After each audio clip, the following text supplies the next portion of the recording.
testing the mic. I think we're good now. Sorry for the slight delayed start. We had a little YouTube issue. We are live, everybody. So thank you so much for joining us today.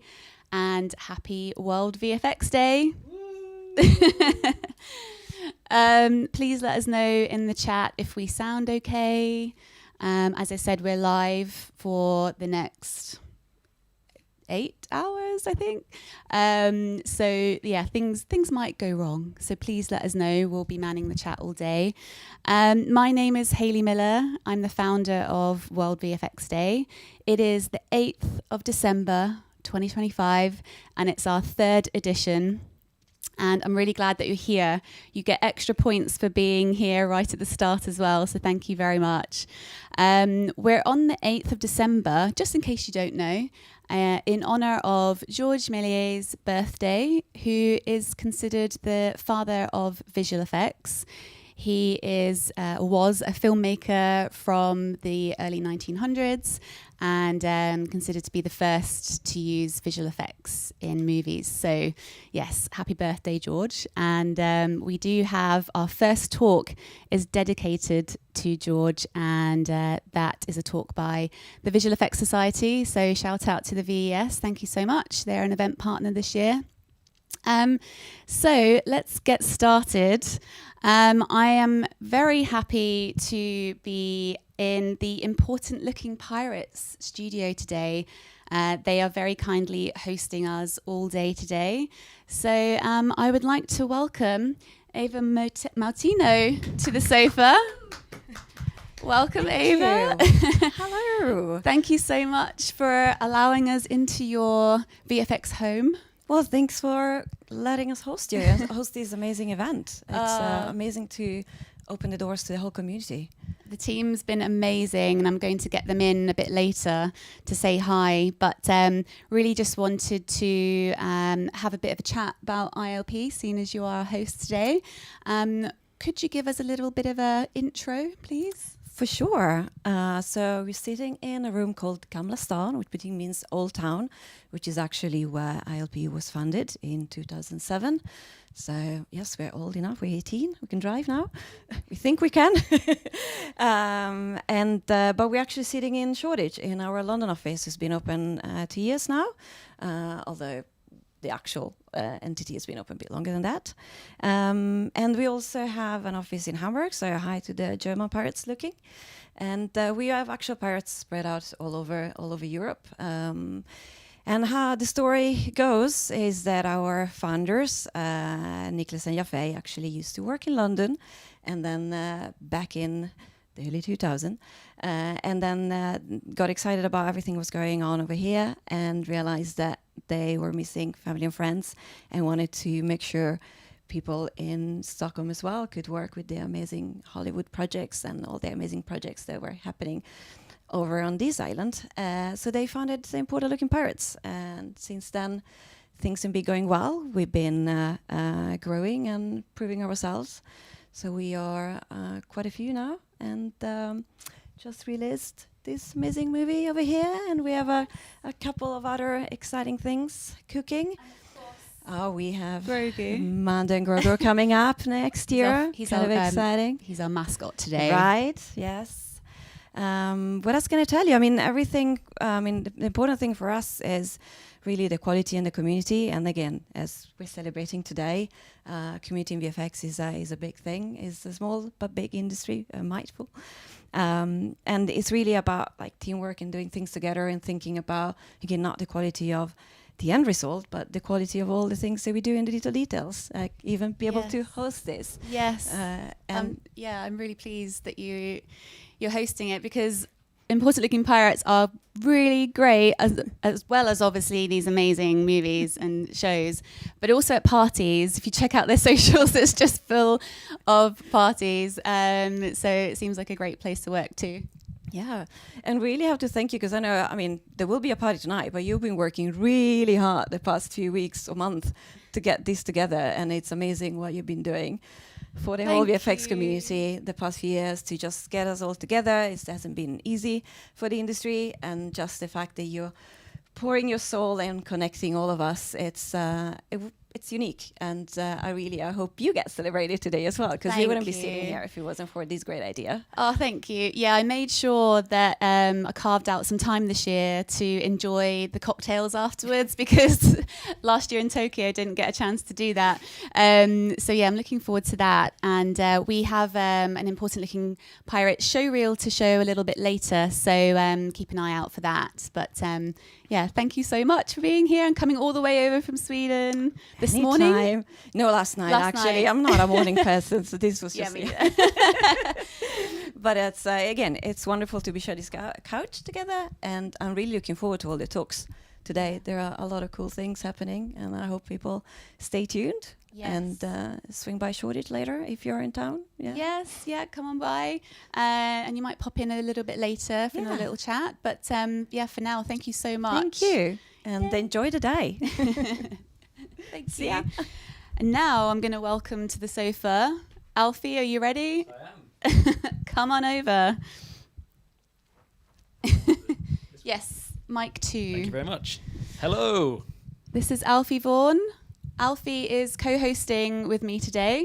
Let me just turn around a little bit more. I was scheduling an Instagram post about yes. being live. So Alfie is a VFX supervisor at Coffee and TV, and also has his own YouTube channel, Alfie Vaughan. So check that out. And we have a channel trailer for that we'll show a bit later. But yeah, tell us a little bit about yourself. So I've been working in the VFX industry for 7 years now, which is over 7 years. I started as an apprentice in 2018, I think, at the mill. And then I now currently work as a VFX supervisor at Coffee and TV. And it's been a wild ride. I absolutely love it. And this is kind of always what I wanted to do. So it's quite surreal to be sat here today involved in this. Yes, well, I'm really pleased to have you here.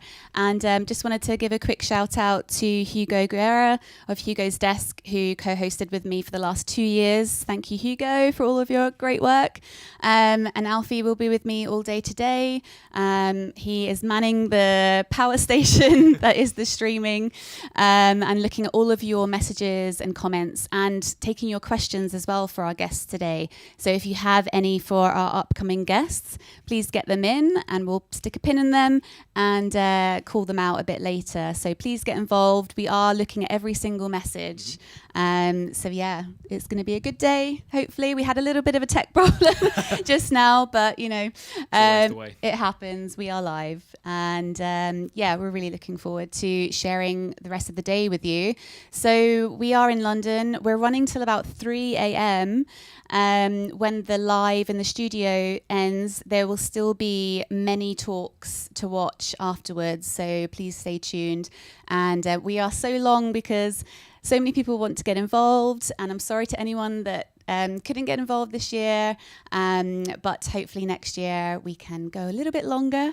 But yes, we have over 60 speakers.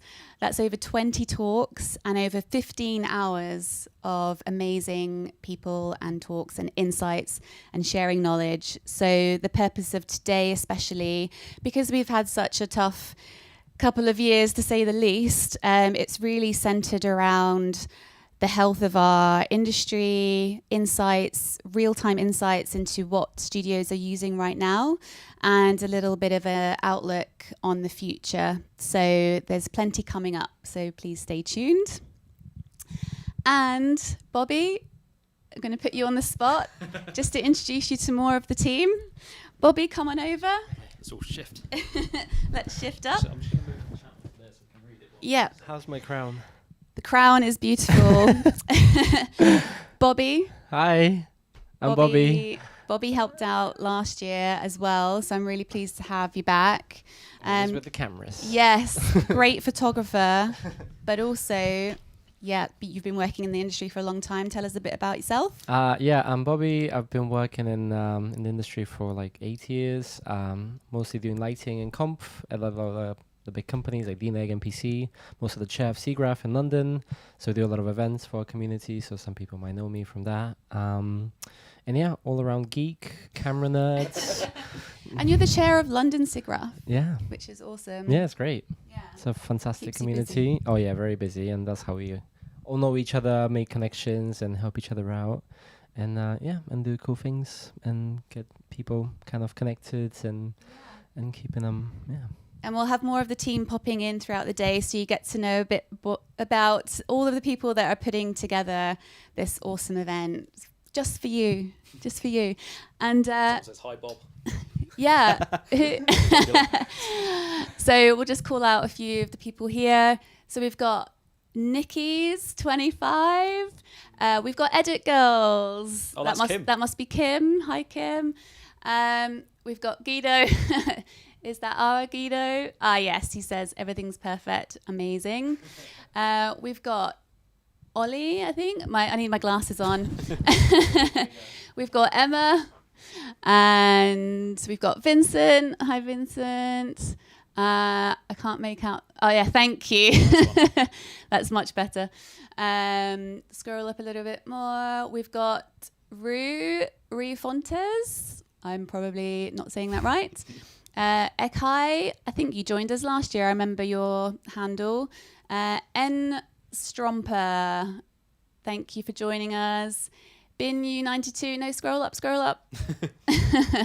We've got Bobby, obviously. Yeah, I think that's it. Thank you so much for joining us so far. Hopefully more people will join and find us. I did send out the other link to everybody, so hopefully people find us eventually. But yeah, please stay posted. And our next talk is coming up.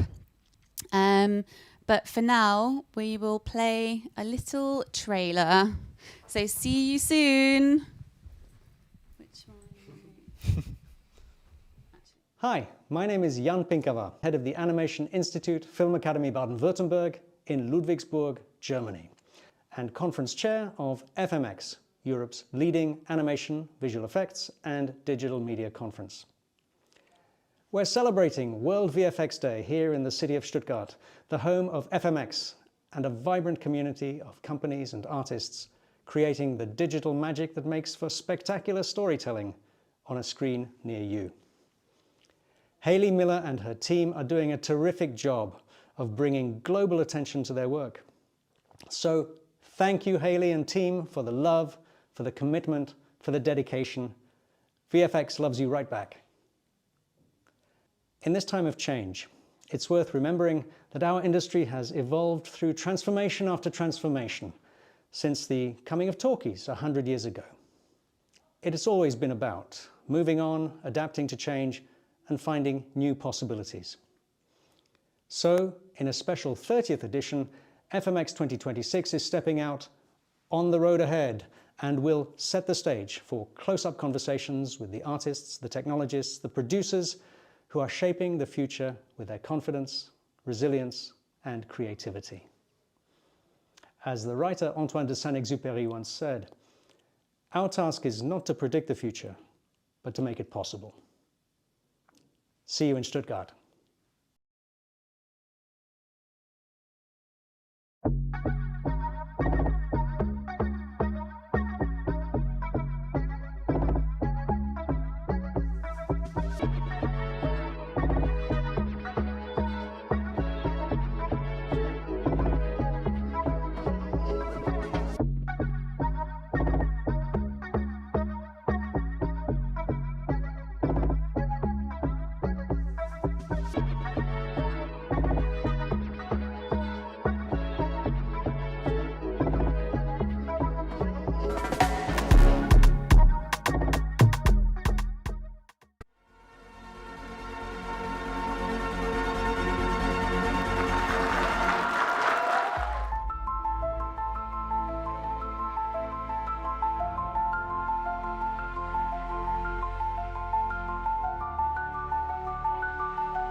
Tonight, the Visual Effects Society is honoring two masters of the genre. He's done what no man has ever done before. He gave Spock a girlfriend. I would like to thank the artists, texture, lighting, simulation, rendering masters, and so many others who have made the absolutely impossible entirely real. Y'all do some amazing shit here, man. You save our asses frequently, let me tell you. Ladies and gentlemen, it is my great honor to present the Visual Effects Society Award for Creative Excellence to my friend, the great William Shatner.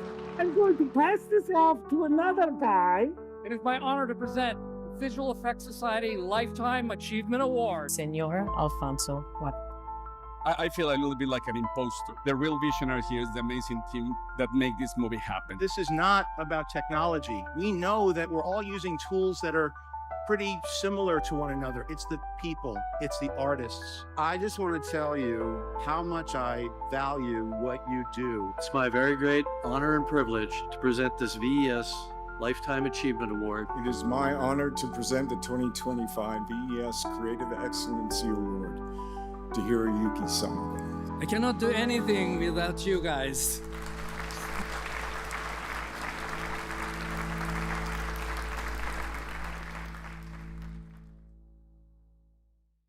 And then it went like...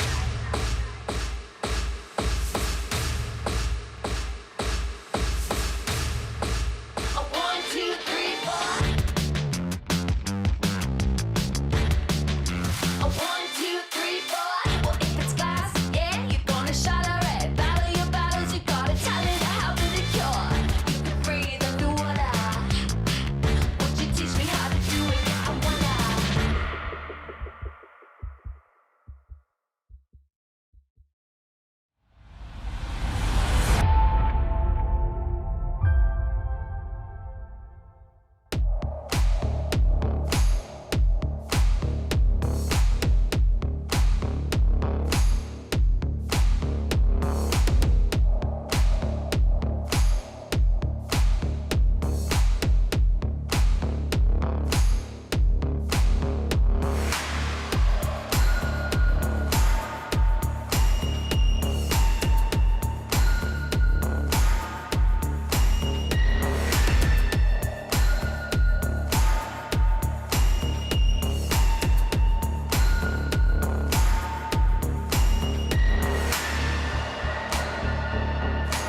Hello, my name is David Tanaka, and I am the second vice chair for the Visual Effects Society on the executive committee. And today I am joined with Kate Zagaroas from the VES Toronto section. Kate is a visual effects digital artist in her own right and has been a member of the Visual Effects Society for around 2 years and brings with her a wealth of knowledge regarding her own archival interests. Kate, perhaps you could explain a little further your endeavors. Thank you. Excited to be here.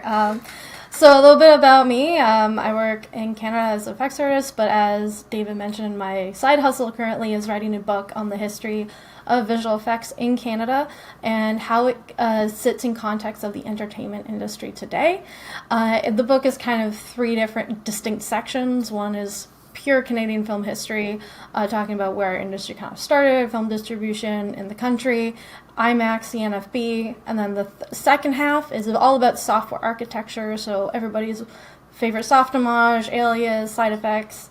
And then on the last half of the book, it's all about visual effects today and what the education system looks like and cool stories about studios that are no longer with us. So it's been quite the journey. It's been about 3 years of research and it's finally getting to a good place. And let me ask you before we really get going on the topic at hand, but why is that important to you as a audience member to cinema as well as a filmmaker, a digital VFX artist? It's important to me, I think, because when I was a junior starting out, nobody could really give me any answers about my own industry. I had to go looking for them myself or talk to the right people by coincidence. And I think what this book for me is trying to do is answer every single question of somebody who's coming into this industry should know. And so you can feel proud about this industry. And I also find like the Canadian film industry doesn't get a lot of historical love. The last major publication for it, documenting the history, came out pre-2015. So this is going to be a really big book if it comes out correctly. No, all great points. And I should also mention that, Kate, I co-chair on the VES Archive Committee, and Kate recently joined our Archive Committee and also serves on the Educational Committee for the Visual Effects Society. Okay, so today we're talking about Georges Méliès, a French filmmaker and often revered as the forefather of visual effects, which means a lot to the Visual Effects Society. If you look up the Visual Effects Society, you'll see a moon next to it, and that is why. It's because of Mr. Méliès. And also, World VFX Day is taking place today because it's Mr. Méliès' birthday. That's how impactful his contribution to visual effects was. So, Kate, could you give us a little background on Georges Méliès? Well, Méliès, he was really our man, the myth, the legend. He was born in 1861 and died in 1938. He really started his career at the start of cinema and then left it just as, you know, cinema was starting to become this massive industry where so many forms of entertainment and money and workflows and talent was being developed. And he also was around when the radio was just starting to blast off into all these different international countries. So he was at the forefront of the industry before there really was an industry. Yes. So he actually helped create and launch several different genres of entertainment that we consume today. So he created the first horror film. He created some of the first science fiction films ever. He developed so many different techniques that we use today in terms of on-set or practical visual effects, and it all stemmed from his background as a magician, where he learned how to trick the audience into believing what he wanted them to see, and how he directed his on-stage theatrical stories as a magician through these trickeries. It's so funny because what we kind of take for granted today, just the basis of visual effects. Visual effects, you can say cinema is a giant visual effect unto itself. It's representing, you know, motion and so forth and fooling the audience as being presented in front of you. But specifically in terms of trickery within the format, I heard a story, and maybe you can confirm it or shed more light on it, but the story I heard was something akin to a camera jam and what happened. Yes, so it's completely by accident that Méliès was started to develop His cinematography tricks, such as multiple exposures and time-lapse photography and dissolves and all these other tricks that he developed through a simple camera error. He had his cameraman filming something and the camera jammed, and when they restarted the camera, they noticed that certain objects in frame had disappeared since they had filmed the next frame. And that was suddenly an idea that popped into his head of, oh, I can make things disappear through the moving image, and I don't need to. And it's going to be a very simple process of just doing that and editing the footage or controlling what the camera sees. Now, this is at a time when not many people had motion picture cameras to begin with. I mean, this was like something that was really kind of an investment and a new technology. It massively was. In 1908, Thomas Edison created the Motion Picture Patents Company as a way to control the film industry in the United States and Europe. There was a lot of really unique film companies popping up, and Thomas Edison wanted to control the market. He kind of became in cult history as a person who created motion pictures, but he really didn't. Before 1908, and even really earlier in the later 18th century, the Lumiere brothers are credited for creating the first real motion picture. They were also credited for creating the first motion picture camera that was kind of sold for commercial purposes. And Méliès was actually inspired by the Lumiere brothers to kickstart his cinema career. He went to the first showing of a motion picture by them and got so inspired he wanted to buy their camera outright, but they told him no because there was no money to be made in the film industry. So they kind of stopped him before he could really succeed. So he was so determined that he ended up just going to his brother to create a film distribution company.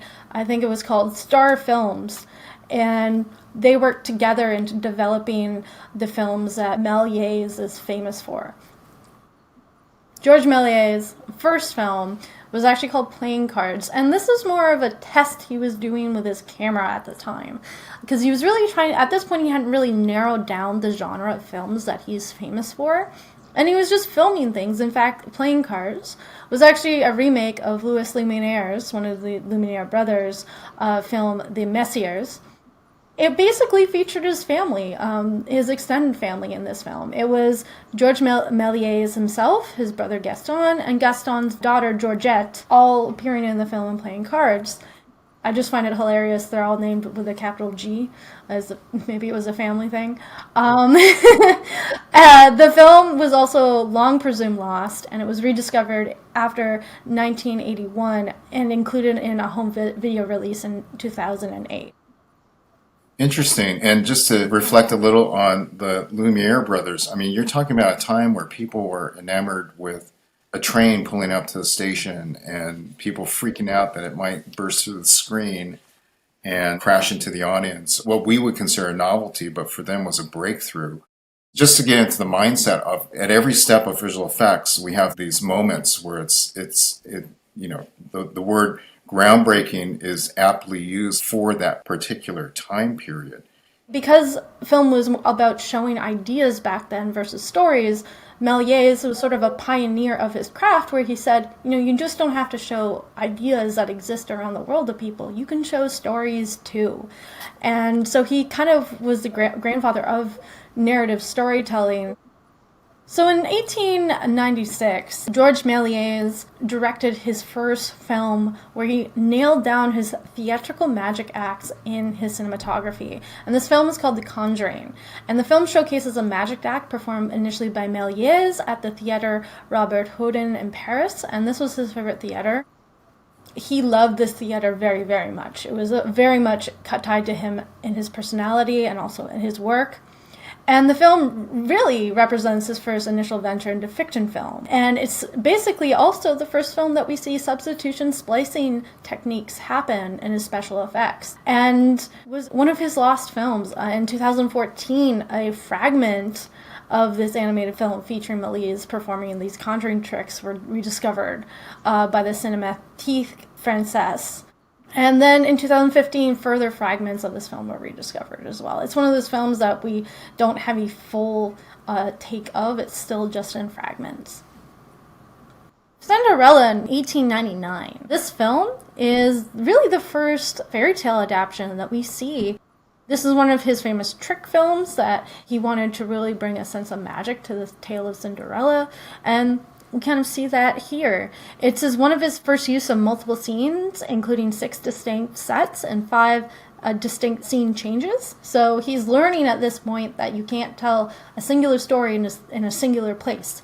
The location and the environments have to change over time. This is also a huge film in terms of extras, so it was designed to use a lot of extras, not necessarily just the main actors themselves, which also brought a sense of uniqueness to this film.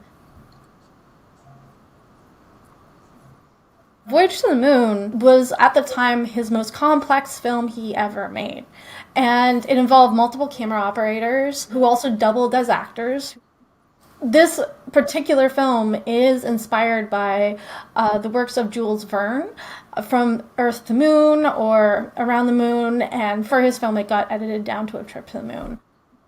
This is also one of the first examples of a film borrowing a story from a novel and adapting it for the big screen. You know, what I find interesting is just the notion of taking what you know and applying it to something new. Just the fact that this individual was interested in the motion picture, the moving picture device, it jams, and he doesn't look at it as a flaw. He actually looks at it as, hey, there's something here that we can mine, you know, that can actually help me express the type of fantastical entertainment that I want to produce, which I think harkens forward to even today with new technology as well. Absolutely. Like, there's so many things that we do for visual effects that are just happy coincidences or things that come out of, you know, brilliant spur of the moment ideas. The whole sole reason of visual effects is to enhance character and story, and you have to work with that concept when you're on and off set or in a studio or freelancing work or wherever you are in the visual effects pipeline to really think about how are we enhancing the character and story and adding it into a way that doesn't distract from the overall picture of the film or the TV show that we're working on. And that's something that I think Méliès really explored. There was a pseudo-pet tracking shot where the camera appears to approach the man on the moon, and it was achieved using an effect invented by Méliès for his earlier film, The Man in the Rubber Head. So this film was just not only like invented different techniques that he would later use in his other films, but also it reused things that he had previously learned as well that were just trick films that never really, you know, went too far in their popularity.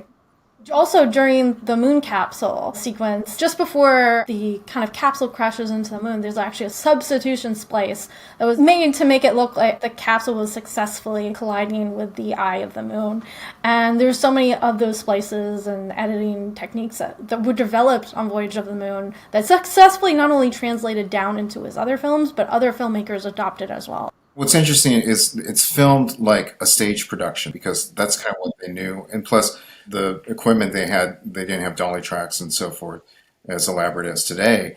But he makes up for that with flat 2D painted backdrops of the lunar surface or the actors that are running across, the aliens chasing them. It's not just the cut. It's not just the pop-off from actor there, actor not there, but they actually invested in these little pyro balls that have like a poof. And then that would be the cut point for it. So it's the integration of what you know, and through that, pushing it forward. Well, with every artistic endeavor, as a commercial commodity, there's also the business. Well, a lot of Méliès' films actually fell into the distribution of that aspect of getting his films out there and seen. Really, that job fell into the hands of his brother Gaston. And Gaston was basically the American branch of the company. He was over there working with Edison, making sure they had a studio over there that they could kind of, you know, show to investors that they were, you know, invested in the business in North America. Everything was going pretty well until the last 3 films that Méliès created: The Black Imp, Conquest to the Pole, and then The Voyage of the Berkenshow family in 1912. And 1912 was really the end of everything for him. Conquest of the Pole features an international group of explorers facing a man-eating frost giant and dangerous magnet needle during a North Pole exhibition. A significant scene here involves an airplane landing in the Arctic, showcasing an editing technique with a mobile point of view of the characters interacting with the plane, which is something that we don't see in Voyage to the Moon. The Giant of the Snow was a large marionette operated by 12 men, with its head alone measuring 2 meters high, and it was controlled by puppeteers inside of it as well. This is one of the largest puppets that Méliès ever created. It was a hugely enormous undertaking for Méliès, and it came in around 44 minutes long and is considered Méliès' longest cinematic piece and his final entry into fictional films. And it received critical acclaim at the time, but it was a box office failure, which led to even more financial trouble for Méliès and the dissolving of Star Films. In 1913, Méliès broke his contract with PATH, a massive film distribution company that had arms in pretty much every nation across the world. And he filed for bankruptcy, so it was really kind of the end of everything. World War I was just starting to break out. So France and every other country around the world had something else on its mind besides science fiction films. They weren't really looking at, their own imagination. They were kind of focusing on the war ahead, tailoring their entertainment towards that. Gaston and their American branch of Star Films fell apart, and that was kind of where the family rift sort of began. By December 1925, Méliès was financially ruined, and he had married his actress and also longtime mistress, and they were just together working in poverty, running a toy stand. Which is really quite unfortunate end for him. It was only really until the late 20s when his work was rediscovered. People worked in an effort to get him off the streets and into a stable living home for his last couple of years of his life. Wow. How did people rediscover him? Was there an intent to discover him? What happened there? So there must have been a little bit of effort of somebody who wanted to find out who he was, or somebody who remembered him, at least in the film trade journals at the time, because in 1926 he was asked by the Cecchini journal in France to write a memoir of his life, and that was published. Oh. People read it and were a little bit confused on who he was and what these films that he made, and started to look into him a little bit more. The Voyage to the Moon was the reason he was remembered. People were like, who made this amazing science fiction film? And it was Méliès. And it wasn't really until 1929 that people went looking for the film. And even then, only partial copies were found. Then in 1930, another partial copy was found. And from there, a lot of archivalists who were going out of their way to preserve Méliès' career and achievements decided that they were going to make a Frankenstein print and make that the one complete copy of the film that we have today. People were basically breaking down his films in film lectures and study halls and rewatching them in cinemas. And that's when he was starting to be called the creator of the cinematic spectacle as well. Hand-colored prints of Trip to the Moon were kind of thought to be lost forever until 1993, when one was donated to a Spanish film archive. This is also one of the first examples of a film kind of being edited for different countries, because this one colored print had colors resembling the national Spanish flag when the Voyagers crashed into the moon.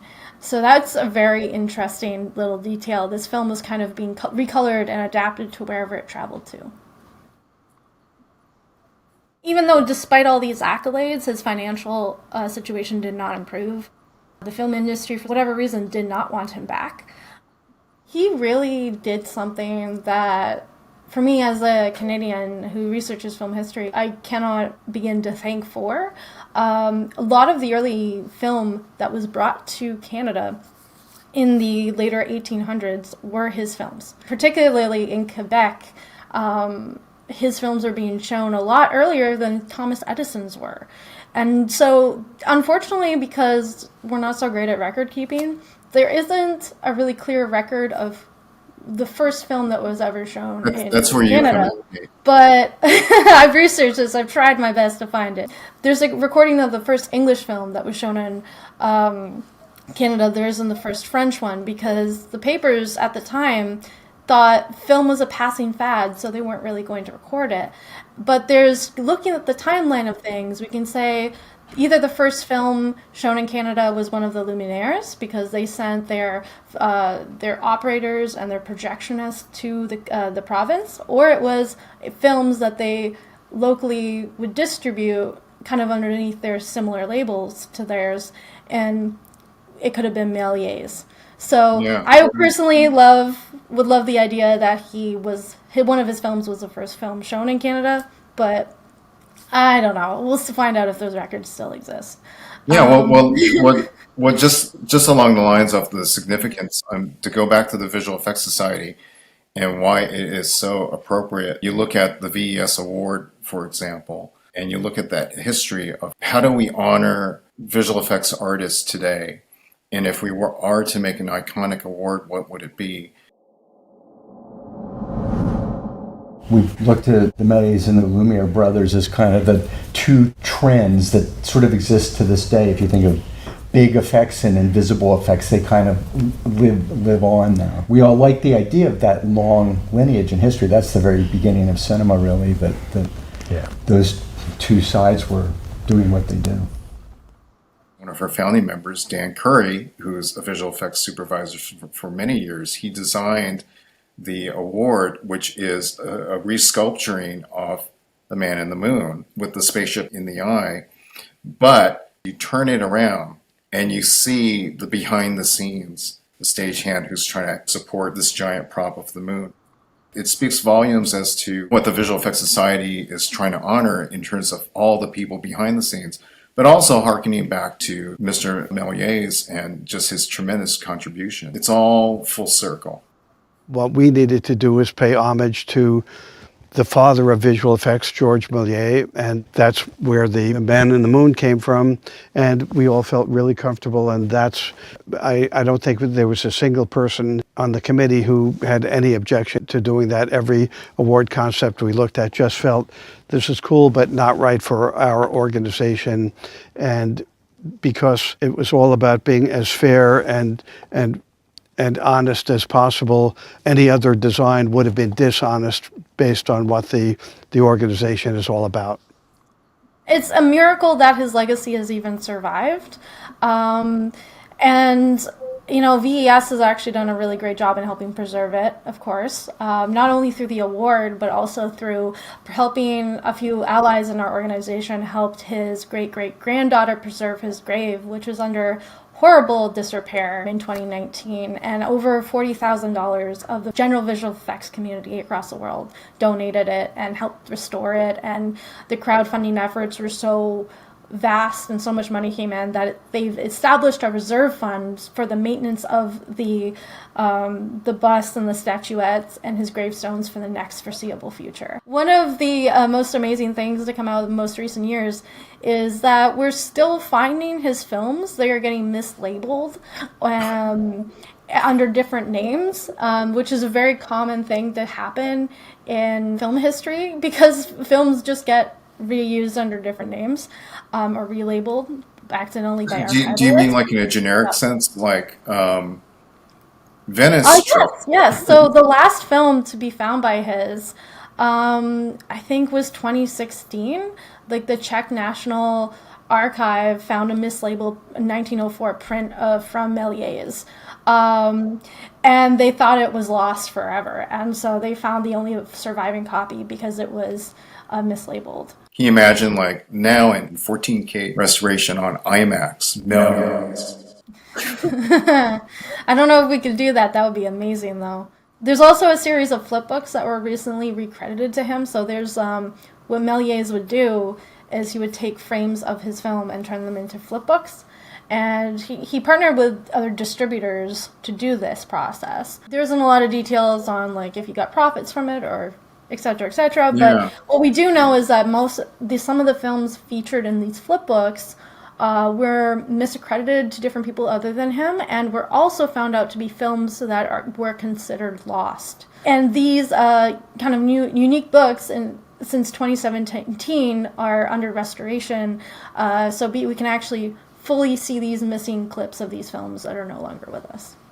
Just some closing thoughts here. I'm curious with everything going on today and the evolution of visual effects and how it's evolved, and here we are talking about in 2025 about artificial intelligence and so forth. You being a historian of Méliès and researching him, what's your thoughts? What do you think he would think if he was suddenly defrosted from carbonite and sent into 2025? I think he would be horrified. I think there would be a lot of popular curse words he would say in French. And I think that he would not be happy. I mean, you're asking a guy who, you know, created his own film sets, who created his own costumes, did everything meticulously by hand, to look at a machine that can do his job in 20 seconds. That would probably put him back into the grave, if I'm going to be perfectly honest about that. But visual effects, by the end of the day, it's all about telling character story. We have such a lovely history with Méliès, where he wasn't just a visual effects artist. He had the luxury of controlling his own narratives, his own stories, his own characters, and using and developing visual effects to make sure that was the basis of basically of the art form, and which is completely outstanding to do. And unfortunately nowadays, like, visual effects is not a novelty anymore, and people don't go to a film just to watch the visual effects. So we're kind of circling back into his own heritage, where we need to be more about the character and story. We need to be basically using our talents to control the narrative, speak the narrative, and art direct the narrative into the direction it needs to go. And so in some ways, I think he would be proud of us for finally realizing that, you know, what the true basis of our art form is, and defending it against improper uses of AI in the art form. Yeah, I can see, like, being mortified, but at the same time, also being inspired that what he went through in terms of preserving and creativity and ownership of creativity, that's front and center of what we're talking about today. I mean, the last thing he ever said on his deathbed was, "Laugh, my friends, laugh with me, because I dream your dreams." So, if anything, our entire art form is about visualizing dreams and the dreams of others onto ourselves, and just supporting everything that we create through that. And I think this is just a tad bit of irony. He died on the same day as the grandfather of animation, Emile Cole, within just hours of him, which nowadays, wow. Look how closely intertwined those two art forms are. And it's very unclear whether those two people actually got along or met each other or spoke with each other or were friends during their lifetime, but I like to think maybe they were. Yeah. Yeah. Or maybe they are. Somewhere out there. On behalf of the Visual Effects Society, happy World VFX Day. Happy VFX Day, everybody.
Hi everyone, welcome.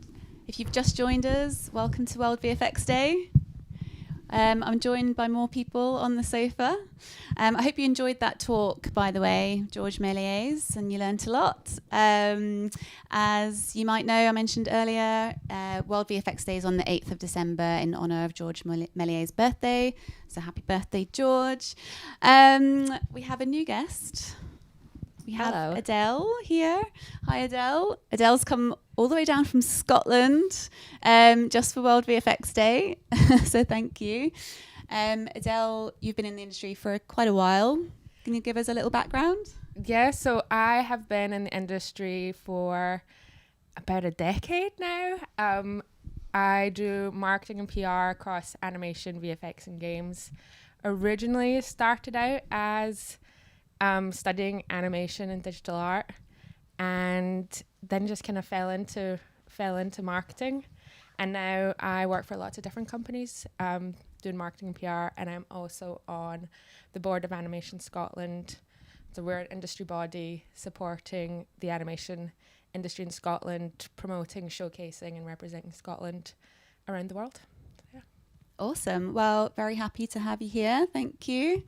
And I'm been rejoined by Bobby and Alfie. So we've got a little bit of time carved out just to have a little chat. So if you've got any questions for any of us, please drop them in. But we'll start off. So I'll start with you, Alfie. Mm-hmm. How and why did you get into the industry? So I got interested in visual effects really early when I was a teenager. I used to watch a lot of YouTube videos that were sort of early adopters of VFX when people started doing like Vines and YouTube videos and doing sort of Hollywood VFX level or sort of VFX Hollywood quality VFX on YouTube and social media. And people like Zach King and Freddie W and Corridor Digital, and I just found it really interesting. So throughout the whole time at high school I would watch it, and then when I went to college I did a games design and creative media production BTEC and sort of realised actually maybe I could pivot and do this as a career. So I studied that for 2 years at college, and then when I left college I didn't really want to go to university because I felt like I already had learned quite a bit of the stuff I needed to know. So I took a year to do like a gap year basically, and if I didn't find anything in a year's time I would go to university. And amazingly I found an apprenticeship as a junior 2D compositor, and I went to the mill, so I learned there for 2 years. So when I finished college I just went straight into the workplace at the age of 18, and the rest is history. I'm very grateful to be here. Yeah, nice. Bobby, same question to you. So I kind of got like a parroted version of Photoshop when I was like 14 when I got my first laptop, and I started making posters for like school and just learning. I've did every tutorial on Photoshop posters, so I've done all the really cliche stuff that probably a lot of people have. And then like from Photoshop I discovered After Effects, so got another pirated copy of that. And then I was like learning from Video Copilot. You probably know Andrew Kramer, and just learning everything that he had, and it was like so cool, all the stuff you could do. Yeah, great videos. Yeah, and then I was like, oh, now 3D, because he was like, starting to do 3D. He had this like cool plugin where you could put like 3D stuff in. Element 3D. Yeah, in After Effects. So then I was like, oh, what program should I use? And I got like Cinema 4D. So I started using all this stuff and like doing less schoolwork and doing more of this, because like schoolwork was just so boring. I couldn't be bothered. And then I was like, okay, I can probably study this. So kind of like animation was something I wanted to do, because I thought that was like, out of all this stuff like graphic design, motion graphics, I'm like, animation is probably like the highest degree of quality and that you can do. So I went to uni in Hertfordshire. So I'm from Bulgaria, so I applied to uni here in the UK, and I went to Hertfordshire. It was a great experience, awesome people. And then I got a job at Blue Zoo when I graduated. Like a lot of people, like Blue Zoo is a great place to start. Yeah, I went there and did a TV show for BBC called Go Jetters, which was really fun. And then I went on to the bigger studios to do bigger films, and yeah. And now you're here. And now I'm here on the couch. And Adele, you did give us a little bit of background, but anything else to add? Well, kind of my story, I didn't kind of really know what I wanted to do when I started. I kind of like fell into like this industry just by kind of like following what I enjoyed. So I studied graphic design first, and there was like a small course, like a small module in Flash. I was like, I'm actually quite good at moving picture. So I thought I would give it a try. Didn't know like didn't kind of like have kind of career aspirations, and then went to uni, kind of met some people that worked in Arc Viz that came into the university, and decided I wanted to work in Arc Viz. Applied for lots of different jobs, got a job at Access Studios as a marketing coordinator. Thought I would just get my foot in the door, and then I ended up absolutely loving it and deciding, okay, marketing is what I'm going to do. So yeah, and here I am. Nice. Shout out to the marketing teams. I'm also a marketing person. My first job was head of marketing at Territory Studio. So shout out to Territory Studio and David Sheldon Hicks, who is founder there. He's got a talk later on today, so look out for that one. So yeah, that was my first job in VFX, and just seeing everybody working on the floor and asking loads of questions, as we do as marketers. I fell in love with it straight away, and I was just blown away by what everyone was doing. So yeah, that was like 8 years ago or something, maybe 7 years. And then I worked at MPC for a bit before being head of marketing at Pixamondo. And then World VFX Day has been my life since launch in 2023. So yeah, it's a bit about us. And Grogu sadly can't speak yet, so he can't tell us. So let's go on to some professional highlights over the years. Alfie, can we come back to you? Yeah, I think one of my favourite jobs that I've done in the last few years at Coffee and TV has been, we did a Lego commercial, and I think it was for a run they did called the Lego Dreams Toys or something. And it was a basically full CG commercial, except for there were a few plates of kids on blue screen. We were integrating them into a full CG environment with Lego characters, and it was just really fun. It was kind of like floating islands, a bit like Avatar, and just doing like these massive environments with matte paintings and loads of CG and incorporating the kids into it. Loads of particles and things were glowing, and yeah, just like VFX heaven really. And so that's one of the main ones that I always go back to that I really enjoyed. It was super fun to work on. Great team, didn't have to work late. It's like the dream project. Oh, that is a dream. Did you get to go to Lego World as well? Sadly not, no. That would have been even better. But no, there were no trips to Lego World on that one. Not yet. Bobby, highlight? I thought like working on The Lion King was my highlight until actually I got to work on Nimona. I don't know if a lot of people saw it. It's a film on Netflix, but it was originally a Blue Sky film, and unfortunately, the studio got shut down during COVID while they were like mid-production, and like the studio that bought Blue Sky didn't consider the film worthwhile or continuing or finishing it, so they kind of let go everyone, and it almost died. But then the directors managed to get Netflix to kind of pay for it, and then I came to DNEG. And then we were tasked with like ingesting all the stuff they've done and then honoring their work, but then still kind of going through our pipeline and creating a beautiful film that had like an amazing story, which was the main thing. It's about a shape-shifting character called Nimona and knights in shining armor that are protecting a medieval village set in the future. And it's about, I guess, acceptance, and it has like really amazing story, and like everyone at the studio just really fell for it. And we all just had so much fun working on it. And then it went on to mean a lot of things for a lot of people, and in the way it represented a certain demographic. And then, yeah, it was nominated for an Academy Award, so that was really great. And yeah, we had a great party in France to celebrate it when it went to Annecy. So very nice. That's a good one. I love Nimona. So yeah. Adele?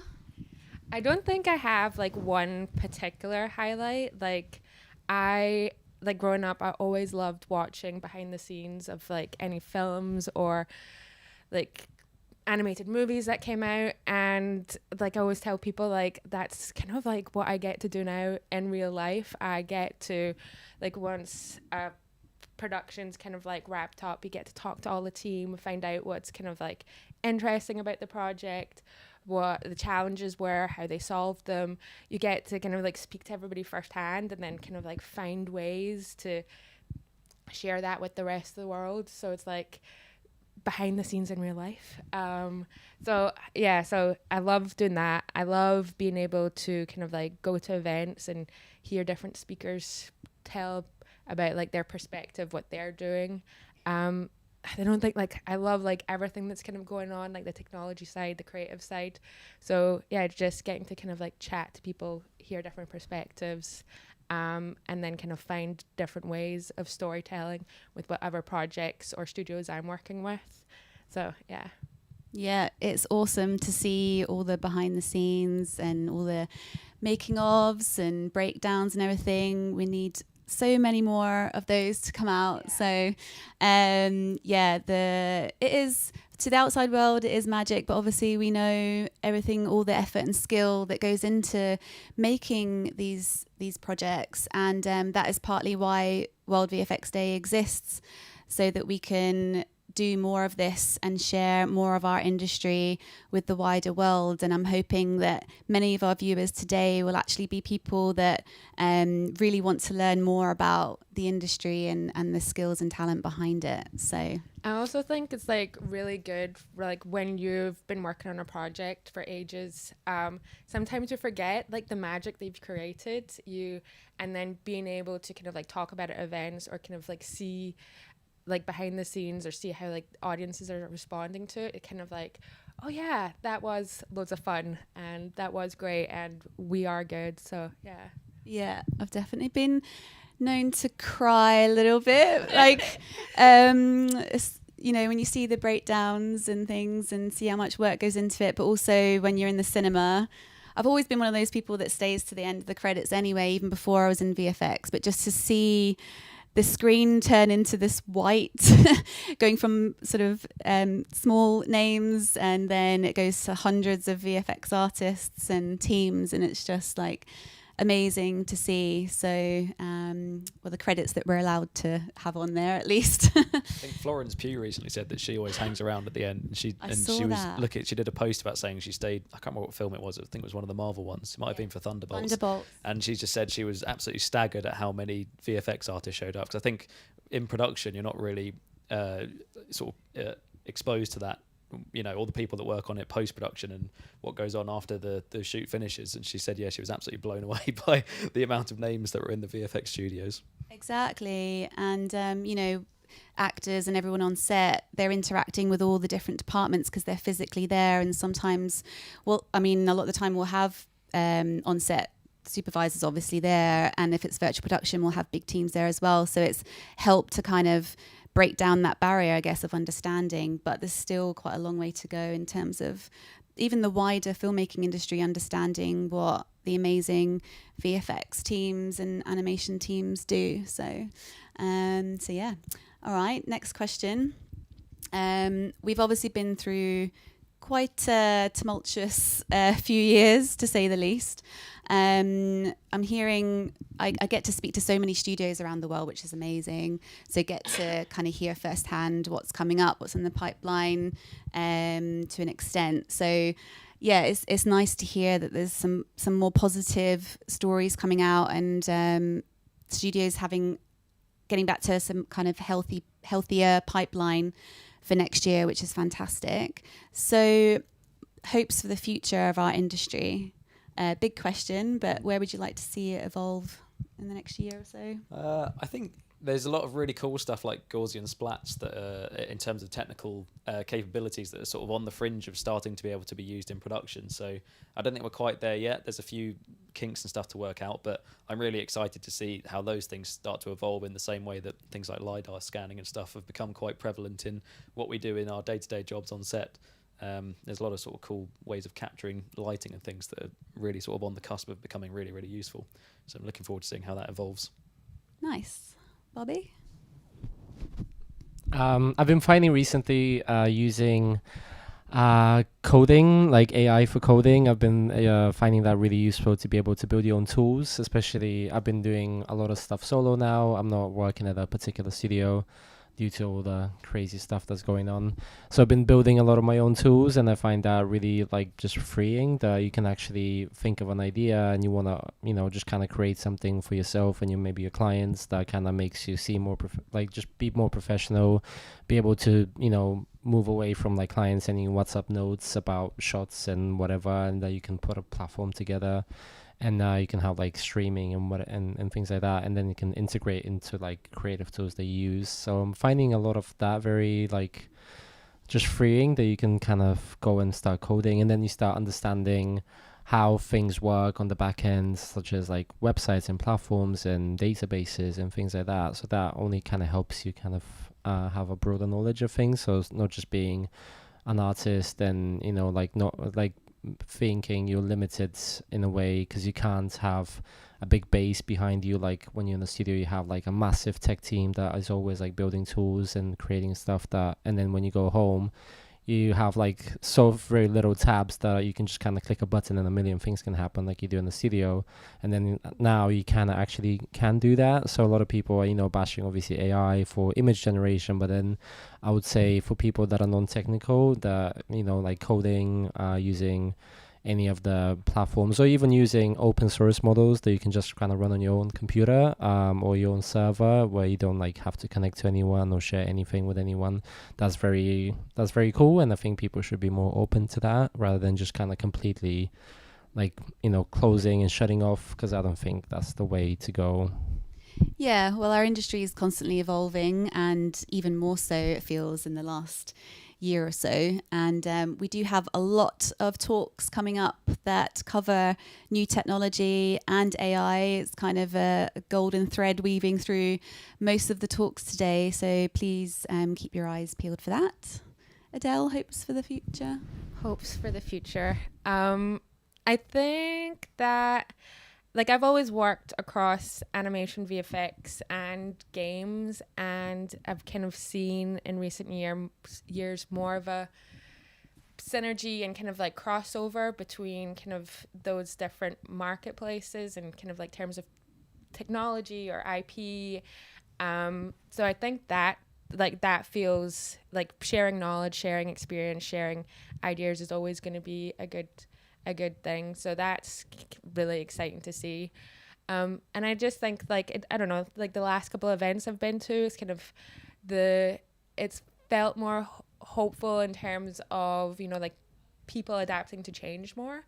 So that's felt kind of really good. I don't know what that's exactly going to look like, but I think it's important to share that it feels more hopeful given everything that's been going on.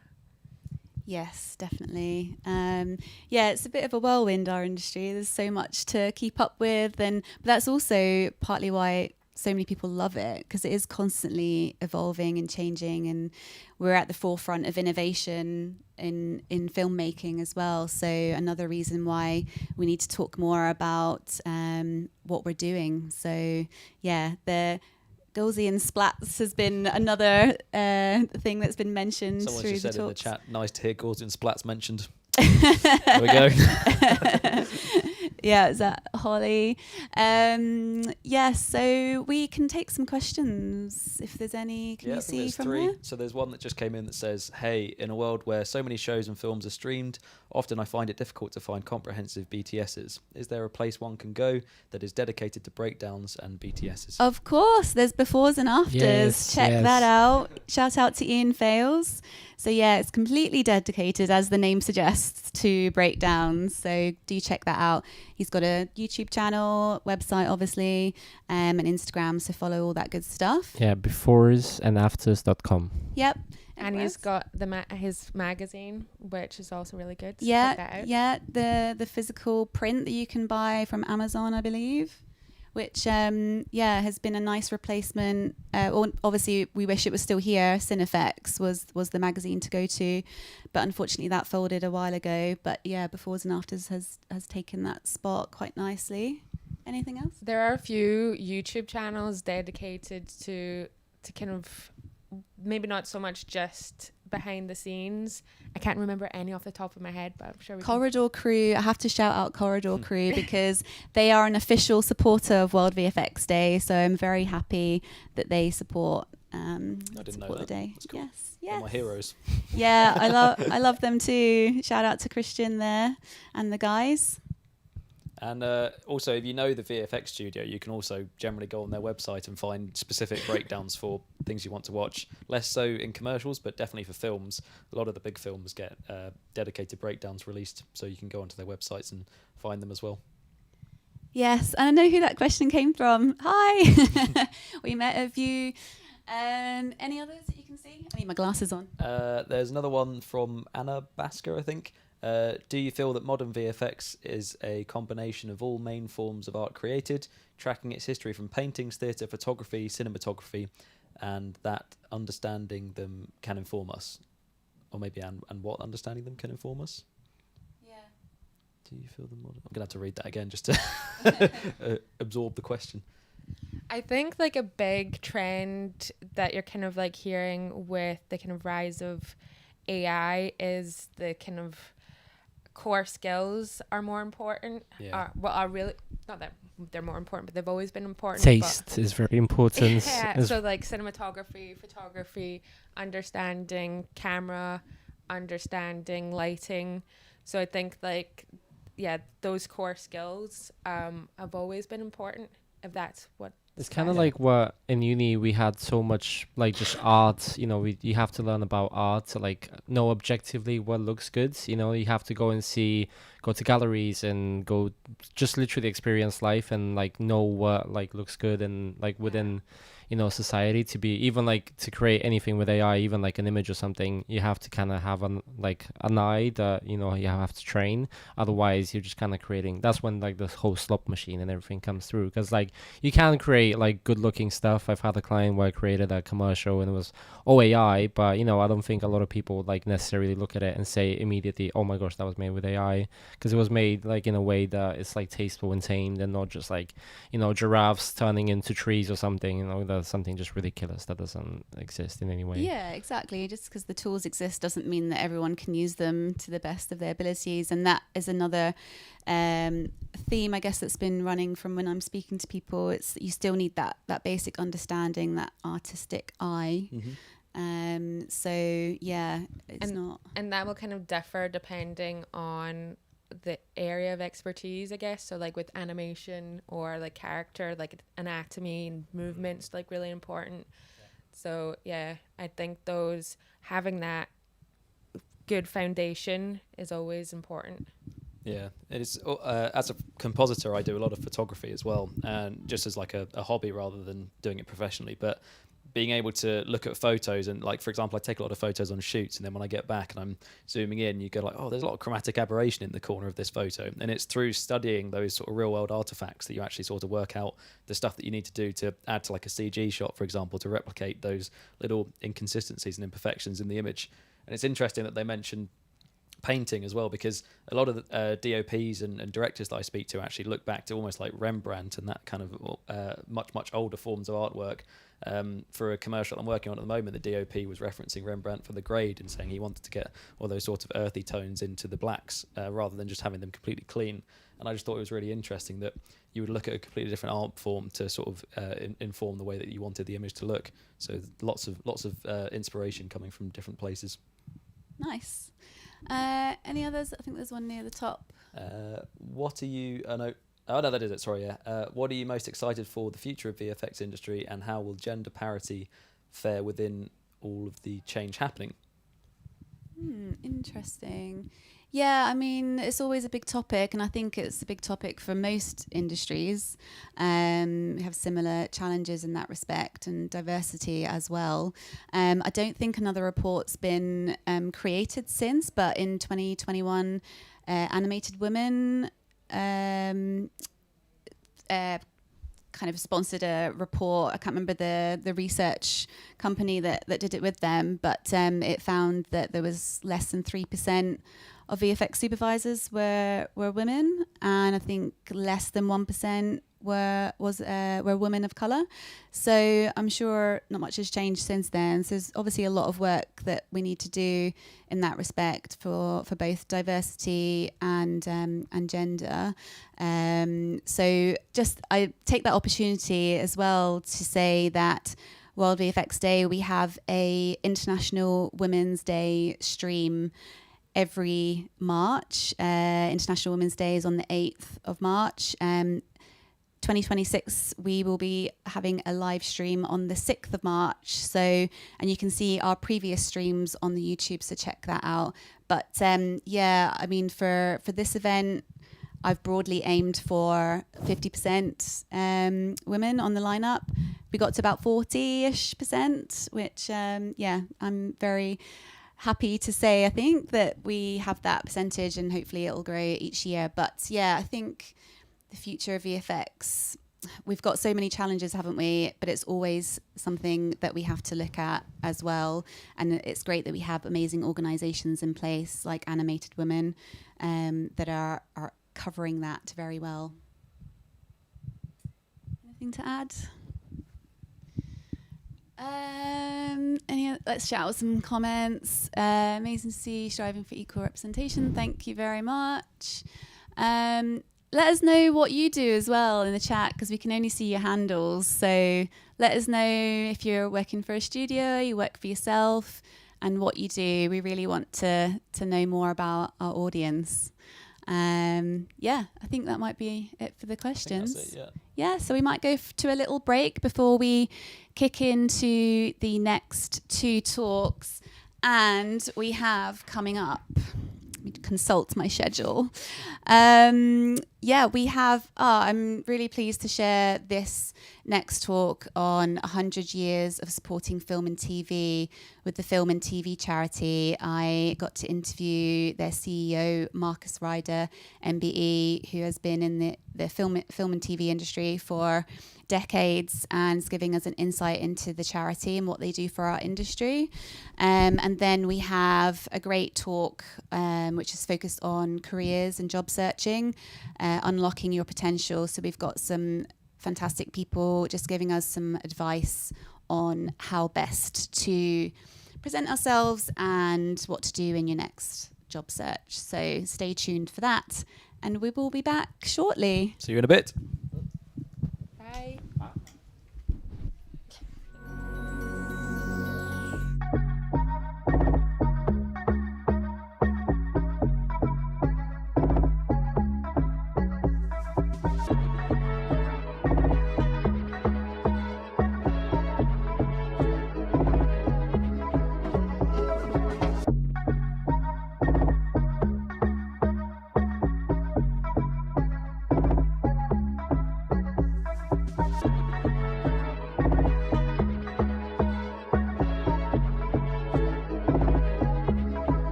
I'm very happy to welcome our next guest, Marcus Ryder, MBE. Yeah. Don't hear that often. Yes, got to use it.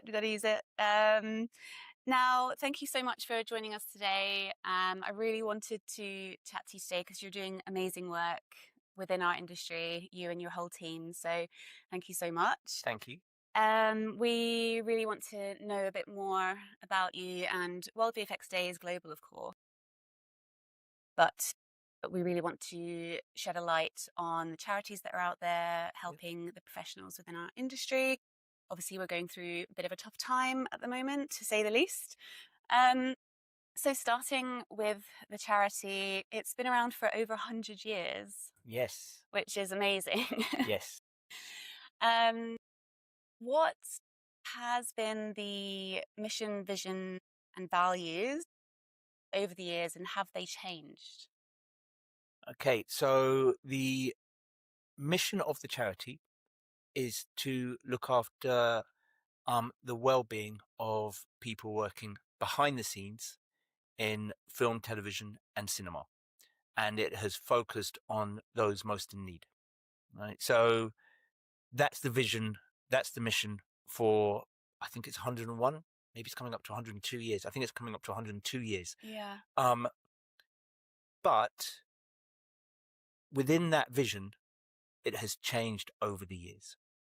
So, before the NHS was formed, and so before we had better health cover, a large part of that in the first 30, 40 years was about helping people with their health. You know, because it was a major problem in the UK. I should have said this is all UK based. With the NHS post-war, the people that were seen most in need were the people that were retiring, and so they were retiring in poverty. So it's people leaving the industry that were most in need. Right. And so the charity ran old people's homes, and it looked after a lot of old people that were leaving the industry. Those were the people that were most in need. As pension provision in the UK got better, and also there was a massive shift in the workforce going from stable employment to freelance culture. We realized that the people that were most in need were people who were actually currently in the industry. If you looked at their mental health, if you looked at their well-being, and those systems that were in place, that the BBC had in place, ITV had in place, other broadcasters, other large companies, most of them were built around, and still are, around people who are directly employed. And so the people that we think that we've identified that were most in need are freelancers and a more transient workforce. Yes. And a more atomized workforce. So in 2018, we pivoted. And so we look after the well-being, financial, physical, and mental health, social health of people working in the industry. So we're there for people who are currently working. So some people have thought, well, you've changed quite a lot over the years. And superficially, well, not even superficially, in many ways we have changed. But the overall mission is seeing who in film, television, and cinema behind the camera is most in need, identifying that, and then making sure that we serve that community. So for all the people that are listening, watching right now, that means people working in the industry, however you're working behind the camera, we're here for you, physically, financially, mentally. Love that. Definitely. The freelancers do get a bad deal a lot of the time, so I love that that's part of your mission. I should stress that we're also here for people who are employed. Of course. As well. So it's not just freelancers, but the pivot was really necessary because the workforce has changed so much. Yes. And not a lot of people would know in our industry that you help those in VFX as well. All roles within TV. I mean, this is the why that when I got the email from you asking to take part, I absolutely jumped at the opportunity because we need to make sure, and we've done quite a bit of work with regards to post-production in the last, I've been here just over 2 years in my current position, while we're really trying to make sure that the message gets across loud and clear, that we're here for post, that we're here for VFX, that it's not, that we are here for everybody working behind the camera. Now, World VFX Day, we have over 460 studios as official supporters right now. We have over 2,500 VFX and animation studios around the world and over 120,000 professionals worldwide. So quite a lot of people. And sadly, obviously, as well as the broader industry, and we've suffered a lot of job losses and hardships, obviously, as a result, financial, mental health, etc. How has Film and TV Charity been supporting the industry through this particularly hard period? As you say, since the strikes has been quite a whirlwind since then. So I've been in the industry over 30 years, and I have never seen such a time of flux, such a time of change. And it's massive and should not be underestimated. And the business models are all over the place.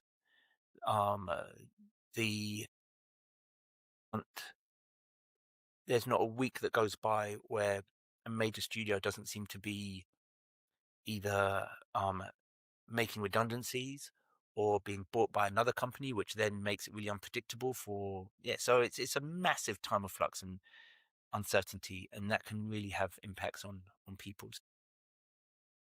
So we shouldn't underestimate that at all. The charity, individuals who are listening to this, there are things that we are here for you, right?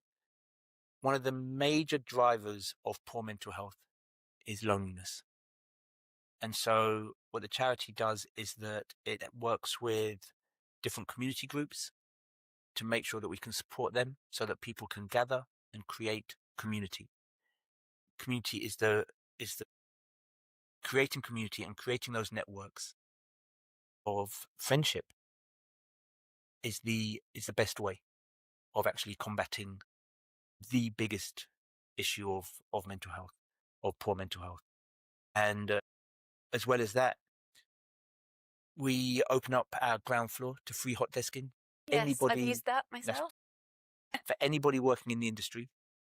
And the point is that it's just to get you out of the house, so you can be around fellow creatives, so to address that loneliness. So there's that, and we really want people in VFX to take advantage of that. It's great that you've taken advantage of that. We have hardship grants, so if that gig falls through, or if that unexpected electricity bill comes, we can help. And it's there for you. We don't want people. What's really nice is that I talk to friends and they've told me that they've applied for those grants, that they've received those grants. Those grants have been absolutely, they're not large, but they're enough to make sure that you can just keep the wolves away from the door. And then what we offer is financial advice so that we can help you restructure your debt. We can look at your finances, and so then you can be in a better place. So it's immediate need, and then we look at restructure. And the mental health, there's lots of mental health stuff we do with regards to a support line that you can call. We really want that barrier to be as low as possible for you just picking up the phone, or it can also be accessed online for you just to access that support, and the free therapy. So we are there roughly about on a quote unquote average year, but I've yet to actually have an average year. But we budget that on an average year about 300,000, about a third of a million, should be going out of our door in hardship grants. On a above average year, like the actors' strike, about £1 million went out of our door in hardship grants. So we are there for the individual and for anybody who is in need financially, in need. The loneliness can be harsh. Our mental health is poor. I can go through the stats. We are disproportionately working in the industry. Our mental health is really poor. So please access those services. So that's what we're doing for the individual. But to take that Desmond Tutu quote, we are going upstream as well. You know, and so in terms of going upstream, we are doing research, which we publish. So we have our Looking Glass survey, which is into mental health. We have our Money Matters survey, which is into the financial realities of people working in the industry. We do research work into loneliness. After October 7th, after the Hamas attacks of Israel and also the ongoing issues in Gaza, Israel, we have worked with Muslim and Palestinian and Arab communities, and we've worked with Jewish communities working in the film and television industry because their mental health was completely shot right through and still is. It still affects their mental health, obviously. And so we are trying to address that. And we also do CV clinics to make sure that we can help people have portfolio careers, because you might not want to leave the industry, but hopefully we're trying to keep you in the industry, but you might have to do a portfolio career as well. And we are working with BBC, ITV, Channel 4, STV in Scotland, S4C in Wales. We're working with Banijay, Fremantle, all three, and all this, and small indies, BAFTA, BFI, BIFA, so that we can see how can they change their policies. What can we do to help them? I mean, a major thing that we're talking about right now is pencil culture.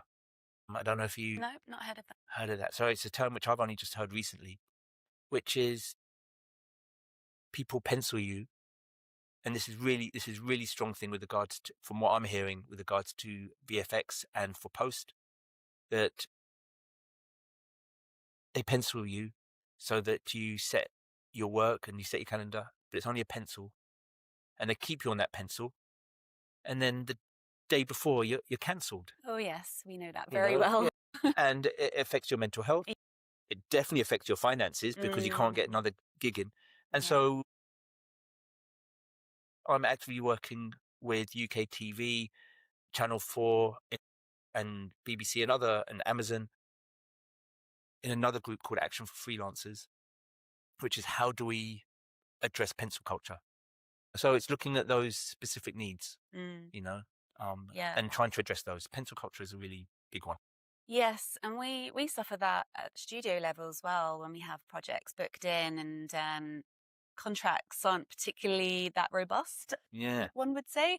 And that means a whole project can be cancelled quite soon towards the start date, which means all of those people that were recruited for the project are then not needed anymore. And it just plays with people's lives. Sadly, that'd be great if you could change that. Thank you very much. Now, I've got to say, Film and TV Charity, you're UK based and you focus on UK based professionals, but I'm sure there's a global level to that as well. I mean, some of the organisations you've mentioned are global, so I'm sure a lot of what you're doing with them here are affecting things globally. But do you know of other organisations that are similar to Film and TV around the world? Do you get to communicate with them? So, yes and no. The yes bit is that you have people like the Motion Picture and Television Fund. Is it Fund? I think it's Fund. It's the MPTF, which is kind of the American equivalent to us, but even that is not quite the same. You clearly have unions, but you have like an organization like Screenwell, which looks at mental health in Australia for people working in the screen industries. But there aren't that many charities who are focusing on what we're doing in the UK across the world. And I think that's a problem. I mean, I'm really proud that Britain is at the forefront. So, because we're getting calls a lot of the time from America, from Australia, from Europe, the Netherlands, Italy, because the UK and the film and TV charity is definitely at the vanguard of this. So there are, as I said, there are organizations that people can go to, you know, but more needs to be done. A lot more needs to be done. It is, you know, I really hope we need to make sure that, you know, if you look at the industry, if you look at Bollywood, we need a film and TV charity in India. They're going to be suffering the same problems. We need a film and TV charity in Nigeria for Nollywood. We definitely need it in the States, even though they have similar. It's not quite the same. So yeah, we do work with other organizations. I was on a phone call to Australia yesterday morning. I think it was like middle of the night their time. So we are working with other organizations, and there was a really interesting paper that was done by a Dutch professor, and we input into that. So we're definitely working. And for structural things, we need to make sure that we're not arrogant. So you need to look at what other governments are doing. So if we look at policies which Ireland is doing with regards to universal income for creatives, do you know about this? No. Yeah, so they're doing some really interesting work for people working in the creative industries, whether creatives can have basically a basic universal income, you know, which might address the financial precarity. South Korea is doing some really interesting stuff with regards to creatives and people working in film and television. So the government is doing some really interesting policy work. I think that's around housing. France does some really interesting stuff as well with regards to benefit and access to different benefits for creatives out of work, so that it's not such a sudden drop as your gig finishes, as your job finishes before you get the next one. So as well as other charitable organizations, I think there's some important lessons that the UK and we can learn from other countries and other governments. Definitely.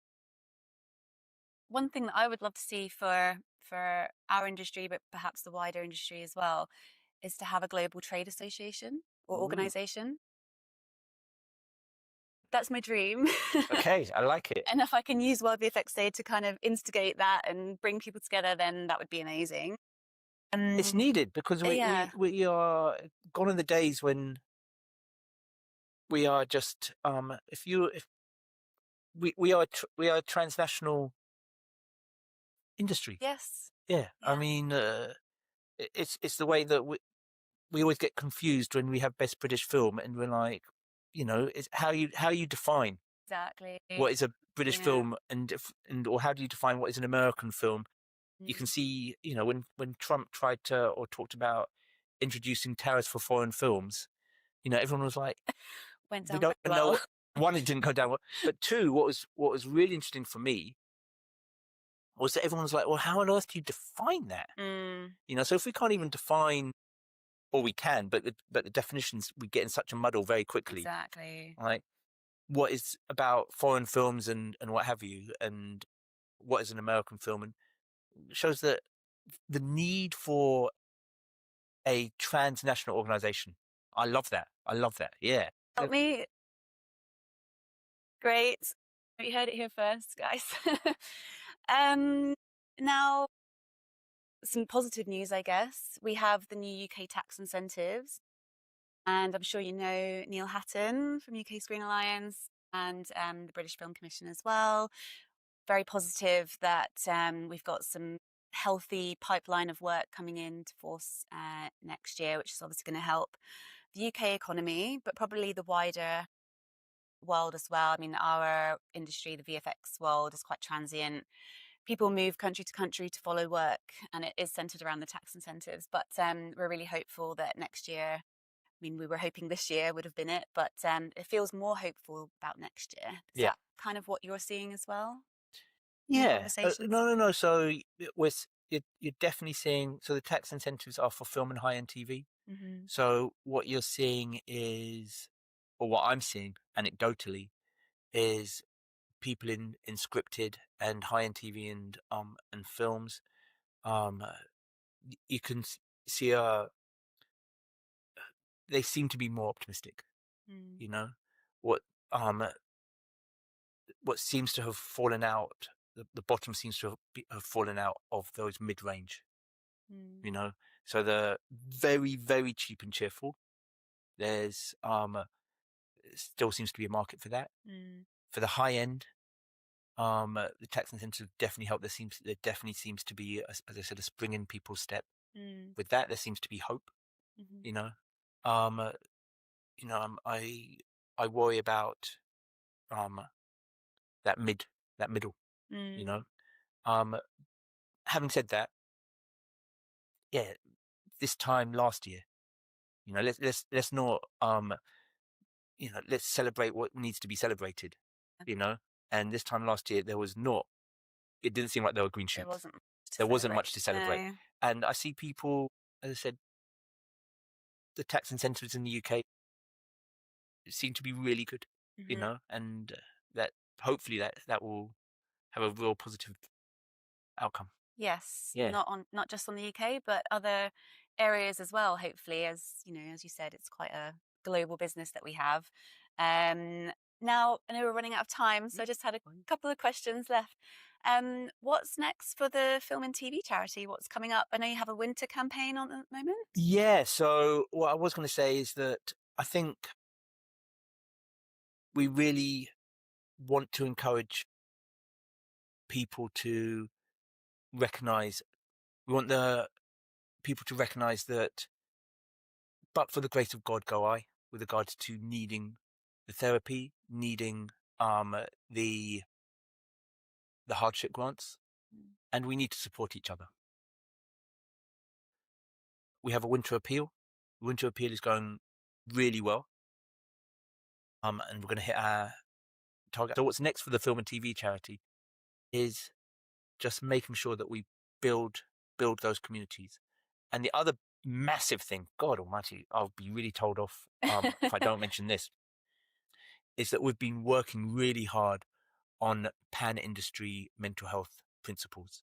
Now, we've been working with, you name the organization, all the streamers, all the public service broadcasters, all the industry bodies from BAFTA to BFI to whoever, on creating a set of standards for production. Okay. So that people working in production, everyone can abide by these standards to help people's mental health. Now, what's really important for that, and we should be releasing those. It's the worst kept secret because you can't keep 50 odd massive companies a secret. So it's the worst kept secret in the industry that is coming down the line. Fantastic. And we need to publicize that because we need people working in, because what often happens is that people think about production and then they forget about VFX. So we make sure that VFX and post and other parts of production are definitely included in those pan-industry mental health principles. Yes. But so that should be coming down the line. That's the big one.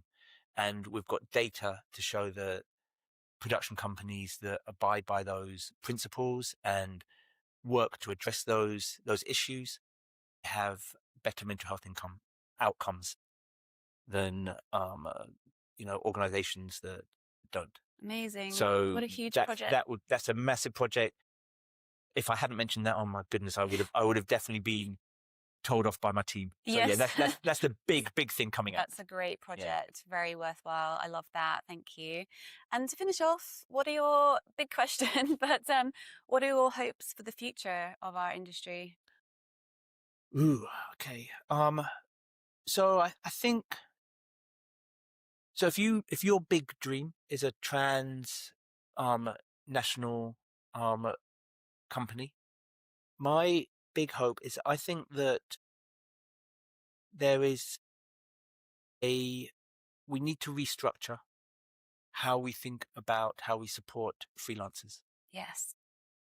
In that I was doing a bit of research, and employee assistance programs, which every big company has, lots of small companies have them as well, but every big company has with regards to mental health and supporting family and what have you. They originated in America in, I think, 1912. It was there to actually help people with alcoholism. And then over the years, it changed and developed into what we now know as the modern employee assistance programs. And every large organization has these. The big problem with them is that even though they've changed over the years, they were originally set up to help people, large companies, in long-term relationships with direct paid employees. They were not built to support long-term, transient, atomized freelancers. So even if some companies don't give their freelancers access to their EAPs, their employee assistance programs, even the companies that do, after the gig is over, the most that a freelancer can access that company's EAP might be a month after the contract finishes. And then they've got no support until they get another gig. And so my big dream is that we need, and I think this is what the charity is effectively doing, but I'd like it to be recognized across the industry and for us recognized across the industry, is that we need a pan-industry employee assistance program which can catch people and support people in between gigs, that they're there when they're working for the small company that might not have an EAP. So I think that something radically needs to change, in that for decades, companies have recognized the need for an EAP, for an employee assistance program, but that has been built, and that's over 100 years that has, in one form or another, has been recognized, but that has been created to help employees. We now need to go back to the drawing board and create something which is fit for purpose for freelancers, rather than just keep muddling through and tweaking the employee assistance program. And I think the film and TV charity could address that. Amazing. Well, I really hope that happens. So do I. Thank you so much for your time today. I've learnt a lot myself, and I hope that our viewers have too. Please check out their website. And for now, thank you so much. Thank you.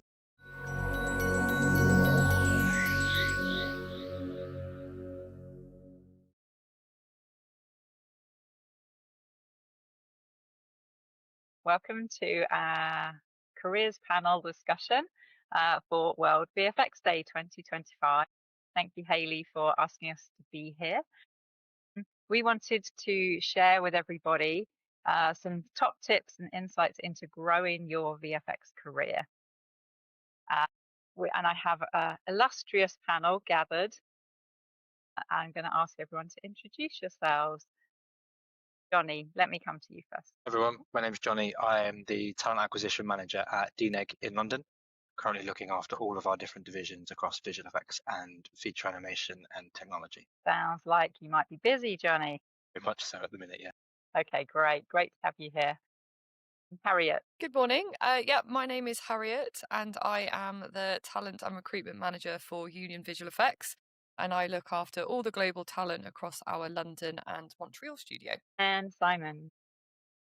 Yeah, so Simon Davies, a founder of Digital Arts Exchange, or DAX, specialist recruiters to visual effects, animation, games, and immersive. And yeah, former in-house recruiter, with the likes of ILM, Scanline, and even way back with DNEG. Great to have you here, Simon.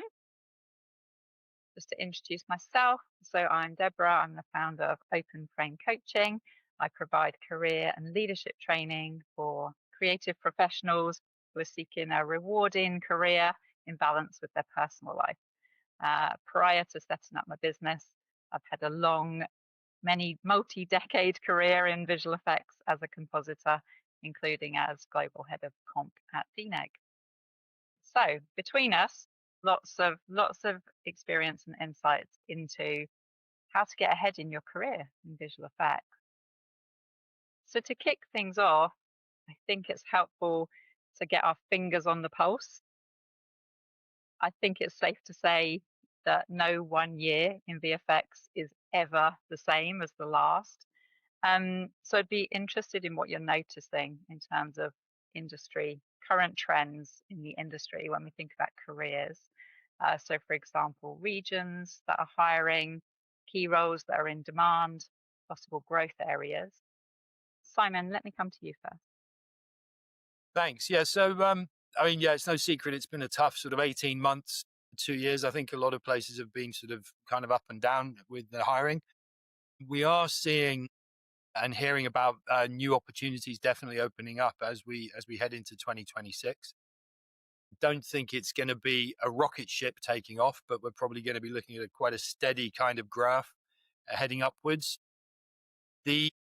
What we're seeing, obviously through our job board that we utilize daily, is fresh roles coming on every day, but across different regions. There's still quite a bit of hiring going on in North America, a lot of hiring in Australia, Asia Pacific region as well, as you'd expect, places like India, South Korea, and then obviously Europe is steadily sort of building up some pace as well. We are seeing some more roles opening up in the UK as well now, which is promising. So yeah, it's an interesting time, and we are seeing sort of a range of new roles opening up as well. Which we may sort of come to a little bit later as well in terms of new job titles and that kind of thing, which I think demonstrates the sort of new kind of tools emerging as well within the ecosystem that we're starting to see really sort of come through into the pipeline and into workflows now. Great, thank you, Simon. So it sounds like that sounds quite international to me.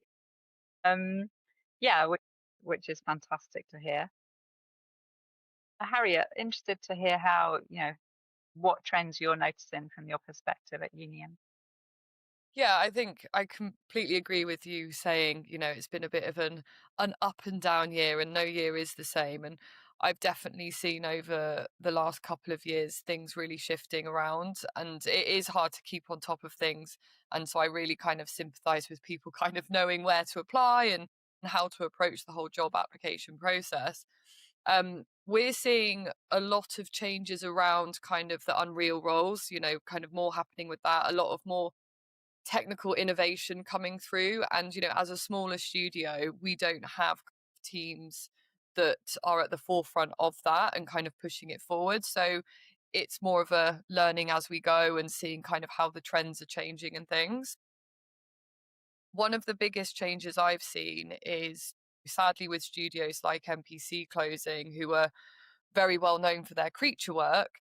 A lot of the work that we're now bidding on has a massive focus on that scope, and that's not what Union are used to doing. We've always been more invisible visual effects and kind of environments and things. So we're starting to think about kind of what we can be doing to keep up with that shift, and do we need to start thinking about building a focus and a team that can help support those bids and hopefully win us work that lean into the creature stuff. So it's a really interesting time.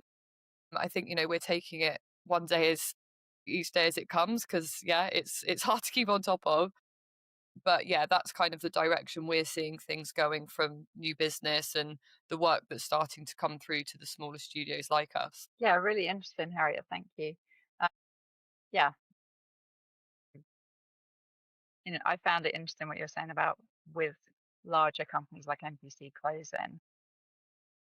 companies the size of Union are thinking about, okay, what does that mean in terms of more creature work, more complex pipeline, etc.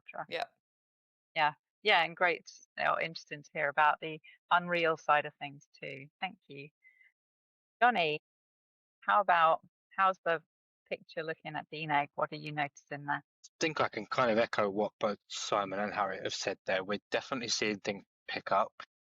It's been a difficult 2 years. Our feature animation teams saw a light at the end of the tunnel before anyone else. So visual effects was still quite slow when feature animation started to pick up, and we're really great in terms of the number of shows that we've got in our pipeline. I think we've got 3 shows due for delivery next year and 2 or 3 more coming for delivery in 2027. So that picked up a lot quicker than visual effects, but we are now seeing visual effects grow again. There's more work than there has been for the last 18 months, but it's steady in terms of hiring. There's no mass panic of quick, get everybody, how many people can we get in as quickly as possible? It's a lot more considered, and where are the gaps globally? So in terms of main areas, we're seeing it predominantly across North America and Sydney, like Simon mentioned, but London is, again, steady in terms of roles that are opening up. And for the last 3 to 6 months, we've had a steady stream of open roles in London that we've been filling across multiple departments. But like Harriet said, the creature work is out there now. It's more available.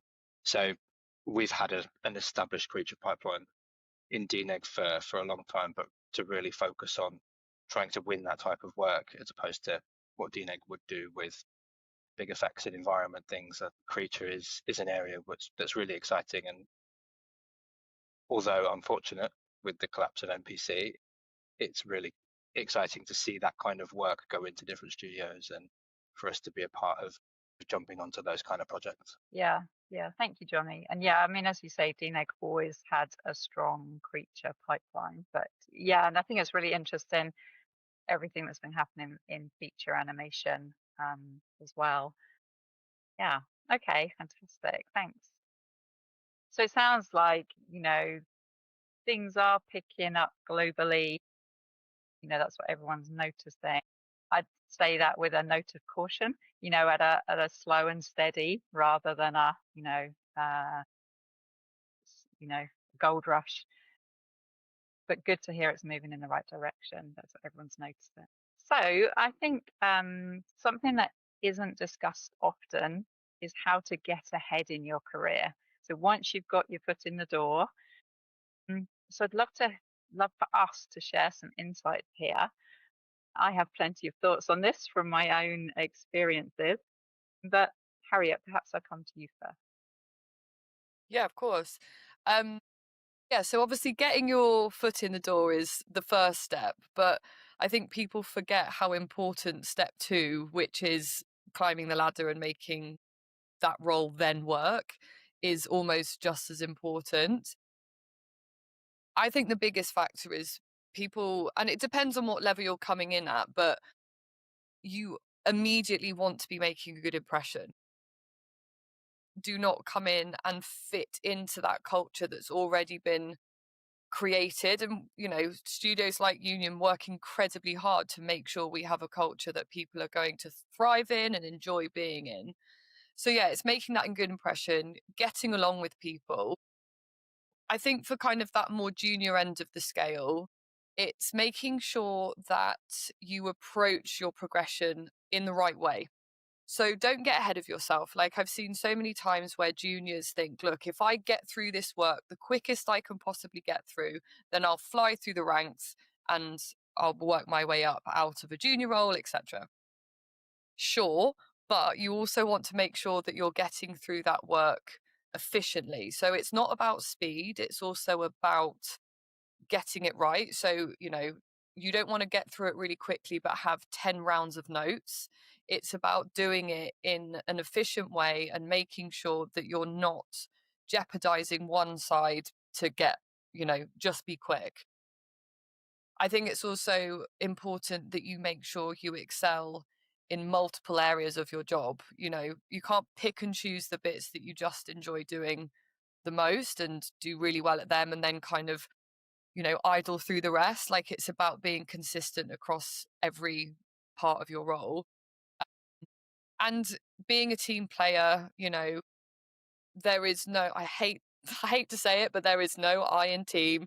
Everyone works together. And I think, if you're going to do something to upset or put a shift in that culture, then you stick out.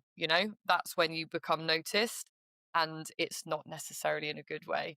You want to be noticed for the positives and not the negatives. Yeah, absolutely. Yeah, being noticed for the right reasons and not the wrong reasons. Yeah, so hearing about that consistency and being a team player, and of course wanting to impress and move ahead quickly, but realizing that there's plenty to learn along the way as well. Thank you, Harriet. That's really, really helpful. Jonny, let me come to you next. What would you like to add to that? Yeah, so I would say one thing that's often forgotten with regards to progression is people do want to progress quickly. There's a lot that can be said for people that get good at what they do and can really prove themselves in their role. Ambition is amazing, and we want people that are ambitious and want to grow. But I think often, or it can be, we've found that comes at the expense of becoming very, very good at what you're doing right now. So take the time and be happy in your current role for the time that you need to be in there for. It's not a matter of I've done one show and I've done it well, so right, what's next and what can I do to be considered a mid-level or a senior, or if you're in production, how do I get from a PA to a coordinator to a line producer? Get a couple of shows under your belt doing that and getting better at doing that, because quite often you'll find that you'll have one show that goes really, really well and you think you're absolutely flying. And then the next show is completely different. It's a challenge. It's all sorts of different problems might come up that you haven't necessarily accomplished or faced in your first show. So getting several shows under your belt in your role so that you can be really good when things are going great, but you can also be really good at facing when things are difficult. So I think people can get ahead of themselves a bit and think, I've done a really good job, so what's next? Whereas actually, let's do a really good job again, and let's do a really good job again, and then we can start thinking about what that ladder is and how you can climb that. One thing that we see at DNEG is, technology is playing a bigger and bigger and bigger part in what we do and in our artists' lives as well as on the technical teams. So having someone that wants to absorb that technology, wants to learn that technology, can be really, really useful. And there are opportunities for you to explore what this technology can do for your role, for our pipeline. And so if you want to think about progressing and where your career could go, having a look at more of the technology side could be really interesting, because as we're seeing, it's evolving not just yearly, it's every 6 months. There's something slightly different. There's something working better than it was. So if you've got an interest in that and you are exploring technology, it can be really beneficial to your role and to your development in a studio. Yeah, thank you, Jonny. And that's got me thinking about that growth mindset, really. So I think when you're in visual effects and to really progress in your career, you have to always be interested in learning and developing that all the time. I think that's, a key criteria. And yeah, the pace that technology is changing now means even more so. But so I think having that curiosity, that not getting stuck in one way of doing things. I think you have to be very flexible. Every project is different. And yes, as you were saying, Jonny, as well, I think it's about experience, isn't it? So every show you work on, you're going to be learning something. I used to speak to artists about, you're absolutely brilliant with green screens, but we haven't yet had the chance to put you on a show where you're going to be doing full CG compositing. So building that well-rounded sort of generalist skill set as well, whilst recognizing, Jonny, what you're saying about becoming really good at something as well. Yeah, great. Thank you. Simon, let me come to you. What would you like to add on this? I think really, it's just to echo what everybody said so far around, particularly I think the soft skills, you can't underestimate how important that is in terms of being a collaborative problem solver within your team and being open to suggestions and ideas. I think that's so important. The saying goes, doesn't it? When you're delivering a movie, it takes a village, and you've got to be part of that team. You've got to want to be part of that sort of village that is bringing the subject to life, if you like. And we all know that no project ever goes perfectly to plan, and it's how you then sort of react and are able to solve problems collectively, bring it to life. I think is so important. I think people would rather work with somebody who's going to take people along on a journey together than rather than work with what you may think of as like the evil genius who will deliver you an amazing project but then leave a trail of dead bodies behind them. Work in that kind of environment. So bring your best self to the environment and the team. Best self, not evil genius. Yeah, absolutely. Yeah, absolutely. And coming back to what Harriet said about wanting to stand out for the right reasons. Yeah, no one person makes a film. It takes a village, as you've said, Simon. I'm curious as well. So I'm curious what you guys think on this about sharing your ambitions. So when you're working somewhere, how helpful or not is it to say, glad to be in this role. One day I want to be here. One day I want to be a CG suit. One day I want to be head of production. How helpful or not do you think it is to sort of share that with where you're working? Jonny, what do you think? I think it's really important. I think there are people around you that can help you get there, and they're not necessarily going to be able to help you to get there unless they know that's where you want to go. There's obviously that is the kind of thing that absolutely you should be sharing with a line manager who is in place to support you with your career progression. And I know it can feel a bit strange sometimes sharing that sort of information with peers when they potentially want to get to the same place or they don't necessarily understand why you would want to go in that direction. But I think it can be really beneficial, and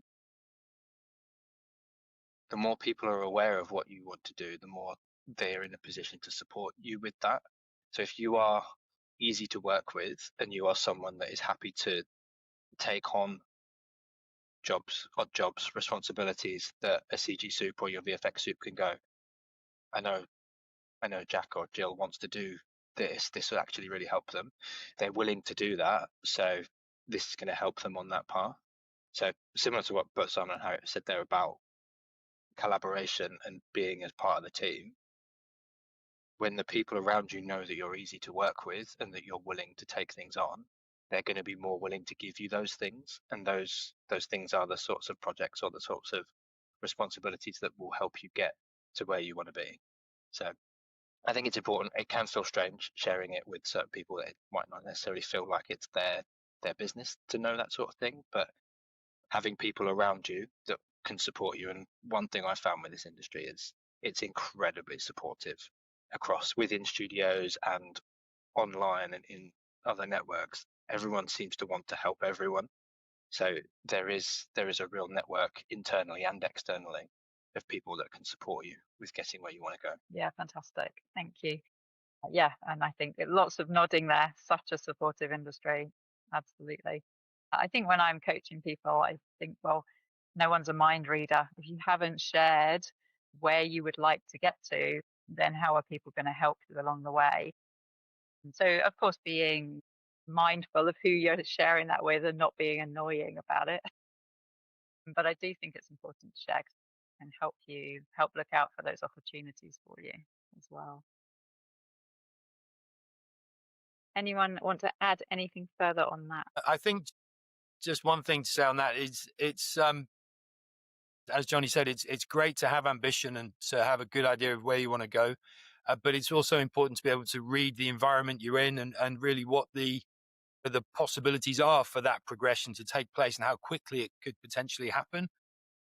So if you can see it's not going to happen immediately, what you can still do is keep learning and keep sort of engaging with people who can help mentor you and give you sort of further support for future progression, but don't get sort of negative about it if you're not seeing an opportunity opening up within a certain period of time that you may have set for yourself, you know? So it's about sort of really being able to read the environment you're in and how that can help with your progression. Yeah, great. Thank you, Simon.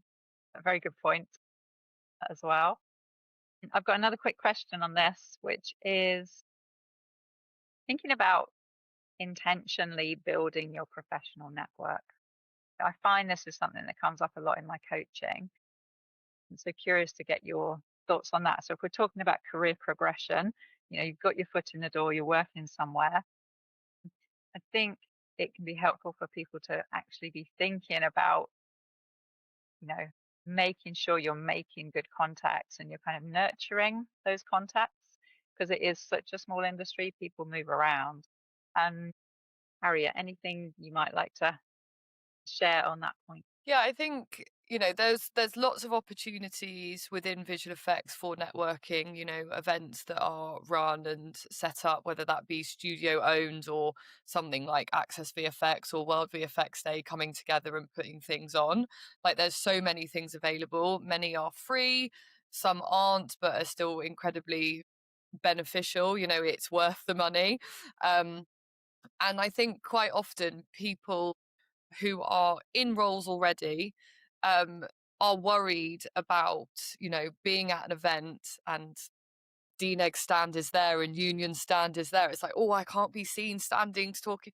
That's not true.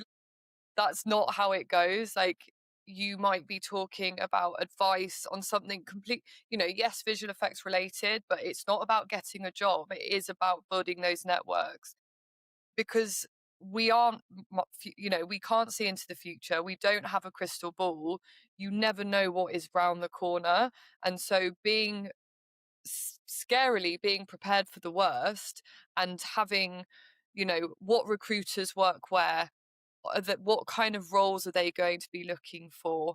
What do they want to see on my reel, so that I've got multiple reels ready to go when and if I need to start looking for a new job. That might be because you're ready for a new role or because the company you're at doesn't have enough work to keep you on. It happens.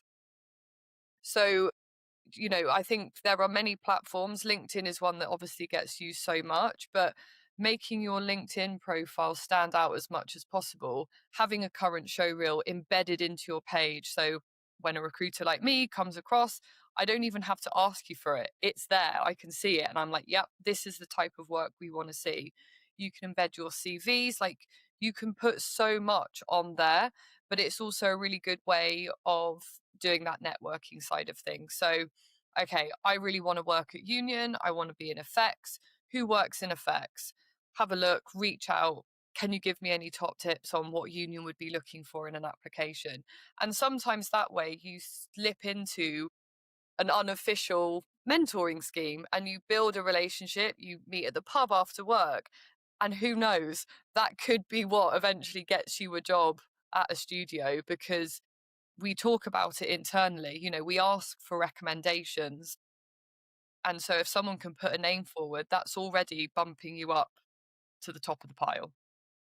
Yeah, brilliant. Loads of good stuff there, Harriet. Thank you. We are almost out of time. There's so much happening on World VFX Day. So I'm just going to do a final quick fire do's and don'ts when applying for roles. Jonny, over to you. When you apply, follow up your application by finding the recruiter, finding the person that is responsible for the role. Just letting them know that you've applied, putting your CV and your reel in another place for them to see. Recruiters are on LinkedIn a lot, whereas we might get several hundred applications for entry level or junior level roles. If you are one of the handful that then follow that up and say, hey, Jonny, I've just applied for the runner role or the PA role. Here's my CV. Let me know if you need to hear anything else or need to know anything else about me. It's a really great way to put your name at the top of that list. It's a name I'll recognize because I'll have seen the message come through, and it immediately then draws me to where the application will be to have a look at it and spend some time sharing it. So follow up. Also, when you are interviewing, continue to follow up, check in. You want to keep some control over the recruitment process, which can feel hard when you're working with big companies like DNEG, but checking in, following up, seeing how things are going. Everyone's really busy at the moment, so things do take a bit of time, but if you can, just a little nudge can be the difference between the start of a conversation or not. And then in terms of don'ts, very quickly, don't reach out. Final 30 seconds, Jonny. Don't reach out to people with the intention of asking things of them straight away.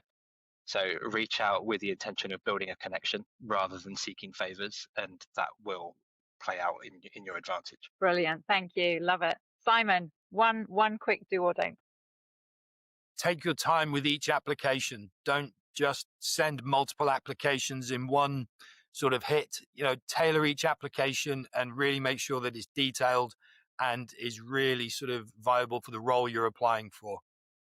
It's a very competitive world at the moment, so make the most of every opportunity you can to apply. Thank you. Harriet, very final one do or don't. Final is very similar to Simon, but it's treat your job search like a job. Create a spreadsheet. What job have you applied for? Which studio? What date did you apply for it? So you know reasonable times to follow up and chase, but you also know, okay, at DNEG I applied for this role. At Union I applied for this role. So again, you're not just... We don't like to feel spammed. We don't want to just feel like it's a BCC or send application. So yeah, treat it like a job itself. Brilliant. Thank you. That's it. We need to wrap up.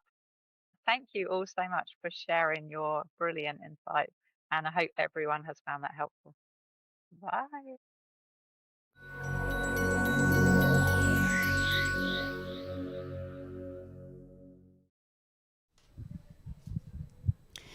Hi everyone, welcome back to live in the studio for World VFX Day 2025.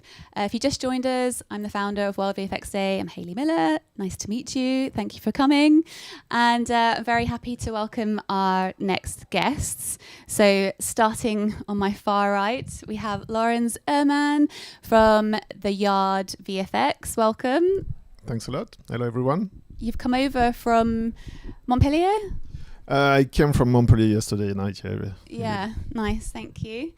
And next we have Vikas Gandhi from Gelaro Grace. Thank you so much, Hayley. It's great to be here. Yeah, thank you for being here and for making our show reel as well. Thank you for that.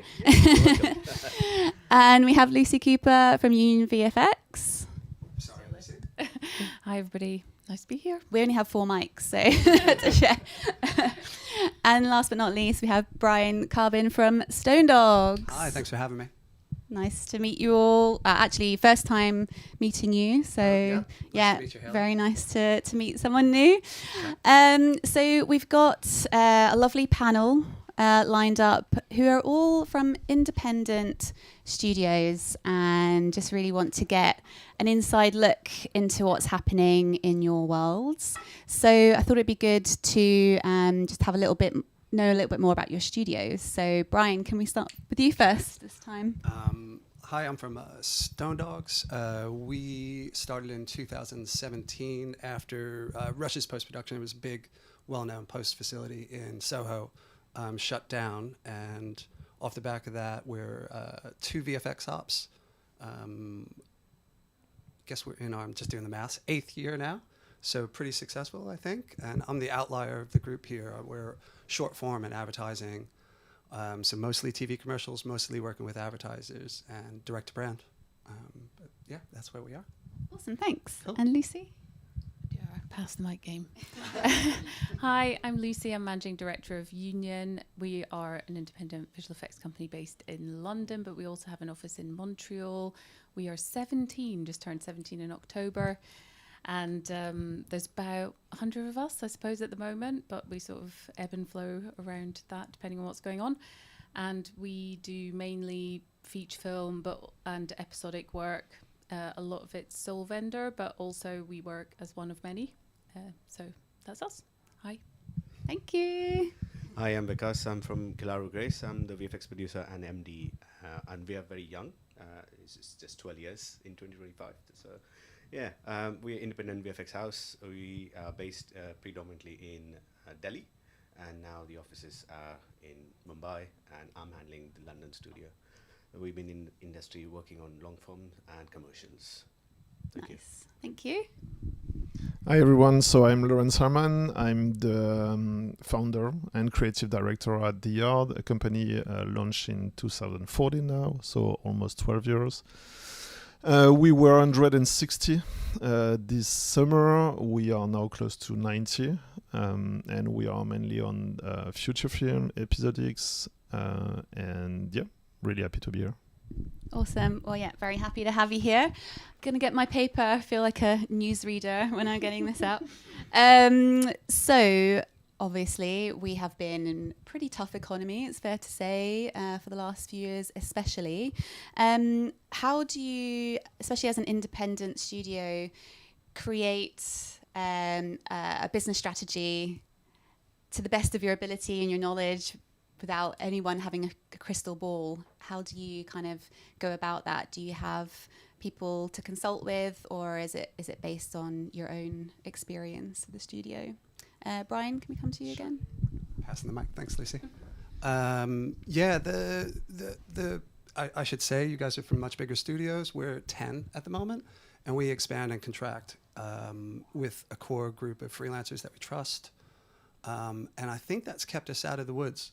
There's been, I'd say this time last year, I don't think we're unique. It was brutal. We were, right close to the edge. And I think our strategy is, I'm a business owner, so I'm not saying, I'm not risk adverse, but, I'm careful. So what we were able to do is, in the lean times, just be able to put some money away, be careful on the projects we choose.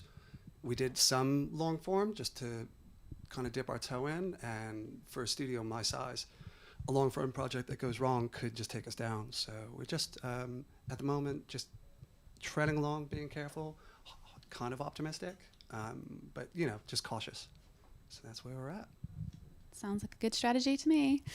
Lucy. Thank you. Even though we're bigger than you, I think we have a similar strategy.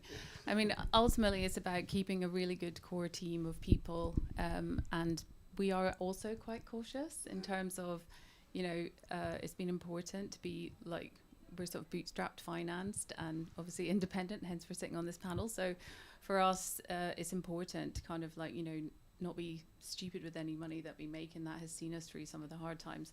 We've also been fortunate that some of the projects we've worked on have kept us busy when some other studios really weren't, and that is down to obviously client relationships and, the luck of the draw, I guess, with certain projects, and that sort of ebbs and flows across different studios, different things that get greenlit at different times.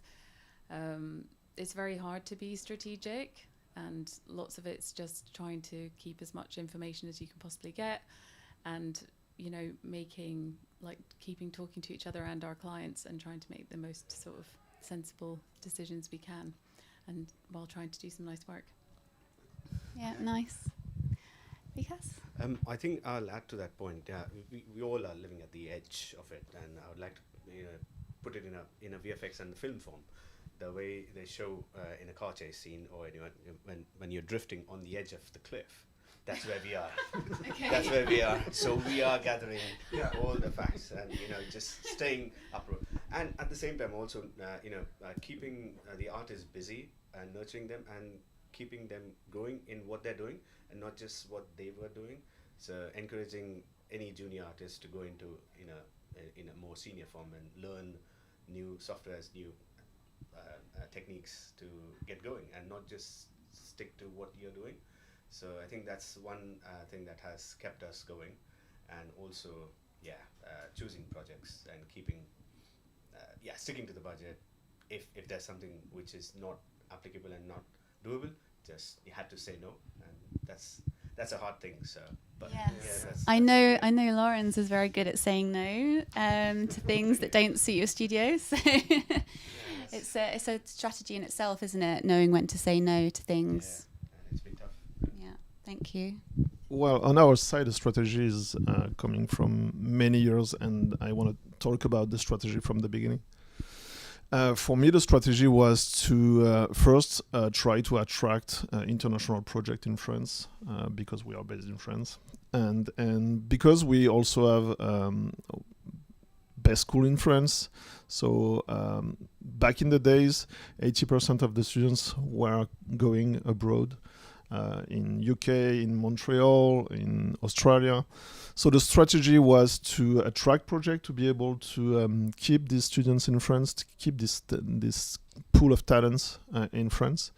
And then also after that, being able to attract artists who spent a lot of time abroad in big company, to be able to build this core team with experienced people and attract many other talents, because I think talents attract talents.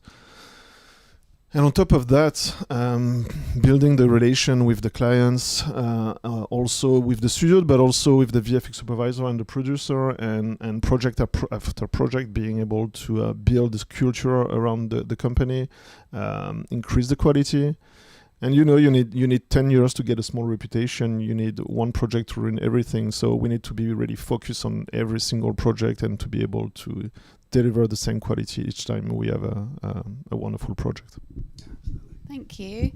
And I just wanted to point out now that we will have time for questions. So if you want to drop in any questions for any of our panelists in the live chat, then we will get to that after my questions. So get them in. So I know you can't talk about specifics a lot of the time, what projects you're working on per se, but just to give us a general outline of how you're feeling about next year.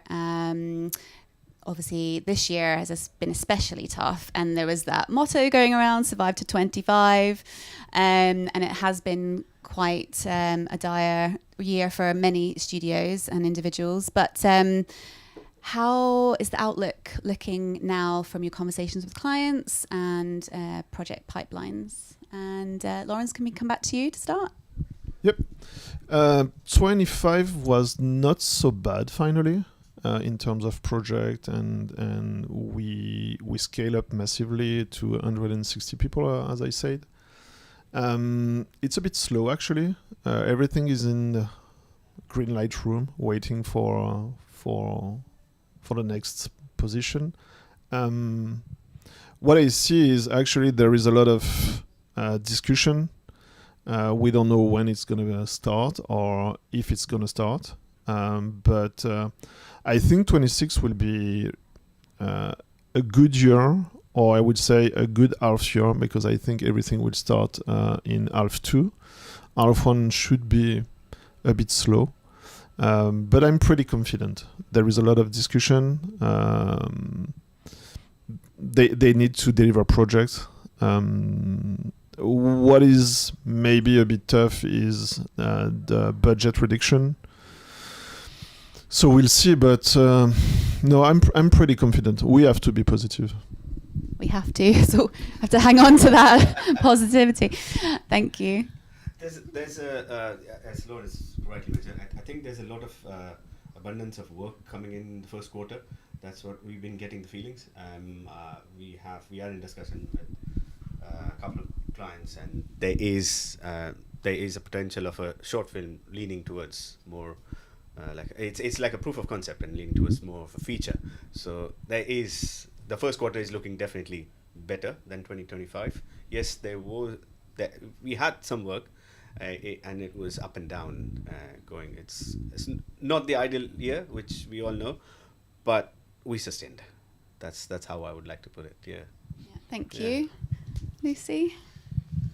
Thanks. I think my one of our co-founders the other night put it was a game of two halves, a football analogy, which I know nothing about. But yeah, we definitely had that this year because we were super busy, like for the first half of the year. And at one point we had more than 200 people, which is a first for us. And we're back at sort of half that size now. And it was a much quieter second half of the year. But we definitely do see 2026 being busier than this half of the year for sure, and lots of projects sort of we're definitely talking to a lot of people and having positive conversations. I think there was a lot of excitement about the change in the UK tax credits. I know we're going to get on to talk about tax credits, that people thought, would have an impact quicker than it has, but it definitely feels like people want to bring their work to London. So, I will also be optimistic about 2026. Good. I come from, again, short form advertising.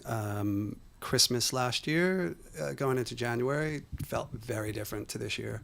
I think what we noticed is a lot of the agencies and a lot of direct to brand stuff that we work on, I don't know, the purse strings just opened up a bit and people were more confident, and it's like that expression, buy yourself out of recession. So we've just noticed that stuff that we were pitching for, or production companies and agencies were pitching for, stuff that we didn't think would come through because we have to throw estimates through. Are we the triple bid?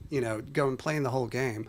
And then suddenly everything just started to come in at once. So going into next year, I'm feeling quietly confident. I think it's like speaking to our accountant, and it was like when our accountant just kind of figured out our model or how our business works. It was like, so let me get this straight. You can't forecast 2 months from now? I was like, I can't forecast a month from now sometimes, right? It is literally, when it's good, it's good. And at the moment, just looking at the books, January, February look busy, and that's unique. Usually things quiet down in that run up to Christmas, and we're kind of sitting in a good place. I'm feeling good. I like to hear that. Thank you very much. Now, as well as the kind of turmoil that we've been experiencing with projects, we have had another disruptor in the industry in the form of 2 little letters called AI. But of course, there are other tools that are coming out as well. And AI has definitely been a golden thread through most of our talks today. So I'm interested to hear from your side how you're integrating AI, if at all, into your workflows, pipelines, etc. And also what clients are asking you for with regards to that. And Lucy, could we come to you for a change to start? For sure. Everybody's talking about it everywhere, not just in our industry. So it's kind of an interesting thing, I think, because there's machine learning and there's AI. And machine learning is something that we've all been using for a long, long time. So that can obviously bring efficiencies to the studio. But again, you also, in sort of the new wave of what people are calling ML, it's like you don't really know if that's going to work until you see what you've got. So it's very hard to predict when you look at a script what kind of efficiencies you're going to be able to make. But you can sometimes, and the hope is, I guess, from the client side and from our side, that will bring efficiencies.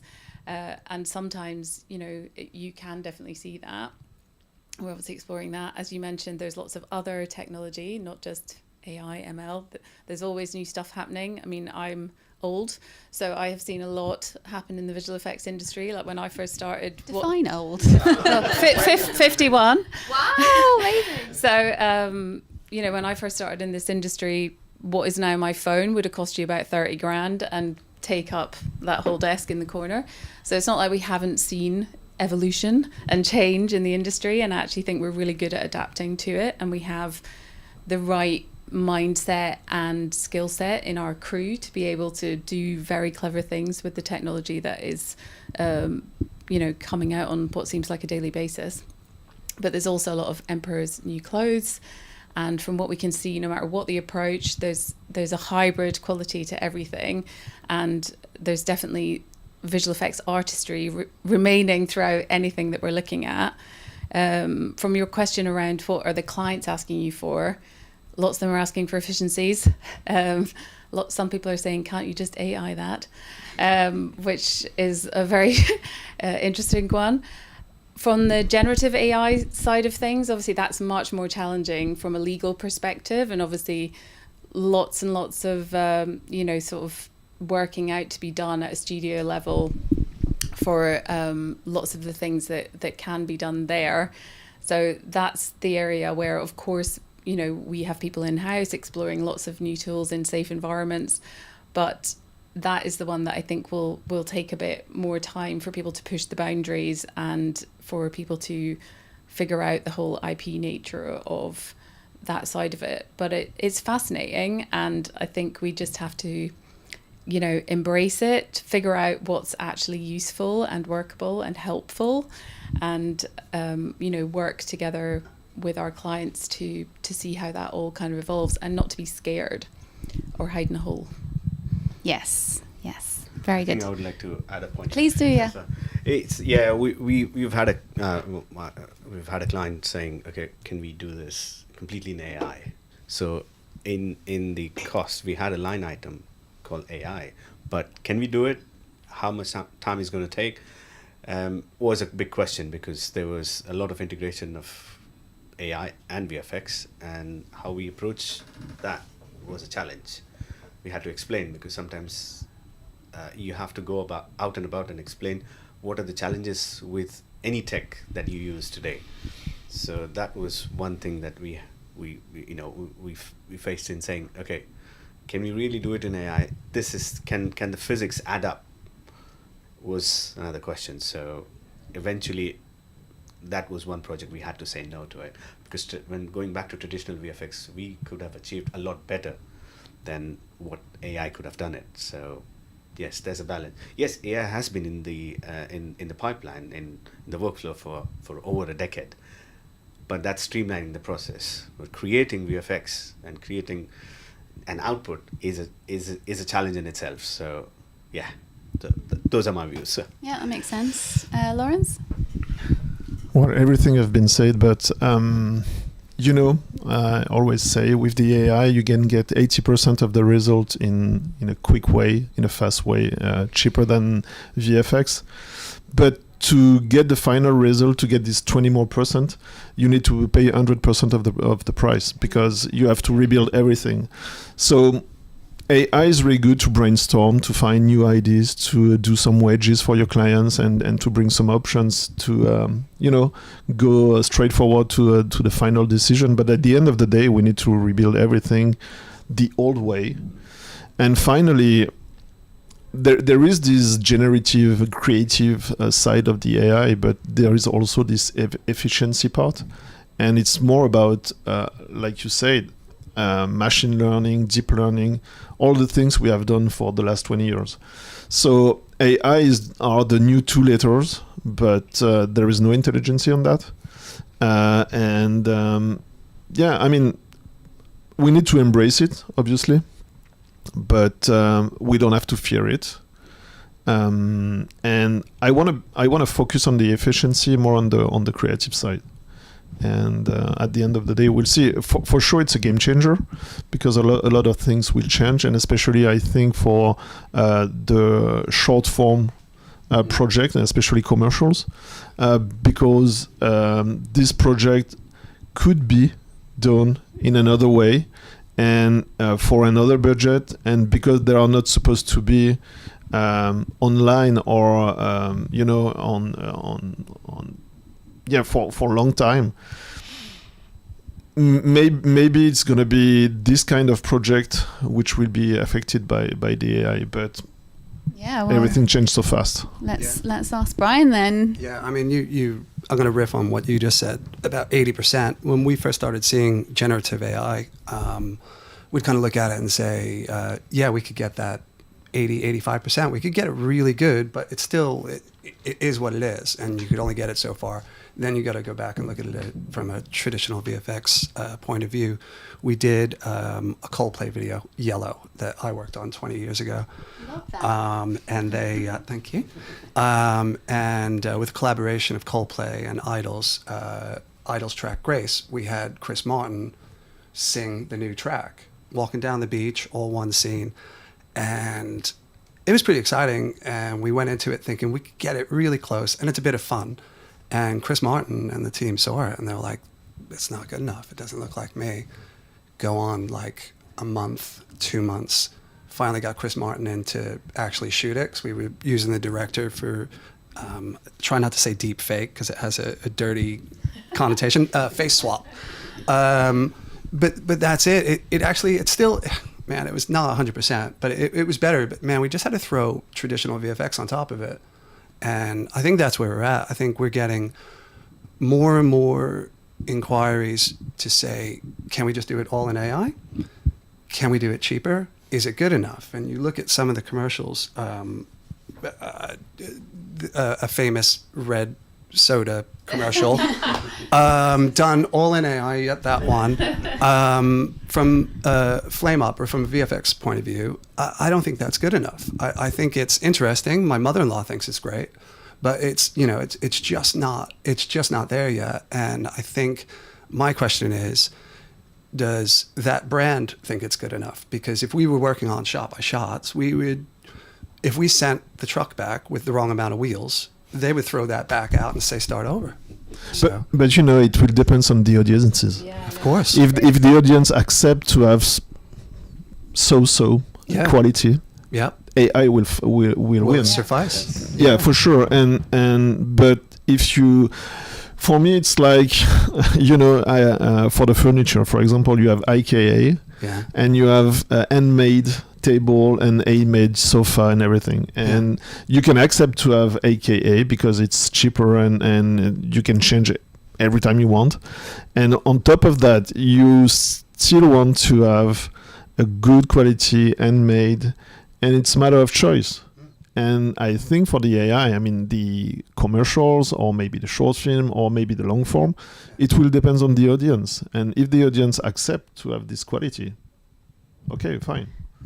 Well, I have to say that I saw a Gucci ad on Instagram the other day, and it was clearly AI, and it was so terrible that I actually unfollowed them. Not that I can afford to buy anything from Gucci, but I was just like, I can't deal with this. This is not good quality content. But maybe the quality will be even more in 1 year, maybe in 6 months. It will get better. But do you think the audience will accept to have a project, especially on the long form, done by 5 people with only the AI and forget all the journey around scouting, shooting, prepping, everything? I mean, it's a global experience finally, and I'm not sure people are I mean, I don't think they want such project. All the people, we are going back to all the vintage things, and I think it's going to be the same for movie. We need this global experience, and we need to know that everything was done by some people. Yeah, I hope so. I think you guys have nailed it, though. Where I think it's interesting, especially from short form, from a VFX supervisor point of view, is the previs camera setups, and kind of locking that down before you even turn over is really interesting. It's the efficiencies, the machine learning, the stuff, rotoscoping. I think there's a. It's not quite there yet, but for 80%. for Q&Rs, for just getting comps, but it's getting better. It's a new tool finally. Yep. It's a new tool, and I mean, like for the painters, they had Photoshop, and the musician, I mean, all the music done by computer, but finally there is still orchestra, there is still a violin, piano, and there is still a painter with brushes. I mean, it's a new form. Yeah, I think it's high time that we start training the audience's brains that what is right and what is not, which I've done, and now my family knows what's wrong and what's right. And a few of my friends, yesterday we had a chat and saying, okay, this is the going back to the commercial, the big commercial which came out last week. And they say, how much time do you think this is done? I said, let's not go into that, because it's not VFX. Yeah. It's not VFX. You have to accept it and say, oh right, okay. So that's how I'm doing my part of being in the industry. So training the brain, saying this is the difference. And I think that's the more way forward. I just really hope that VFX isn't put into that AI slot bracket, because we already have a hard enough time with the no CGI rhetoric, which drives us all insane. And I really hope that there's not that connection between the two, because obviously, there are so many people behind VFX. And that's... Few people. Right, so next question. It's a big one. But our industry's suffered quite a lot over the years. We've had fantastic studios close, and a recurring issue has been the lack of cash flow as a business setup. And you mentioned business model earlier, and there's a lot of people outside of our business that when we say about our business model, it kind of blows their minds, and it's like, wow, yeah, why is your industry set up this way? And we have lots of shared challenges. We're obviously a very supportive industry with one another, but there's obviously, as a business, it's still competitive as well. We have a lot of underbidding and fixed pricing and contracts, I'm sure, is a headache for all of you. Very broad question, very big question, but do you think there's a way that we can all come together as an industry to tackle or discuss some of these shared challenges on a global basis to with the view of making our industry stronger for the future? Anyone want to take that one? I think getting collaborations and collaborative approach is the right way forward, I think, because going back to the examples, like, together we can build a cruise, but as an individual or a smaller company, you can build a yacht. So how do you want to go about? So, carry lots of people together, or you want to carry a few? So I think collaborative approach is the future for VFX. And there are talents. There is talent in the market, and there is that you need to. We all need to explore, and sometimes giving the opportunity to the talent which is lacking exposure makes that might just save you money, but at the same time give you the same output that you're looking for from somewhere else. So I think collaboration is the key.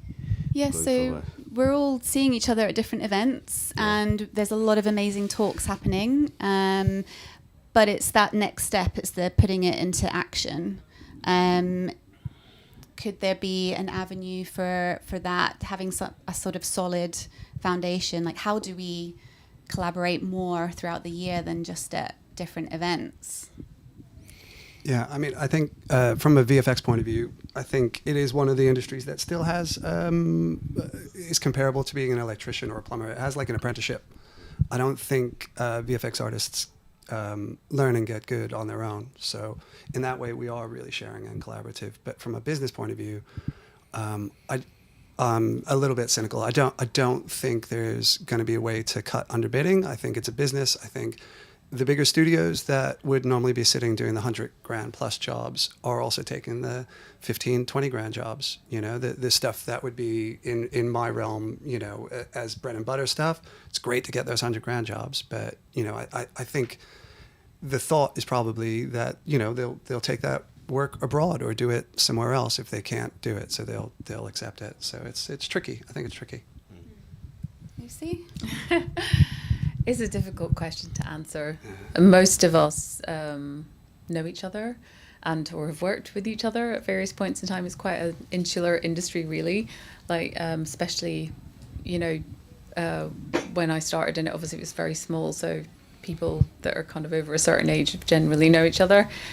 It's a very challenging question to answer. I think we'd love to think that we would all collaborate with each other more, but it's very tough when you're sort of running a business and you're under the pressures of whatever the business requires. And as you've pointed out,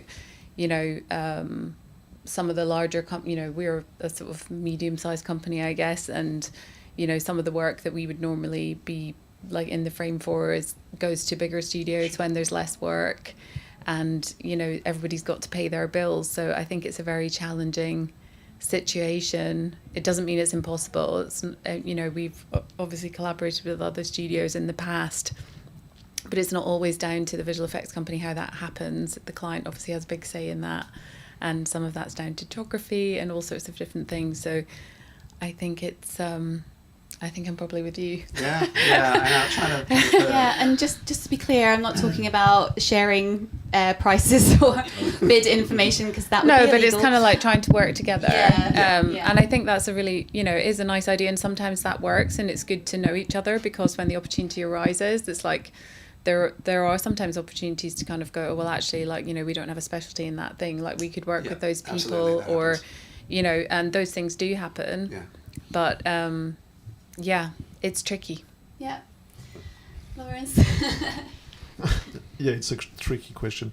From my point of view, there is no collaboration. Finally, clients ask us to collaborate because they put us on the same project, and finally we collaborate on the same project because maybe we're going to share some assets, maybe we're going to share some shots, but at the beginning we are not sharing the same project because we made this choice. The client made it for us. The problem actually is really the underbidding, and because some companies or most of the companies they need to feed the beast, they do prefer to underbid to get a lot of project and you know, to pay the bill, but bills are maybe bigger than ours. So they need to feed the beast. But I do prefer to stick on what I call the right price to deliver the right quality.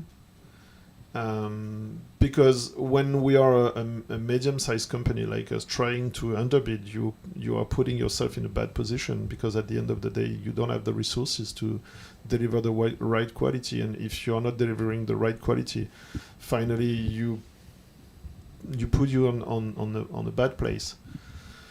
So yeah, having the power to say no, because this is not the right budget. I think it's crucial. It's also very difficult, because if you need to run your company, you need to get some money.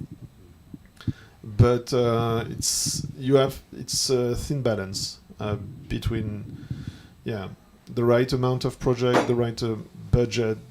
That's why I think you need to really define the size of your company, and it's always tricky, because when, for example, on 23 we had a lot of project, and you are willing to increase the size of your company, but increasing the size of company also increase your overhead, everything, your expenses, and at some point you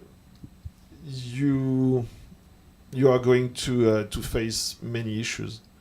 So yeah, it's a tricky question, but collaboration is difficult. That is tricky. I mean, just to stick on the point a bit more, what key things could help, aside from obviously getting new projects in at a great price. I don't think cancellation fees exist in our industry, for instance. Is that something that could be helpful? I mean, in an ideal world, I know that clients can't help it if they need to move a project down a few months or cancel it altogether. But for the studios, you've built up teams ready to go to work on projects, and then I don't know if it's ever happened to any of you, but it could happen at any time leading up to the start of the project, and then you're left with a team that you then have to let go. And is there a way to avoid that, even in any industry?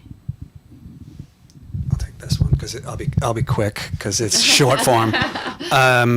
Yeah, do you know what you don't ask, you don't get, but it comes down to the client. And we get jobs where we scale up. We know that we're delivering 542 assets for something, and it turns out that it's a lot less. So we've actually put stuff in place. We've got freelancers in. We've got everyone ready to go. And do you know what? It's come back a few times where the client says that we accept that you've made that expense, and out of good faith, we'll meet halfway. And you don't ask, you don't get. But nothing on the scale of what you guys are talking about, I'm sure.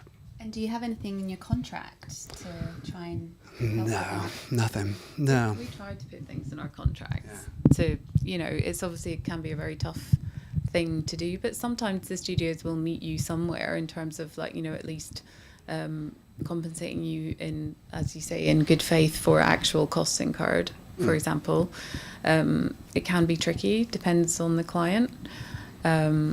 In general, I think the best thing we can do is try to have never put all your eggs in one basket, and have a breadth of projects and different types of projects, because ultimately timelines move around, whether we want to admit that or not. And it's generally easier to solve the puzzle if you've got more pieces in the puzzle, and you often find that you can accommodate hiatuses or movement in shows, and that things somehow work out. And that's down to also having a good dialogue, constant dialogue with your client, so that you can kind of work together and figure out how that works. And most of the time you sort of get there. I guess as smaller studios as well, it's not necessarily that you can have a full-time lawyer in the studio. I've got a Scots law degree from 1996, and I am the studio lawyer. Well, no, obviously we work with the outside counsel, but sometimes that's obviously an expense as well, and it depends. So we try to work with standard contracts and things like that, or have established contracts with clients who are repeat clients, so that you've got a pro forma. But yeah, all those things are expensive. Yeah. Anything to add? Being a smaller studio, it's very difficult for us to, but what we have managed to do is, this is the budget, this is how much we can do, and I think that's more or less everyone could do that. But yeah, that's the approach that we have done. We've accepted. Not let never say no to any jobs, but sometimes you have to. But yeah, limited budget. This is what we can do. This is how we can achieve the rest of it, given the fact that, okay, can we squeeze in some more? But yeah. Okay. Lawrence? Well, you need to have many projects to be able to reshuffle your crew and to adapt, because we need to stay agile, but it's hard to put everything in a contract, or it takes time, and finally you are not awarded because it's a bit long. But it's all about the discussion and the relation you build with your client, and I think you need to have few clients and to build this kind of relation, because when there is this honest and trustful collaboration and discussion, you are able to discuss with them and to adapt your crew. And I mean, it's all about discussion, but trying to put everything in a contract, I'm not sure. No. Pretty tricky. Tricky. Lots of it's tricky. The word of the day. Okay, just a quick look. Can we get in some questions through? Yeah, we've got loads of questions. Oh, brilliant! We've got a few questions left on my little sheet, and then we'll go across. We've got roughly about 15-ish minutes left. So, do you, as business owners and in the leadership team, do you tend to look at other industries to see what they're doing and how they're being affected by the same things we're being affected by, like new tech AI or contracts or similar business models? And out of interest, are you part of any leadership communities? How do you kind of learn the business tropes and information as you go? Because Lawrence, for instance, you're an artist, supervisor who's founded your own studio. Did you go to business school before? Did you have to learn on the job? No, as you mentioned, as I'm an artist, I was not supposed to run a company. So I try to learn every day. I built a strong team around me to help me understand everything and to run the company. And after that, it's all about networking, discussion, trying to understand the business, learning a lot every day, and trying to adapt finally. And I think the key for us is to be agile, trying to anticipate, putting a lot of KPI everywhere we can, and yeah, that's all. And in terms of other industries, are there any industries that you think are similar to ours at all? Honestly, I love that question. Yeah, honestly, I'm really focused on my industry, and it's really tough. It's hard to look at. Yeah, I totally get it. Having the time to really look at what else is going on in the world when you're dealing with your own company. Maybe lawyers are like VFX artists. Do you know it's like a non-tangible asset? Like you go to a lawyer because they know how to do something that you don't know how to do. So clients and agencies, and they bring it to you because you're the expert in that field. But yeah, like Lawrence, it's I can't think of any other industries besides the basic kind of, business models and just trying to understand how the accountants forecast and basics of it. But yeah, it's hard. Thankfully, I know a lot of lawyers because Oh, I studied. now I know you're a lawyer. With them. So I talk to them quite a lot, but I don't think obviously everybody thinks their industry is unique. I'm sure it's not, but I can't think of one that I know about that I can learn loads of lessons from. I'm totally open to someone sharing that with me. I think there's a lot of comparisons with the music industry, because we have similar clients. We've got Warner, Universal, etc., and we have the copyright issues. So does that mean we have to do live events now?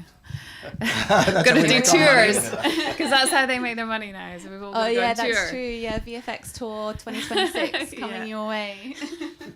I guess I know we're talking about VFX, but that's one thing I've noticed from friends in audio studios is AI has really gotten, well, it's better than the VFX as far as like Gen AI goes, but it's interesting and a bit scary how good that side of it is. But I think the music industry have pretty robust royalties in place, so they're a bit more protected than we are with their intellectual property. But we'll see. Yeah. I think there's one example here. I don't know many of us know about. There's a car rental platform called Turo. So Turo is like a lot of people are offering different kinds of cars.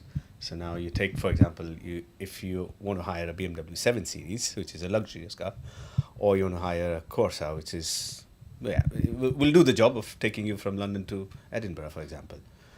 But you want to spend on a BMW 7 Series and spend the rest of the monies in experiencing the Highlands, or you want to go in a Corsa, save that money, and have a lot more in the experience. So that's where I'm also learning from, and also it might sound a very funny thing, but I learned from my son, who's a 6-year-old. He builds Lego every single day, and he has a different model every single day.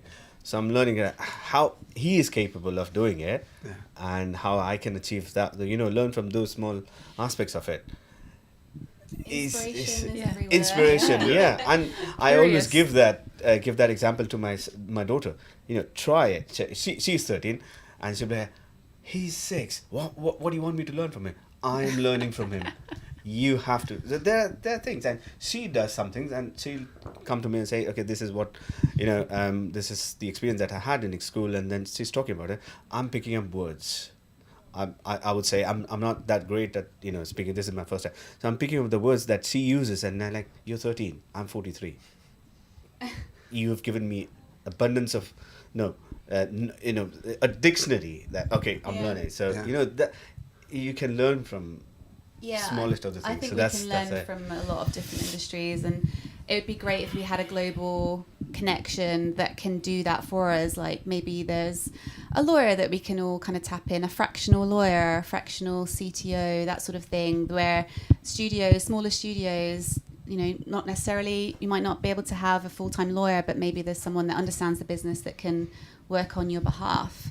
That's kind of like how my brain works anyway. Well, I'm going to be reaching out to Lucy after this now. Lucy, do you want to be too excited?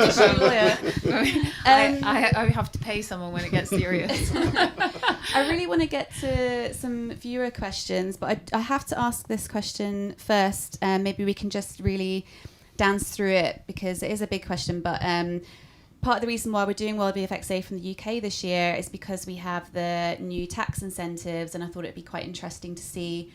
They've been in effect from the start of the year, but be interested to hear from you all. Has it affected the business from your perspective so far, or is it adding to some more positive conversations with clients leading into next year? Well, I can talk about two sides because we are in France and we are also in London. So we are, we have the two tax rebates. But I do feel that the new tax rebates tax incentive in London is really attractive because we have a lot of discussion and more for UK London than France actually. But everything changed every single, not month, but year, because every country is trying to adapt their own rebate to be more attractive. And actually in France we change also this month our tax rebate. So I think it's really attractive, but it's also only not, but it's really positive for the clients. And on the artist side, it means moving everywhere, every time. And we've seen that with Montreal, a lot of artists were there for maybe 10 years or more. And a lot of them, they were forced to move to another country more attractive. So, I don't think we have to move to new countries only for tax rebate, because tax rebate is part of our business, but the quality of our work should be on top of everything. Yeah, so actually being on UK and France is really good for us, I think. But and you have your new London studio as well now? Yeah, I mean, we opened London in October 24. We have the office since beginning of 25, and we have now only 2 people in the company: the head of studio and our executive producer. And I do hope that we're gonna start project in early 26. We have many discussions, so should be fine. But it's a long journey. Long journey indeed. Just some quick answers, if that's okay, because I really want to squeeze in some audience questions, if that's okay. Yeah. I'll go on. There are no. Excuse me, sorry. For us, short form again, advertising, we don't benefit from any of the tax credits. What we do though is R&D. So we have created some bespoke internal software that hopefully will become an IP, and doing R&D through HMRC comes off your corporation tax. So it is a way of savings, but there is no tax credits really that apply to us. Okie dokes. Lucy? I definitely think the change to the UK tax credit is having a positive impact. There's definitely people who took their visual effects because we were beyond the 80% cap out of London are saying that it's great, now we can just keep everything in London. Like I said earlier, I think it's taken a bit longer to filter through, but it does feel like more people are wanting to do business in London. Whether we like them or not, they are part of our industry, and as you alluded to, they're global and they're not going away anytime soon, so it doesn't really matter whether I like them or not, they're here. Okay. Anything to add? We are quite young, so I'm learning from my fellow panelists. So thank you for the input. A big beast to tackle. Maybe we'll have a little side session on understanding tax incentives another day. Alfie, can we come to you? Yeah. Can I give you the microphone? Yeah, sure. I'll take over. So the first question is from IES Tinix. I've butchered that name, but it's how much of your staff work remotely, and if so, what is the furthest member of staff? Is that a question for the room? Yeah. Anyone take it? On our side, 30% of the company is working remotely. We try to be on a hybrid mode, meaning that 3 days at work and 2 days on remote. But we try to be flexible and agile, and I mean, all the artists, they can ask for a remote day. 30%. It depends on the artist. It depends on the location, position. We try to be flexible. Do you want me to go? So with our core teams, our permanent staff, I think with the exception of one, everybody comes in 3 days a week, the same 3 days. So we have a hybrid model. There's a couple of roles that are in on a slightly different pattern, tech support, etc. Obviously, our office and facilities manager is in. So, But as and when we scale, we've got enough seats for probably about 120 people. But if we get bigger than that, then we end up with more remote people. But again, we try to get them into the office. One of the things I've noticed recently, which has been positive for me, is that last time we were bigger than that, people were really, really wanting to come into the office, which is a bit of a sea change on some of the kind of rhetoric over the last few years. Yeah, we have full capacity, and people like artists come down to the office every day, almost in a Delhi office. So yeah. I mean, COVID, we learned that we could work fully remote. What I think we noticed was junior staff and people who were kind of doing their apprenticeship really lost out by it.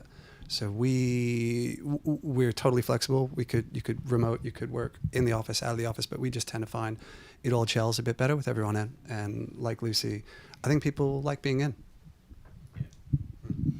Cool, thank you very much. There was another question, but I think we kind of answered it about what are the differences between workflow in terms of working remotely and people coming in. So the next one is from Anna Basker. And it's, generally speaking, which positions are you looking to fill as indie studios, and what advice would you give to people specialising as 3D generalists in 2026? I would say we call them unicorns. The more of a unicorn you can be, the more attractive you are to us. So ultimately, and I definitely think as things evolve, the more like of a Swiss Army knife, the more skills you have, the better kind of thing, especially with an independent studio, because our workload varies quite a lot in terms of what we're doing. We tend to have, thankfully, great relationships with our clients. So if they're 1 minute doing, a period drama and the next minute they're in space, then so are we, which is great. But obviously it can mean quite different skill sets for the team. And, in times when the industry can fluctuate quite a bit, retaining certain skills all the time on staff can be challenging, depending on, the size of your company. So I would say the more you can be adaptable so that you can have a specialism, and when that's in the studio, you can absolutely focus on that. But when perhaps there's not as much of that work, you can still be useful to the studio. It makes you a very valuable member of staff. So that would be my advice. Nice. Anyone else? No? Okay. So next one is from, that's very long username, Travin O'Cord over Digital Alert 7803. Nailed it. I'm not 100% clear how unions work, but from what I understand, they protect workers. What are your views on the IATSE VFX union? Do they help? Any experience with them? Nope. Are they more American? Possibly, yeah. I've not heard that either.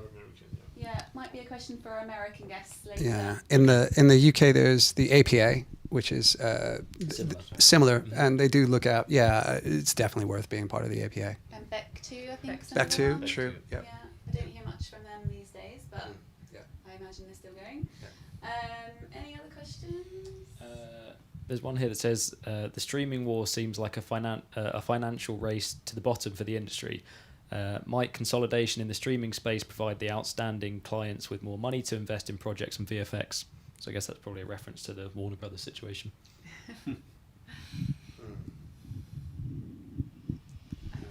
Big question. Yeah. Is it really a question or a statement? Is there a rhetorical question? Yeah. Yes. Yes. Let's hope so. We can hope for more money. That's about it. Yeah. Well, I think we don't have to. If there's a purchase deal, then there's a lot of money there.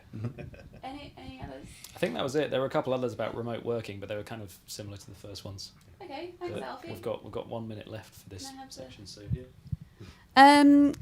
so just to round up then, thanks again for coming in today. What's next for each of your studios? Brian, can we start with you? Next. So we are, I think we said it right in the beginning, we are going to embrace the AI revolution. We are investing in hardware. We're learning as much as we can just to see where it ends up. And just more of this right now going forward would be great. Yep.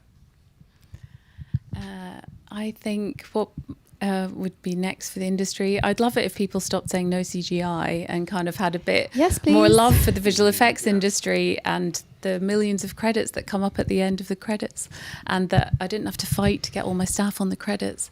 But ultimately, all we want to do is like work on nice projects with amazing people, and make a living doing it, really. So we will continue to be agile and flexible and curious, and try to keep learning new things, and keep engaging with our clients and trying to work together to do whatever is coming next. Nice. With a new studio in Mumbai, so we'll be looking forward to catering the ever-growing Bollywood industry. Lots of nice projects, lots of scripts in place, and lots of discussion. So there's a lot of investment as well, isn't there, at the moment in India? Yes, yeah, and that's what the client are looking for. So you have an office in Mumbai, here we are, and so a lot of clients coming in, asking for what can you do this? Can we do this? Can we collaborate on this? So, yeah, that's future of 2026 with Bollywood. It's always nice to hear new studios popping up. Yeah. Lawrence? Well, we want to continue to grow as a company, to continue to build the culture and across our 3 sites, and especially between London and Paris, to share the culture, and also to continue to build this amazing relation with the clients and all the people in this industry. I think we need to keep in mind that doing this job should be a passion, and we are all passionate, so we need to share our passion, and it's obviously a business, but we love what we do, so we need to continue. This is why our industry is so awesome, because everyone's so passionate and just wants to make art and be creative and keep everyone entertained. So I just wanted to say, if anyone from the leadership team or owners of studios are watching, there's a leadership survey on the World VFX Day website. Please take part. We've had lots of good input so far already, and I'm hoping that we can have some great data at the end of it on our shared challenges that will hopefully lead to bigger conversations going into the new year. So I just want to say thank you to everyone. Really appreciate you coming in. Thanks a lot for having us. Thank you. Hi, my name is Jan Pinkava, head of the Animation Institute, Film Academy Baden-Württemberg in Ludwigsburg, Germany, and conference chair of FMX, Europe's leading animation, visual effects, and digital media conference. We're celebrating World VFX Day here in the city of Stuttgart, the home of FMX, and a vibrant community of companies and artists creating the digital magic that makes for spectacular storytelling on a screen near you. Hayley Miller and her team are doing a terrific job of bringing global attention to their work. So thank you, Hayley and team, for the love, for the commitment, for the dedication. VFX loves you right back. In this time of change, it's worth remembering that our industry has evolved through transformation after transformation since the coming of talkies 100 years ago. It has always been about moving on, adapting to change, and finding new possibilities. So, in a special 30th edition, FMX 2026 is stepping out on the road ahead and will set the stage for close-up conversations with the artists, the technologists, the producers who are shaping the future with their confidence, resilience, and creativity. As the writer Antoine de Saint-Exupéry once said, our task is not to predict the future, but to make it possible. See you in Stuttgart.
Tonight, the Visual Effects Society is honoring two masters of the genre. He's done what no man has ever done before. He gave Spock a girlfriend. I would like to thank the artists, texture, lighting, simulation, rendering masters, and so many others who have made the absolutely impossible entirely real. Y'all do some amazing shit here, man. You save our asses frequently, let me tell you. Ladies and gentlemen, it is my great honor to present the Visual Effects Society Award for Creative Excellence to my friend, the great William Shatner.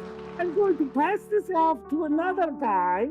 It is my honor to present the Visual Effects Society Lifetime Achievement Award. Senor Alfonso Juan. I feel a little bit like an imposter. The real visionary here is the amazing team that make this movie happen. This is not about technology. We know that we're all using tools that are pretty similar to one another. It's the people, it's the artists. I just want to tell you how much I value what you do. It's my very great honor and privilege to present this VES Lifetime Achievement Award. It is my honor to present the 2025 VES Creative Excellency Award to Hiroyuki-sama. I cannot do anything without you guys.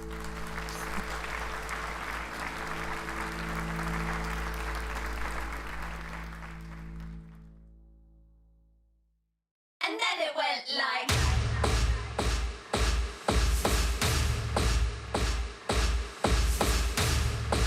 A 1, 2, 3, 4. A 1, 2, 3, 4. Well, if it's glass, yeah, you're gonna shatter it. Battle your battles, you got a talent, how to the cure. You can breathe underwater. Won't you teach me how to do it? I wanna.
Hi everyone. Sorry to cut the Crafty Ape showreel there, but we will play it again.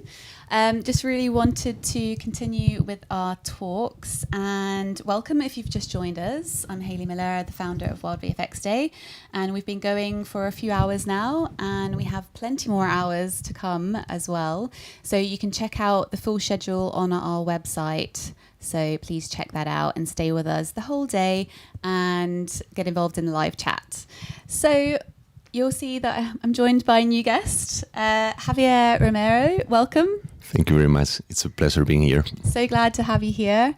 Now, those of you with a good eye will see then our next talk, which is on Spain becoming a VFX and animation hub, that Javier is hosting that talk, but is here with me right now. So yeah, look forward to that talk. We're going to be playing it in about 20 minutes. But wanted to have a chat with you first. Yeah. Can you give us a little bit of an intro to yourself?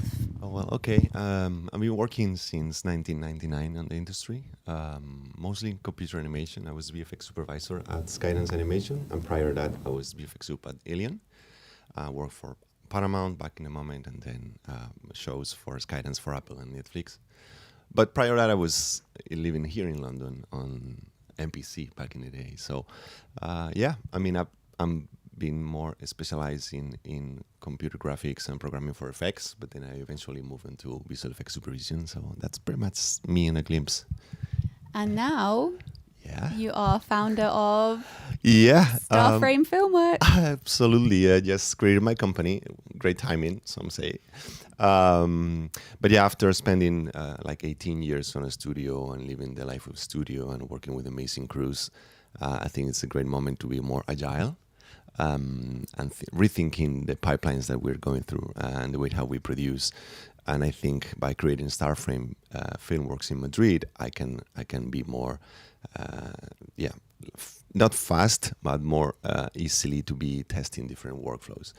And also one thing that we do at Starframe is that we can channel a lot of investments in Spain, given our amazing tax incentive landscape and also the talent landscape that we have at the country. So hopefully everybody will see and understand that in the talk that we have afterwards. Yes, and you've come over from Madrid.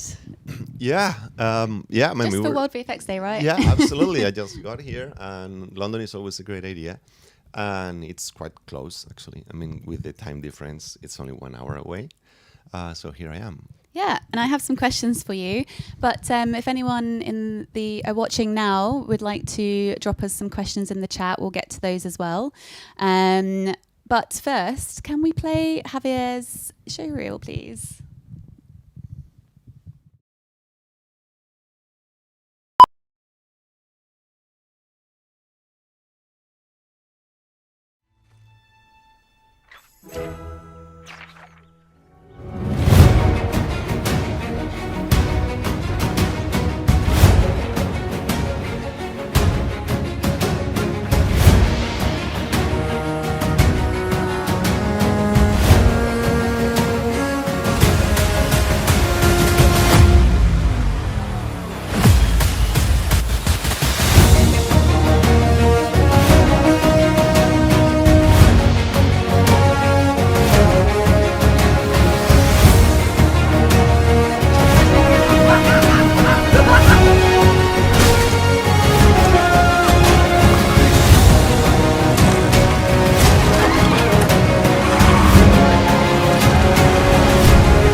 Hi everyone, hope you enjoyed that show reel by Javier.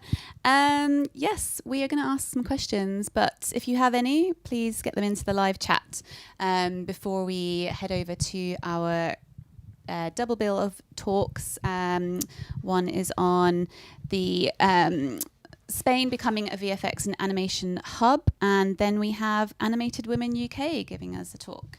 So, Javier. Let's go. We've got to learn about your journey into this VFX, wonderful world of VFX and animation, because you have been on both sides. Yeah, I mean, I always remember. I mean, I have a saying always that is this, and I believe it's true, which is nobody in this industry works without wanting to because it's so difficult. I mean, you can go into a bank or insurance or whatever other industries, and sometimes you find people, did you ever wanted to work on these? People might answer, well, maybe no, I ended up here, it's okay. But if you talk to any artist in this industry, we always wanted to work on these. So my motivation also was since day one on the movies. I always loved films, and then I realized that you could do movies with a computer. So I have a background in architecture. So then I saw this Bugs Life teaser, and I say I want to work on that. So yeah, I started in Spain. I worked there in a couple of studios, and in 2004 I came to the UK to study at Bournemouth, which I know there's a talk. Yes, we have a Bournemouth talk later today. Right. And in that moment I went to MPC. I went back to Spain because I always believed that Spain could be where it's right now, like an amazing VFX and animation hub because of the artists that we have there. And I started to work at Ilion as effects supervisor, VFX supervisor, and then we eventually got purchased by Skydance, and that's pretty much my background. Nice. How I got here.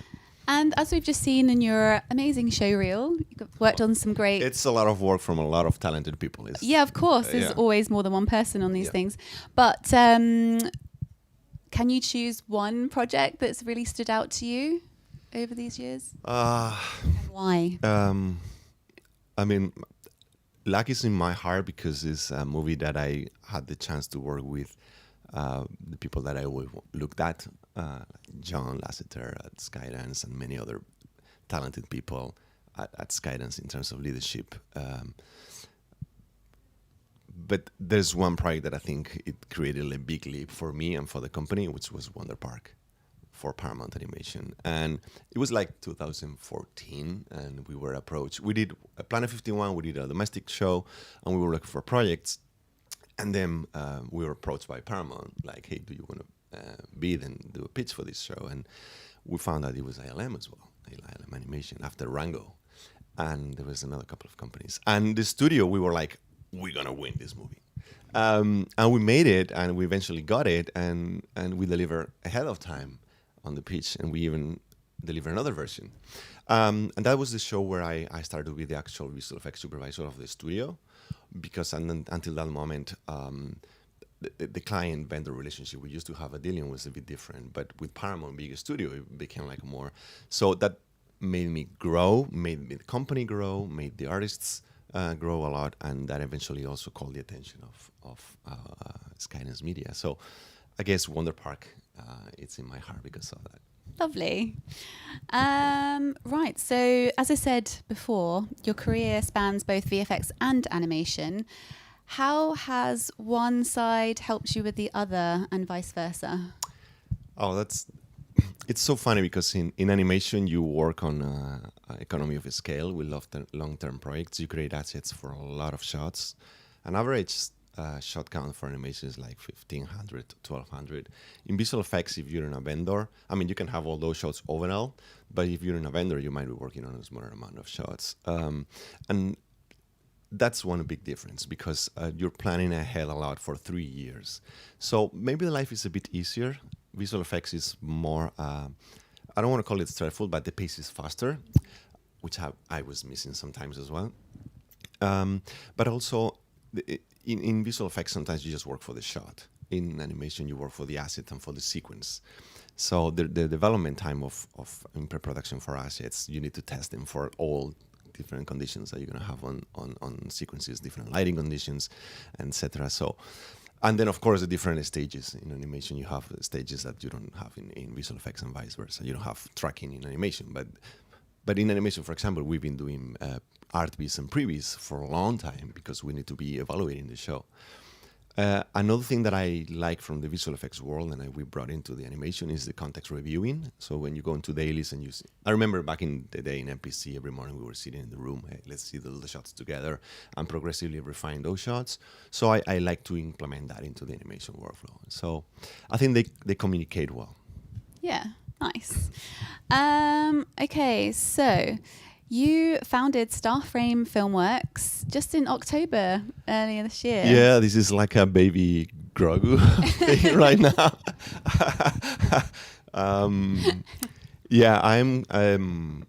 This is something new. Inside me, I always wanted to create something of my own. So it's like, it's a baby company.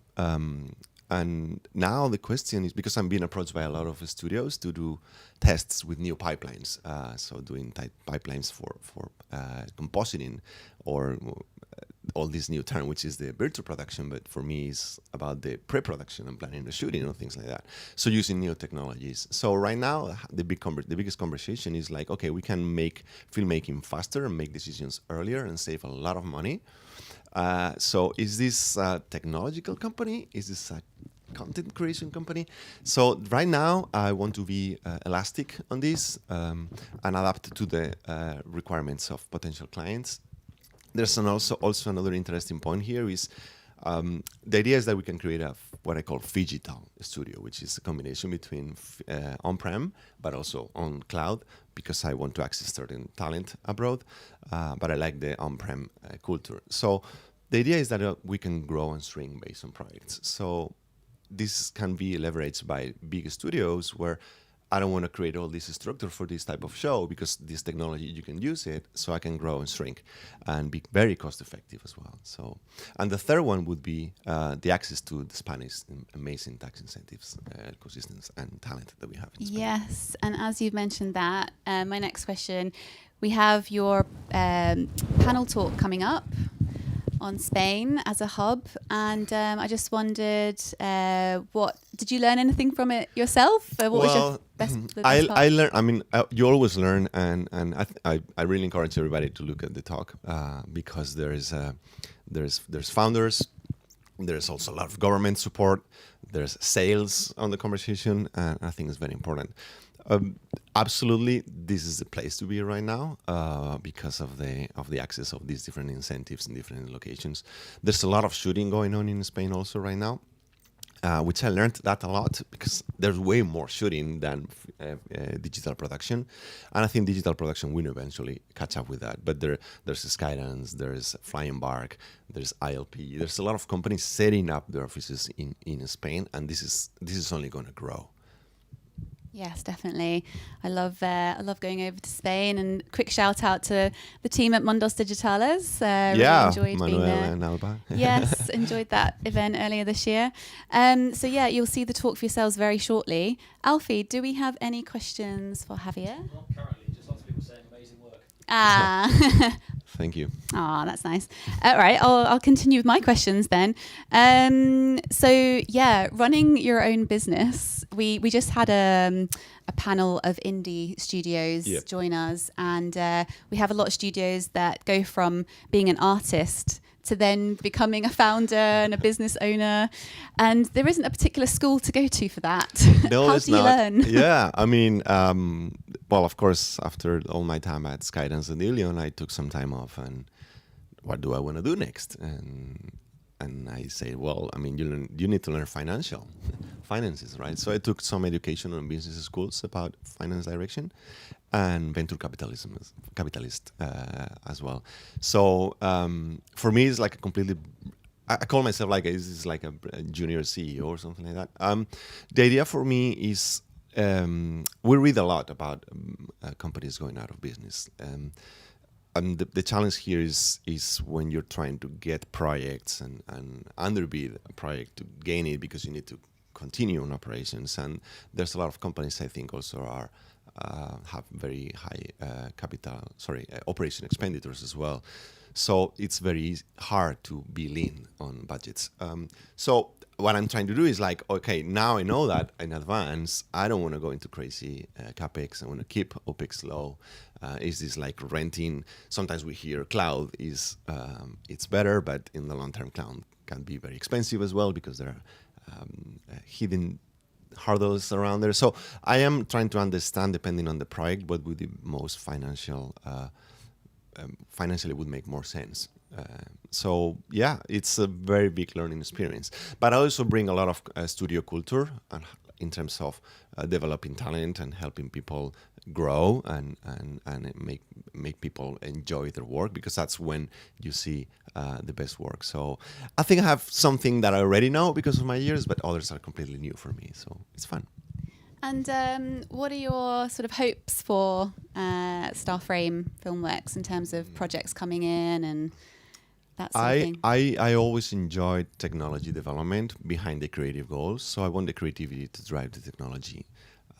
So I love to see Starframe as a place where companies with complex problems come and we help them to sort them out on a financial beneficial ecosystem for them. But yeah, that would be for me. And attracting talent. Yeah, as nice. Well. Any questions? No? Well, we've got a couple of minutes. I'm going to put you on the spot and ask you what's been the best things that you've seen recently, either VFX or animation? Oh my God. Have you been keeping up with what's Not coming out that there? much, I have to say. Have you seen K-pop Demon Hunters? Okay, well, thanks for bringing that up. The moment I saw the trailer, for me, that was going to be a hit, definitely. And I mean, the Chris Appleham's, I mean, we worked together at Wonder Park, and Helen Chen is the production designer as well. She was the production designer of Wonder Park. And that movie is so good. And I saw it, and my daughters look at me, and they have a lot of cringe by me singing the songs of K-pop. But yeah, definitely that movie was for me, but not only for the technical achievements and the quality of animation, but how they nailed a thematic about the bands, and I think that movie that's so good. Yeah, definitely. It was very fun. We've got a question. Thank you all. It is from Anna Basker, and it says, Javier, which new methods are you using in your company's pipeline for faster and more efficient project deliveries, and how do you help talent develop and grow? Oh, that's two big questions. So, of course, there's a big conversation about using some comfy UI networks for supporting compositing and helping on the roto and creating temp backgrounds and things like that. So definitely that's something that we're exploring at the company. We are also investing a lot of time on real-time technologies using, of course, Gaussian splatting. I think everybody is doing that on Unreal. But what I want to bring into Starframe is more of the knowledge that we had doing animation back in the day, like doing previews, that the action technological achievements. So there's a lot of methodologies that we had in animation that I think can be brought into visual effects. In terms of talent development, to me, it's always it's like give the problem to an artist, support the artist. I mean, I've seen people with a lot of insecurities, and I am an insecure person myself, growing and gaining confidence by eventually being able to grow into small pieces of a problem, and supporting them and giving room for failure. To me, that's what a company needs to do. Like, you can fail, but just at least try it. So yeah, that would be my motto for talent development. Nice. Any others? Yeah, there's one more. It's, in Starframe, will you consider to work with artists remotely from other countries, or do you prefer to work at the studio? I think talent is everywhere, and there are tasks that can be done remotely for sure. There are others that need to be done in the room.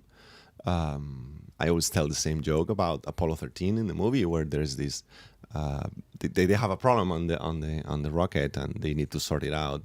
So they take all the engineers in Houston in a room and say, you need to sort this problem. And they solve it. And some problems can't be sorted out without being on the room. But you don't need many people on the room. And so many times you have amazing talent abroad that you need to be able to reach that. So definitely we're going to have that, 100%. That's good. Good to know. Thank you. And we've got about a minute. So a minute answer, please, for this one. What are your hopes for the future of our industry? Big question. I think they're changing. I mean, it's interesting because we need to survive for a couple of years with traditional methods, but in 5 years, it's going to be completely different. We're going to lean on computers to do more repetitive tasks, and I think we're going to take more advantage of the human creativity. Definitely. But it's true that in the meantime, we need to be able to survive with traditional methods, with new computer-based machine learning technologies, for sure. So I think we're going to put on the computer more repetitive tasks, and that's going to allow the artists and the human brain to come with new ideas. I don't think we're going to lose that. Good to hear. And right on time, we are going to kick off with our next 2 talks. So see you soon.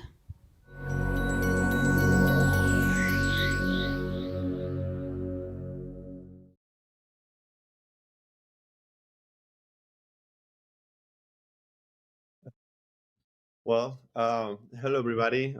Thank you, Hayley, for the opportunity putting together this panel. And I'm very, very, very glad that these very remarkable individuals are available for us on World VFX Day, which is a very important event.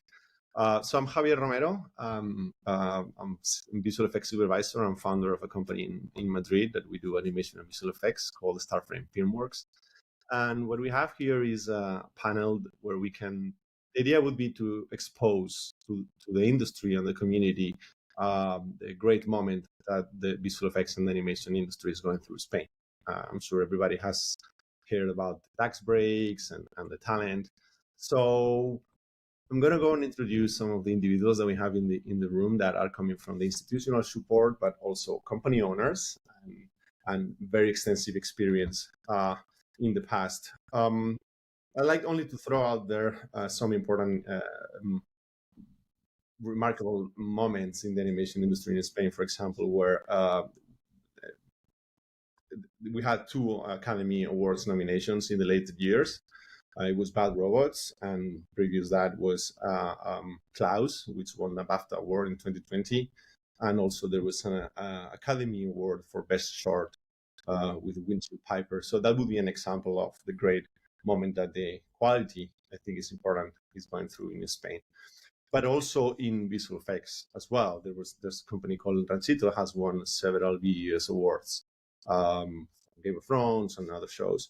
And I think it's important to understand that also Spain is becoming like a attraction to big companies. So we have Skydance Animation in Madrid, we have Flying Bark, there's the DNEG office in Barcelona, and Platish Image in Canary Islands as well. Even myself, I was working at Skydance in the past.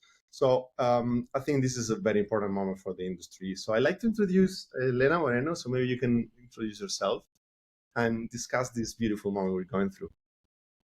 Hi guys, so I'm Elena and I work as a audiovisual foreign direct investment manager at ETHEX, which is the Spain Trade and Investment Agency of Spain.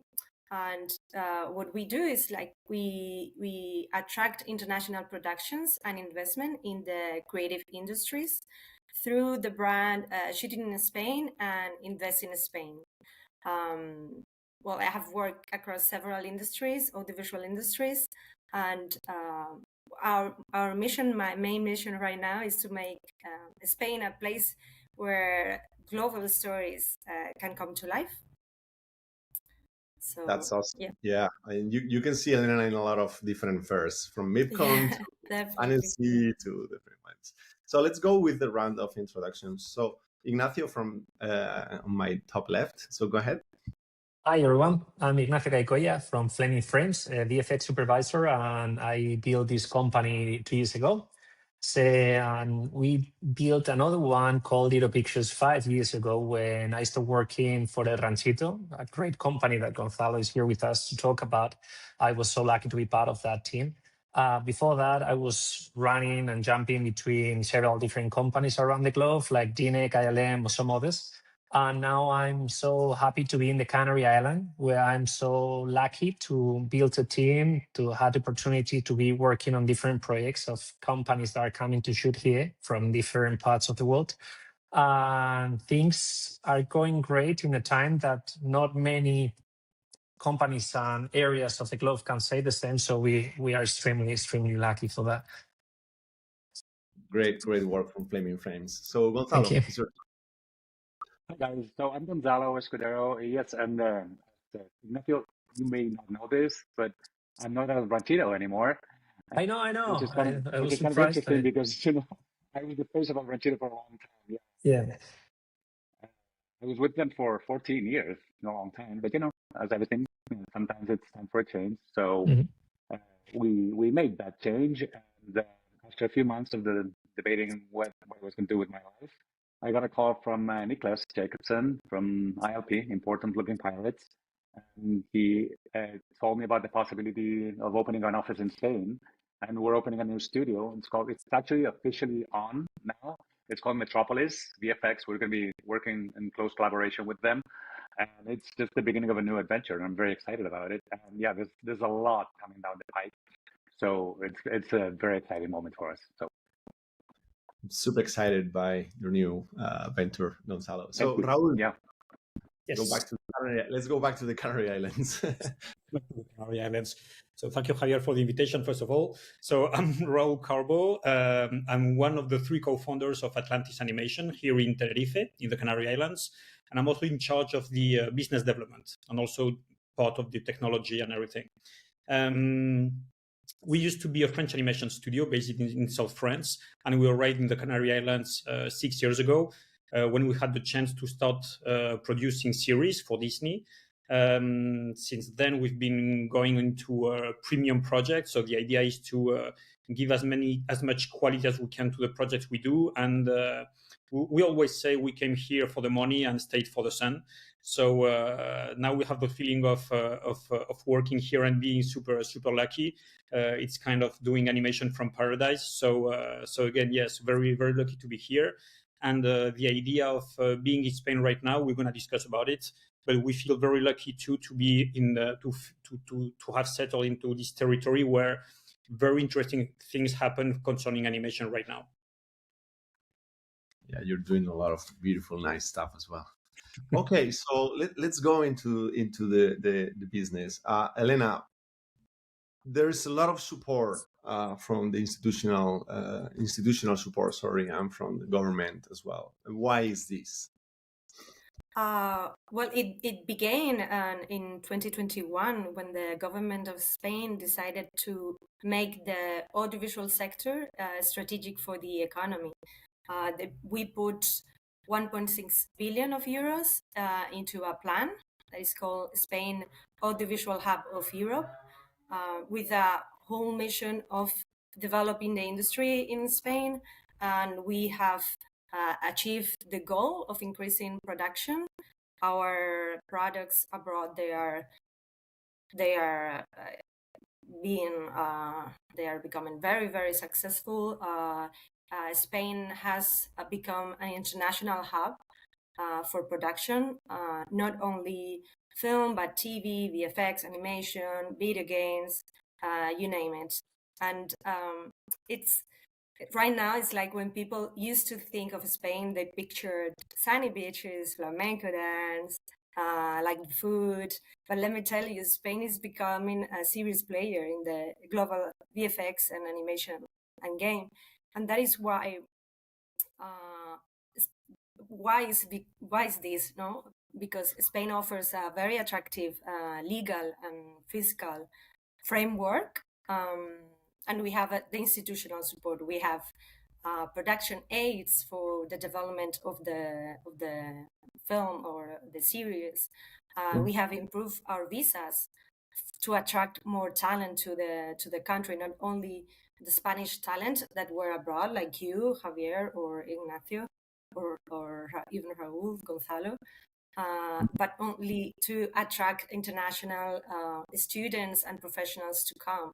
So you can work easy. You don't. We have a fast track visa right now for all the professionals that wanna develop a project in Spain, and we have a very clear commitment to the industry. So it's not just a beautiful country. It's very profitable to be here.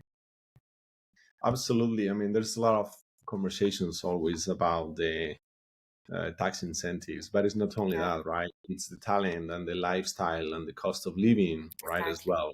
Very affordable. I mean, yeah, that way you can get a more cost-effective environment as well. And you mentioned the visas and bringing talent from abroad. So is that something that as well, because sometimes you need local talent, which we do have, and we'll discuss that, but also we need to be able to import that type of technology and talent, right? Exactly, and we are very focused on that. We've got plenty of talent, and Spain is home to incredible artists and technicians, and they know their craft inside out. Many have worked in Hollywood, in India, United Kingdom, Canada, incredible projects. And they have brought this global experience back to the local studios in Spain, and we believe Spain has where creativity and technical mastery meet. So you can find definitely we have great universities right now also. So yeah, it's getting. I'm very excited to see everything it's is very gonna. exciting. So, Gonzalo, in your experience, when you're talking to clients in inlay about bringing projects to Spain, what's the experience you're having, and what is attracting those clients to come to work with us? Oh, my experience for the last 14 years, when I was working with Roundtable, and I know that this is going to be the same right now, is that my job, the sales part of it, is actually very easy. Because when you have a good product, it's very easy to sell, and the product kind of sells itself. There's, Elena was talking about how the government was trying to attract American or foreign productions into Spain, and the first factor that they consider is the weather, climate, lifestyle, everything, whatever. That doesn't really apply to visual effects because we don't work outdoors. Lifestyle doesn't really matter, but the talent is really there. So when a client decided to give us a chance at the beginning, first clients that we worked with was it was a supervisor that was supervisor Ryder. He was supervisor for one of the first few seasons of Game of Thrones, and we worked with him on a series called Cosmos, the second installment of Cosmos by Carl Sagan. And then he immediately saw what we were able to give, and then he said, like, listen, I want to put you in touch with the guys at HBO. And we started talking to them, and they gave us 4 seasons of Game of Thrones. That led us to working on more and more. We worked on the first season of Free Body Problem with the same team that created Game of Thrones. Now we finished another series. I say we, I consider, in my heart, still a little bit of part of Roundtable. But the team worked on the new series, and that team put together called By Lightning. So it's been a level of loyalty from the clients that only responds to the level of talent that we provide. So at the beginning, it was a little difficult to break in. Once we broke in, it's like, okay, turns out Spain is a good destination for visual effects because there's a lot of talent. And I talk about Roundtable, but I can say the same about many other smaller studios that haven't really had the opportunity to be exposed to the Hollywood market. But I know for a fact that my friend Eddie Bonin, who he's not anymore, but he used to be the governor of the TV Academy. He's a consultant and producer for visual effects in Hollywood. And he's like, oh, who are these guys from Twin Pines? They're actually pretty good. And I'm like, yeah, I know. So there's a few other studios. So there's a lot of talent that we can sell, and it's very easy to sell because, people respond to it. So the difficult part is to get the exposure and to break it. But once you're there, it's, loyalty after loyalty after loyalty. I agree, because in the past, that's your case. I think all of us, we have a story. When we were at Ilion, we were working on animated movies, and we won the movie Wonder Park for Paramount. And again, it's the moment where you break in and then you show the quality and that we deliver. And the moment, this is a business. This is an art, but there's also business behind it that supports it. So when we were able to deliver with the folks at Ilion for Paramount, that's when Skydance came in and saw all the talent, and then it came the merge with Skydance Animation, and then it was working for Apple, it was working for Netflix, Amazon and Netflix Spain are supporting a lot the local market and local companies as well, and I think it's not a surprise, but we're a bit out of the traditional channels. But the moment somebody comes in and delivers, and I'm gonna jump onto you, Ignacio, now, for example, that you've been working abroad in different studios and big shows, and then you come back, and what were the challenges that you found yourself? Well, first challenge I was facing was to build a company with no knowledge on how to build a company. So that was my first challenge, of course. Then after that was, as Gonzalo said, find myself out of the world and so what we can do, how we do it. And we were so lucky to start building a company through the COVID. So that was everything helping at that time to make something stable. But somehow we found a way to start helping other companies in terms of VFX. And at some point, they were asking us to supervise the first show here in the island and delivered entire episodes for them. We found out that was helping us so much to grow in terms of pipeline, to bring more artists, to build the studio. We got this new office with 800 square meters, what is helping us to grow quite a lot. That was the case. Since we did that project, they were recommending us to other people that were coming to shoot in the island. We started working in different shows. They were happy with the quality. They were happy with how we were delivering the pipeline and everything. And somehow we start having this wheel turning and helping us to survive and to keep growing. That was the way we did it. But obviously it took so many years to start showing what we can do to achieve it, to make everything working, all the structure inside the office to make it to work. And to bring talent to the island. It's not that there is no talent here, but all the talent that was here moved to other places to work because the VFX industry was not that settled in the islands yet. So it's very interesting to understand that access to what are the motivations to work on a certain region in the world, right? So Raul, you were mentioning there's always, of course, there's a financial reason behind. But then you realize that lifestyle, people wants to come to Spain to work, and especially. So Raul, you came for the money and you stayed for the sun. But you're being successful because you attracted a big prize from Sony, right? So yeah, it was quite an adventure. And as I was telling you, we were coming from France. France is one of the best countries for cinema and for short films, lighting, directors. I mean, there's a huge culture of cinema. But coming to Spain was really, we were coming for the money, that's for sure. But then we started discovering much more interesting things. And Gonzalo, Elena, Ignacio were talking about them. There's the people, there's the attitude, there's the place, there's the quality of life. And most of all, there's this willing in Spain right now of doing things well. I mean, going for new projects and fighting for them. And I think it's because of a lot of things. It's because of the story of Spain, and people know what it means to go through a crisis, economical crisis and everything. And now people want to go for new challenges and new projects, and you can feel it with the artists and it's not a coincidence if Netflix Europe comes to Madrid. It's not a coincidence if a lot of artists around the world come back to Spain. It's because there are huge new opportunities and new challenges. So yeah, coming to Spain and to the Canary Islands was a real challenge, but also we discovered a lot of good things and new fuel for the engine. So coming to the Canary Islands was discovering a new quality of life. As I was telling you, doing animation from paradise, it's like, a lot of people here go to the beach after work or go to another island during the weekends or whatever, and for them it's like discovering new ways of working and doing serious things in a funny way. Getting pleasure in what we do, doing cool projects and doing international projects. That's another very important thing. People are coming for the projects too. It's not just for quality of the beach.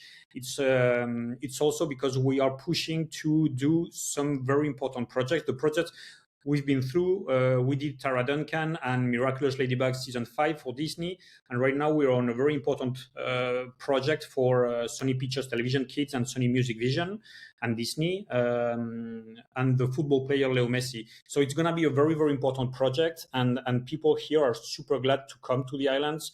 When they are already on the island, they're very glad to join the team. And we really have this feeling of doing things well at the right place. And as was saying Elena, right now Spain and the Canary Islands are a real hub for animation in Europe. We really can feel it. I mean, you have plenty of projects being created in the north of Europe and being produced in Spain and in the Canary Islands. And we can be proud of that. That means that we are able to raise money, but also to bring a lot of quality into the projects. Yeah, totally. I mean, there's always a lot of conversations about the different regions in Spain that have so many, right, Elena? Different tax conditions. Yeah. Is that right? Yeah. Spain. Well, yeah.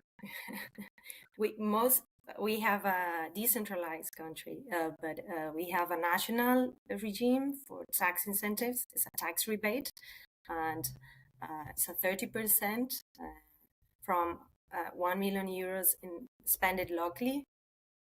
For animation projects is even lower, and from that 200,000 above for animation projects, or 1 million euros for a film or an episode of a TV series is 25, but it's even higher in several regions, like Basque Country, Navarre, or the Canary Islands, as Raul and Ignacio were saying. But not only is the tax incentives, it's the whole package what Spain offers. You were mentioning, Gonzalo, the great product quality of the what our studios are doing. They're world-class leaders. They're delivering work that competes head-to-head with all the international standards, and with doing blockbusters, award-winning local production. So the quality speaks for itself. We're just not following trends. We are creating in a world that lacks original ideas. We believe that Spain has the passion and it has the creativity and the talent to make it. So it's great, and it also, as Raul was saying, the lifestyle is top and cherry. You're developing cutting edge projects while you're enjoying the weather, the vibrant culture, and the gastronomy. So what's more to offer for life? Because there's a lot of studios working on Prem in Spain, but there's also a lot of cloud-based. So what's your experience in that? Because I know you're accessing talent as well. Is that a challenge for you? Connectivity from the Canary Islands is just great, right? As well, for example, in terms of infrastructure. You're muted. But you were talking about to bring talent or the connectivity and the... No, I'm talking about having talent locally, but we can also be coaching this talent abroad. Correct. Yes, we're training people locally, but mostly we are bringing artists from everywhere in the world. We have people from even China. We have people from all around Europe, Lithuania, Italy, Argentina, and America. So yeah, we had to bring talent from outside. But now the Canaries are pushing to make more talent here, to teach people about the industry and people to find out that they have the industry here and they can find a job in the area. There is not like it's just one company working in a project. There are several ones, and every day they are bringing more and more even companies coming here to settle and bring more work. So it's hard to find it here, but it is possible, and people is happy to come. Sorry. But I agree that there is also a helping the local talent and the local economy, right? In terms of helping the areas grow. Javier, on that note, if you don't mind, I'm going to jump in here because now that I'm personally involved in the setting up of Metropolis, the brand new studio we're going to open in Madrid. The one reason that caused Niklas from ILT calling me this summer was when he called me. He's like, "Hey, Gonzalo, I heard you were free and available and whatever. And I want to talk to you because we already have between 12 and 15 people that are based in Madrid and the rest of Spain that are working for us remotely for ILP. We are so happy with the level of talent. We're so happy with the level of communication that we have with them. And they're working from Spain with a studio that's based in Stockholm, Sweden. We're so happy with the level of talent that we want to go further with it and build an office and, give them a home in their homeland. So yes, that's definitely something that's been happening, and it goes to illustrate both points, what Ignacio and you were saying and what Elena was saying, that at the end of the day, good talent with the level of communication that's out there for the market is definitely the two factors that actually can make something happen. So just wanted to throw that in there. It's actually very true, because from the VES branch here in Spain, we're there's a lot of people that is living in Spain, working abroad. So we have like digital nomads as well. So this talent is here. Correct. Absolutely. Mm-hmm. That's very I would like to point something out as. Sorry. Actually, Spain is one of the countries, like top. I believe is top country attracting digital nomads worldwide. So that's also very key for what you were saying. Yeah, no, completely. But that's the thing. Before, people had to come outside Spain to work, and now that the Ranchito was heating up and Twin Pines and other companies were making great work, they were finding the possibility to come back here to work. And that's the thing. Spanish people were really well known in all the companies that I've been, and they are coming back, and that's a great thing. And actually, we had the chance to bring some to the islands as well. And this is a great opportunity for all of us to work from home, doing spectacular work. Yeah. There is also a lot of artists who want to come back to Europe. And, well, we're in Europe. We're part of Europe, right? So that's great. But there are a lot of artists that want to come back.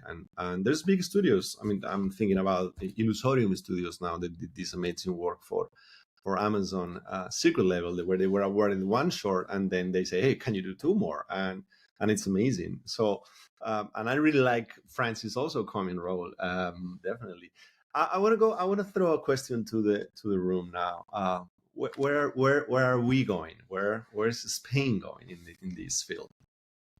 I can start with that if you don't mind, because you were talking about Europe, and I mean, for ages you've had in the world was split in three. You have Asia, US, and Europe. For animation, at least. And I mean, Asia is doing things for Asia, and it works very well. Ghibli is doing fantastic things for Ghibli, and it works. It goes wide, and that's fantastic. But for ages, Europe has been trying to do American things, and we cannot do better American things than the American people. So the thing is, right now, you have new bridges being built between the US and Europe, and I find it super interesting. Because at the end, at least, we find this kind of collaboration when you find these examples of, you were talking about France, for example, when you see this example of Riot working with Fortiche on Arcane, for example, or ourselves, we're working with Sony Pictures Animation Kids in LA, and them giving us the opportunity to work on this show for Messi. It's like there's a new combination of things, and the US finding new projects and pushing for this thing they know very well, which is entertainment, and us in Europe crafting things in a new way, keeping quality, going for smarter ways. And I find this combination very interesting, and it's getting really a new model that is creating new shows. When you see Arcane again, you have this kind of new look, or Blue Eye Samurai, or this kind of thing. So the US is pushing these new looks with the Spider-Verse or this kind of thing. Europe is helping with that. You have art directors working on this kind of show, bringing new things. So it's not like now we have these three poles in the world, but bringing new bridges and new ideas. And I think it's a very, very new step and very interesting step for the animation, at least. And Spain, in all that stuff, has a big role to play, as it is being done right now with art directors, with artists, with ideas, with new studios working in a different way. And I think the US don't know how to work in this. It's a different way of working, very complementary to ours. So it's very interesting, this complementarity. Sorry. Quite interesting. Any Agree more with take? that. Yeah. Thanks.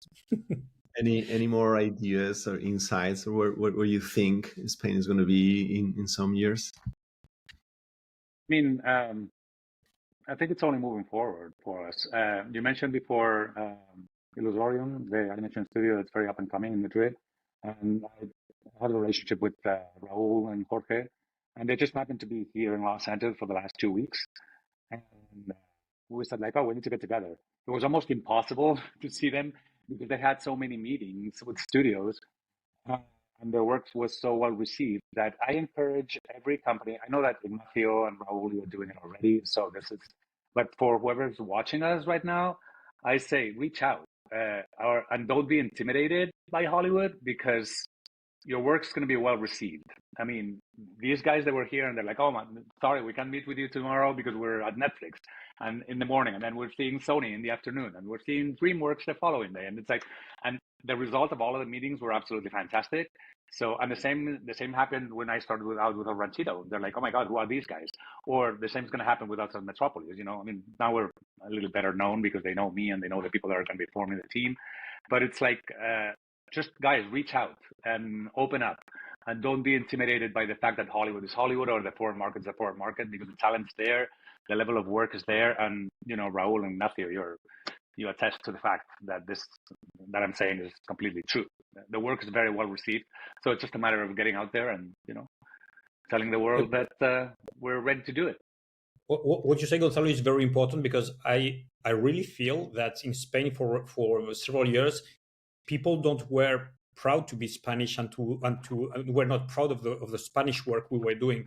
Right now, it's changing, and it's very good because we have this different way of living, this different vision of the world, and this has to be known by the rest of the world. I mean, we are doing well, and the rest of the world has to know it. So I definitely agree with you.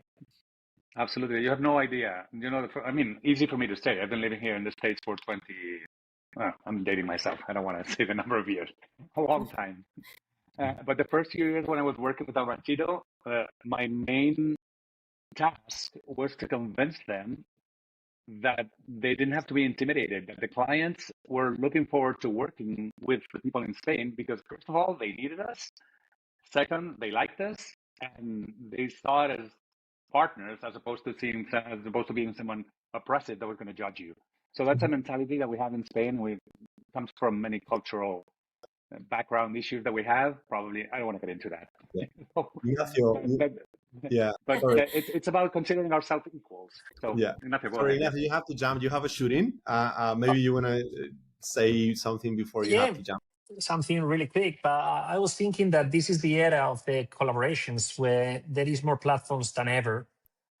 Bigger studios like what happened right now with Trickster, really sad news today about it, where really big studios are struggling sometimes because it's hard to keep the amount of work with all the problems we were having worldwide and all of that. But smaller studios are helping each other, are finding the way to collaborate. Before, perhaps I had the wrong feeling. Don't take me wrong, perhaps I'm completely wrong about this, but I had the feeling that collaborations were not that common before because they take entire show and they like to keep their work as it is. Obviously, the standards and everything is hard to find people that is sharing your same standards and collaboration attitude. But right now, I would like to point that out, that many companies are sharing the work and they're happy to keep collaborating and finding ways to bring all the work out together, because obviously big shows cannot be done for small studios, one or two, and the idea of keep collaborating is something that we are really attracted to because many studios are sharing the work with us and find this collaboration way that I really like. That is kind of interesting. I just wanted to point that out.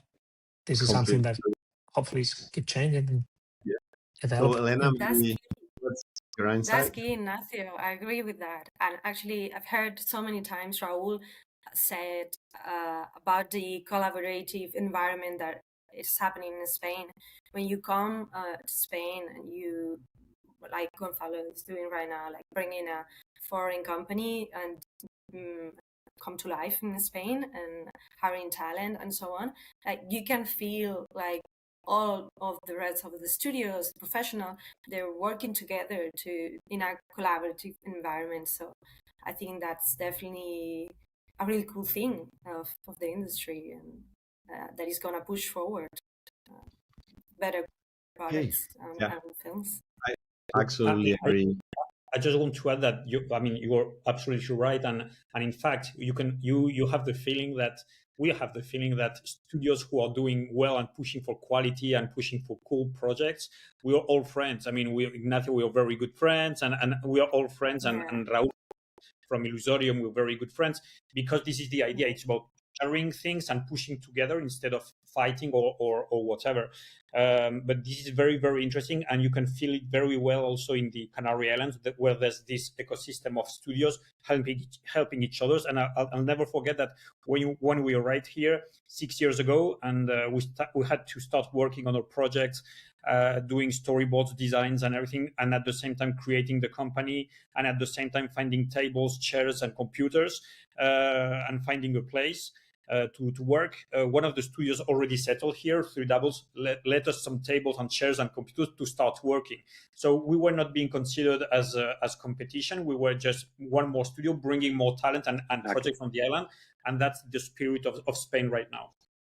Yeah, exactly. Exactly. And not only you have the ecosystem, but you have also our institutional support. So if you have any doubt, you can reach us to Invest in Spain website, and we are here to support you, and so you can do better and greater. Yep. Well, thanks everybody. I think thanks a lot for your time, and thanks a lot for the short notice, because I know it was like everything was set up super fast, but I think this is also a proof of the collaborative efforts that we have in the community. So I hope we have more to come. Thank you, Hayley, and thanks Visual Effects World Day. Thanks a lot. Thank you. Thank you very much. Thank you, guys. Thank you. Thank you. Bye-bye.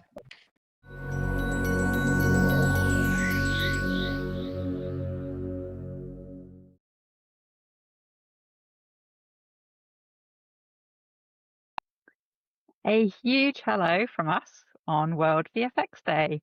We are Animated Women UK, supporting women in visual effects and animation in the UK and beyond. And we couldn't be happier to partner with World VFX Day, as we share the same mission of raising visibility and celebrating the talent behind visual effects and animation. And as the theme of this year's day is collaboration, we're excited to share with you the many and varied ways we collaborate together across the VFX and animation industries to fulfill our mission of supporting and empowering women. We're very lucky to have half of our board members gathered together for this, which is a rare feat. Look, very busy women here. So I'd love to ask each of you to introduce yourselves, please. Vic, let me come to you first. Hi, my name's Victoria Watson. I am the co-founder and creative producer of Eyeballs. We are a production company based in Edinburgh. I am also Animated Women UK's Director of Scotland, and I am responsible for leading all of our Scottish events, workshops and screenings, as well as overseeing all of our communications for Scotland. Within this role, I also collaborate with our other organisations such as Animation Scotland and Clanimation, which in turn amplifies our collective voice and enables us to work with Screen Scotland to create more opportunities and funding for the sector. We also work closely with colleges and universities, organising a blend of in-person and online events and ensuring representation across all major cities in Scotland. Thank you, Vic. Wonderful, wonderful introduction. Dara, let me come to you next. Hey, hi, I'm Dara McGarry. I am the head of outreach at DNEG Animation. I'm based in London, although DNEG Animation is a global entity. So I work with people all over the globe, bringing just news, information, workshops, everything to emerging talent around the planet. And for Animated Women UK, I am co-chair of animation. And as it's all about collaboration, that's certainly a big big theme for this year, and it's something that's very important to us. It's very important to me in outreach, because without collaboration, without helping each other and uplifting each other, then this would be an even harder road than it already is. Thank you so much, Dara. Debra, let me come to you next. Hi, my name's Debra Wotton. I'm a producer based at Pinewood Studios, and I specialise in animation. I'm one of the founding members of Animated Women UK. And yes, collaboration. It's about bringing everybody together on the same side of the rope and pulling everybody up as, you know, as high as we can, as, you know, as many as we can, and, you know, take us as far as we can. Wonderful. Thank you, Debra. And Louise.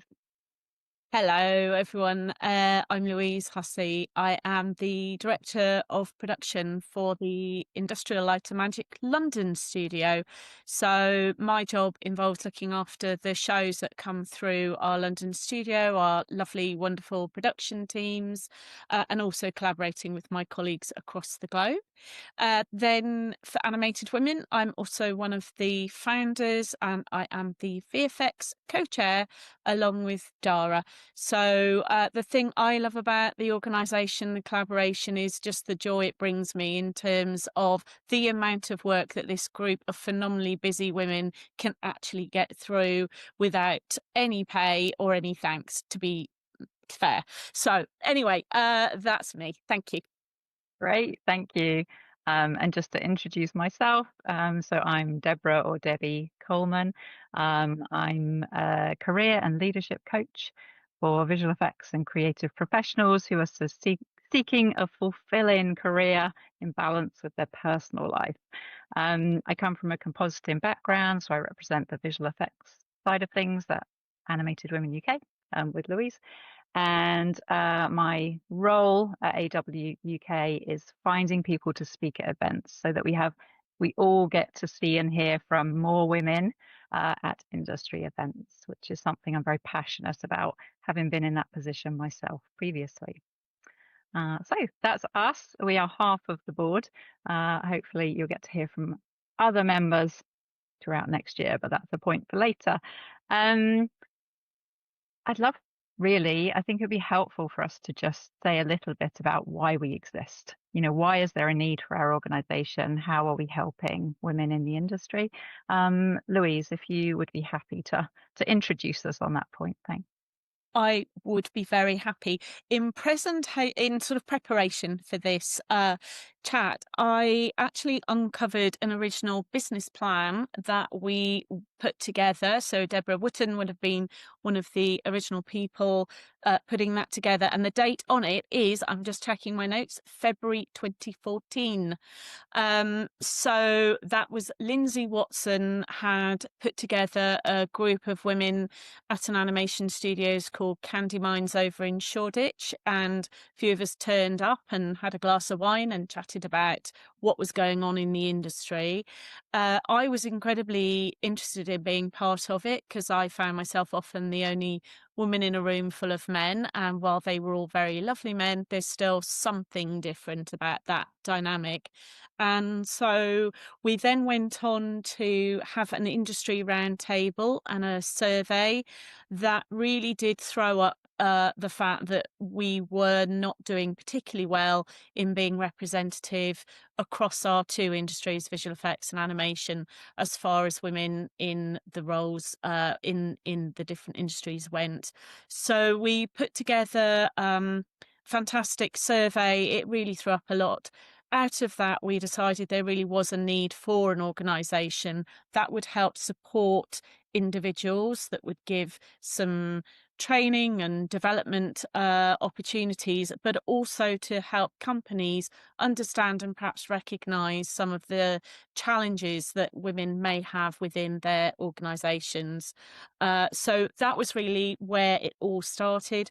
And in January 2016, that was when we formally incorporated and became a not-for-profit, which means that we had a formal bank account and formally registered at Companies House, which meant that we could actually attract funding from outside organisations to allow us to operate and do a lot of the work that we do.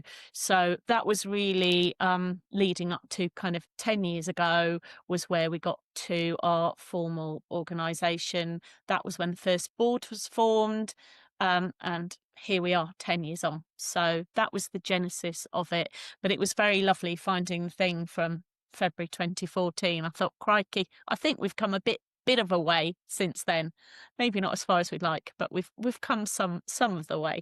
We keep climbing upwards, you know. We One do. foot in front of the other, and we'll get there. We'll get there. Exactly. Definitely. Yeah. Thank you. That's so great to hear, you know, where it all started. And, you know, we are all here today sort of joining in that mission, really.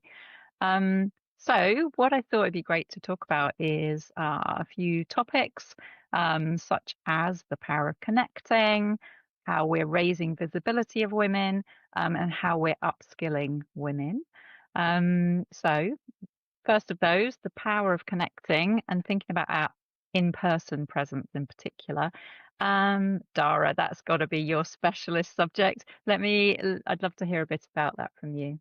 Yes, it's certainly something that I love, meeting people and just getting people connected together in a room. It's so fun to think, oh, you do this and you do this. You guys should meet and then do something even better together. And that's kind of the whole thing, isn't it? When we get together, then our individual power is amplified just by that connection.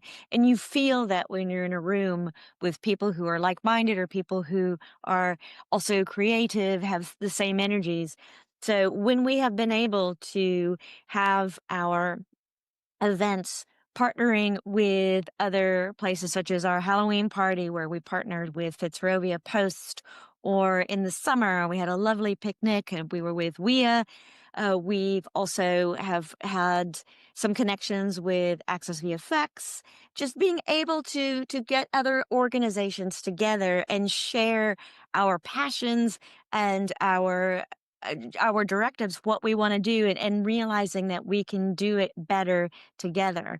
And I think you really get kind of jazzed when you're in a room with people. And so being able to do that repeatedly, I find is such an enlightening and inspiring experience. And we want to bring that to our members. Wonderful. Wonderful. Thank you, Dara. And Vic, there's nothing like a party like being in Scotland. Tell us a bit about the in-person events that are organised. We love a social event. I think obviously we do have a much smaller community up here, so in person is really important, and it's very inclusive, whether you're a student or a freelancer or a studio professional or you're just passionate about the industry. A lot of our meetups are very relaxed. They offer a welcoming space for you to connect and share ideas and build meaningful relationships. A lot of our volunteers and members up here are very good friends, so it doesn't feel like it's an awkward networking. It's like just catching up with old friends. So yeah, it's very warm and welcoming, and we try and mix it up. We've had like a Halloween screening of animated shorts. We've got our Christmas party coming up, which again, we've collaborated with other organisations such as Animation Scotland and Clanimation, just to make it an even bigger party and just connect with more people.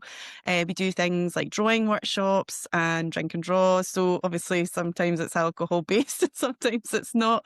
But yeah, as Dara says, it just gives you an opportunity to connect with people. And I think post-COVID, it's really important to build those connections because we were so disconnected for a long time. So I think more than ever, it's important.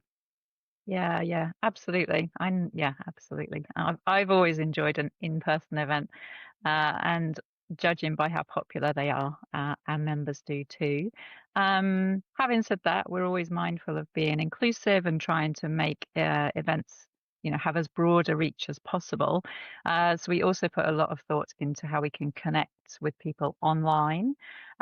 Really, our specialists on that, Nikki and Nia, are not able to be with us on this panel today. Debra, maybe you might like to say something about the what we've been doing in that space, and Lou, I might come to you as well. Well, we've also invested in strengthening our sense of community through the AWUK Discord. It's designed to be open, a welcoming space where members can connect, share advice, ask questions, and support one another. A little like being around a water cooler. And so the more people who join in, the richer it becomes. And we're encouraging everyone to, to pop in and make it their own. Sometimes it's little things like, I hadn't used Maya in a while, went to get back into it. And of course, in all the graphic software, you control plus, control minus to zoom in and out. Well, in the 3D environment, that makes your handles smaller and bigger. But of course, it's been so long since I used the software, I'd forgotten. Jump into Discord, turn around and say to the girls, I'm going crazy here. I've searched all of the help files. I've searched online. Help me. And of course, we were able to sort it out. But it's having that sort of like, like a phone a friend when you're on Who Wants to Be a Millionaire. So it's great that you can do that. So, it is. It's creating that little bit of community because we don't always have the time to meet up in person. But, you've got a couple of minutes to pop in and say hi on the Discord. Fabulous. Great example. I love it. Lou, anything you wanted to add on connecting online via socials? Yeah, I think so. Nikki does an amazing job of keeping our socials incredibly active. So if you want to see some of the stuff that we are up to, then our LinkedIn, I think we've just surpassed 5,000 followers on that one. We also have Facebook. We also have Twitter. So we are pushing stuff out. So it's X now, isn't it? We are pushing stuff out on all of the socials, Instagram. The other thing is our newsletter. Now that is free to sign up to. You don't have to be a member. The newsletter goes out every about 6 weeks, and that will give updates and that will give information on activities that we have planned. And one of the other things that we've been doing, which has been a really lovely thing, is a spotlight series where we're taking one of our members and we're using such a cross section of different roles and responsibilities across the industry to spotlight the different opportunities that people may find if they're looking for jobs within the industry. So that's our lovely spotlight series, so that you can trace back if you go to our website, and you will see that spotlight series with our current, I think we've had 4, maybe 5 to date. So big shout out to Nikki and Tania, because they do an incredible job of just keeping all of our members and everybody else who's connected in with us and collaborated with us on any level up to date on what we're doing. So that's our kind of online communication channels for people who are interested. Yeah, there's plenty of ways to get in touch with us. So do reach out. And that was a beautiful segue, Lou, into my next topic, raising visibility of women. The Spotlight series, I think, is an excellent example of that. And I guess to say a little bit about some of the things I've been involved with. We love collaborating with different industry events. So we do tend to, reach out to us if you're organizing a VFX conference, an animation conference, and you want to make sure that there are women represented. We are always happy to do everything we can to find different women speakers to attend events. In recent years, we've collaborated with VFX at Bournemouth University, with Escape Studio, at the Rainbow Conference, which is London ACM SIGGRAPH, with Manchester Animation Festival, London International Animation Festival, anything where there's exciting industry talk happening, we are happy to be there and be a part of it. That's my bit. Who else was I going to ask? I was going to ask you, Vic, if there's anything you wanted to add on that topic. Yeah, similarly, obviously, a lot of our industry events are based up here, but we do try and go to all the key ones and try and organise a specific either workshop or panel. We will be attending Move Summit this year, well, 2026, and that's Scotland's largest animation event, and it attracts top speakers from across the globe. And we do lots of different things. We do student portfolio reviews, we have panel talks. In past, we've done things like workshops, which are not just, you know, from a professional point of view, but also from a personal point of view, like building your own brand and having confidence and having tricky conversations. And this year we hope to collaborate with Women in Film and TV and doing a joint event. We also go to all the film festivals. Glasgow now have a dedicated animation day. They have a competition called Animatic where you can go and pitch your ideas for short films, TV series and features. So we are trying to get a networking event for straight after some of those competitions and talks and things. And at Edinburgh, we hosted a panel showcasing an overview of animation in Scotland, which had speakers from various studios as well as Screen Scotland, and we hosted a Q&A and networking drinks afterwards. So a whole host of things. So it's not just Party Central. We do a lot of really valuable events and networking. So please join us. Thank you, Vic. And I've remembered as well, of course, we've collaborated with World VFX Day on International Women's Day this year. So we organised a panel for that event too. Okay, well, mindful of time, I wanted to make sure we could also share a bit about how we're investing in upskilling women. I think we have quite a broad range of things we've offered. We don't have Helen with us, our education director, but Dara, perhaps you would be happy to share just a little bit about what Helen has been able to contribute on that front. Helen is very lucky that she actually works in higher education, so she is able to have her finger on the pulse of what's happening with emerging talent coming out of universities. And I think she understands and responds to, as we all do, and we depend on Helen to feed us that information on what skills are lacking, where we can invest to upskill our members. And it's important to note not only emerging talent, but also any talent along the way.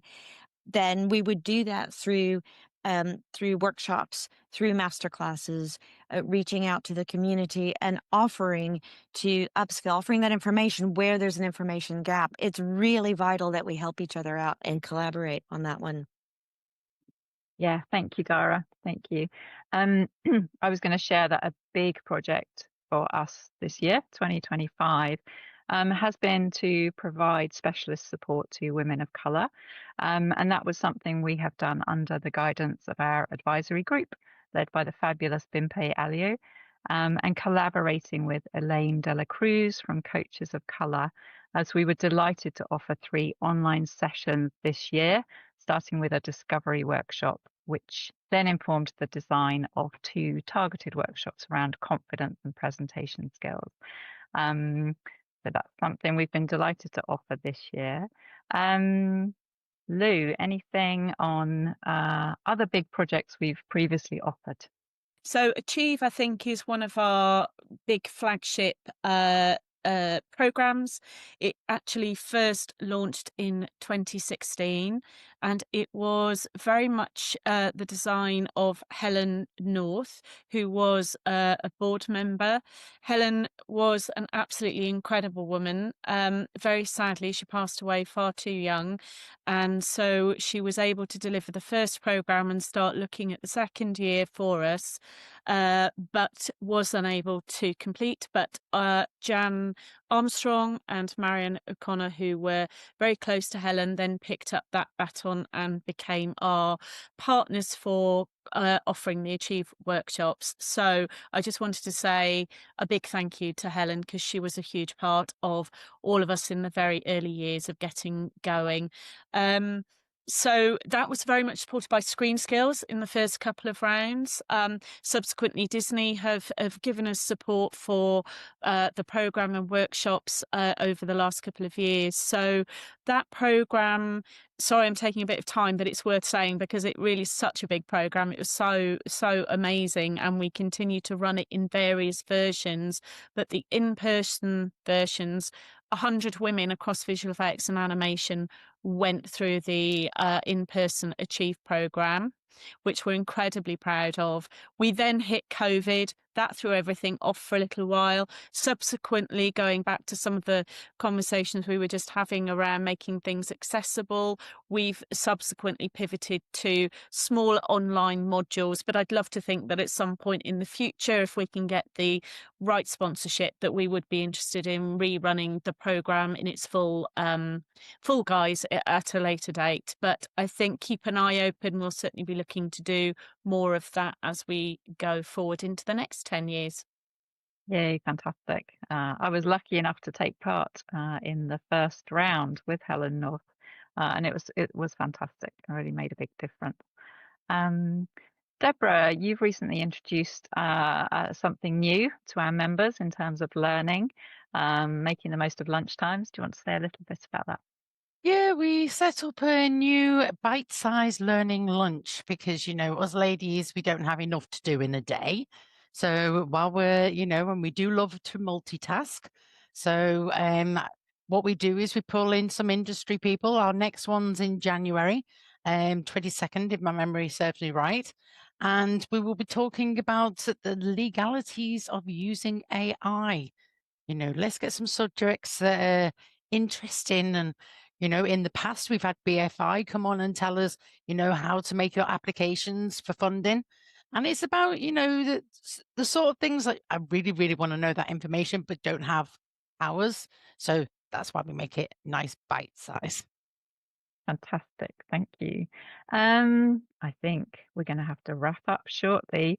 So I'd love to hand over to our two co-chairs, Lou and Dara, for some final words, perhaps, and then I'll come to each of us just for one final word. I think, in summary, what we're really talking about here is collaboration, and we are very invested and very passionate about collaborating with everybody in the industry. That's what it's all about, is helping each other. The benefits of becoming a member, that's where it is about specifically the women in our community. So first and foremost, we want to support the women and people who identify as women in our community, and kind of lift them up and help them through collaboration and through this organization, because one day you'll need help too. So if you help somebody else today, they'll be there for you tomorrow. Louise, anything you'd like to add? Well, I think Dara just said it beautifully. I think really it is about the next 10 years. I think we are still not quite at gender parity across the industry. I think particularly in more senior roles, I do think that that's important. I can certainly see we are beginning to turn the dial a little bit when it comes to our more junior colleagues, but I think we want to continue to push and make sure that women have a place within both our organisation at all levels. I think that's incredibly important for everyone's voices to be heard. So I'm looking forward to see what Animated Women does for the next 10 years.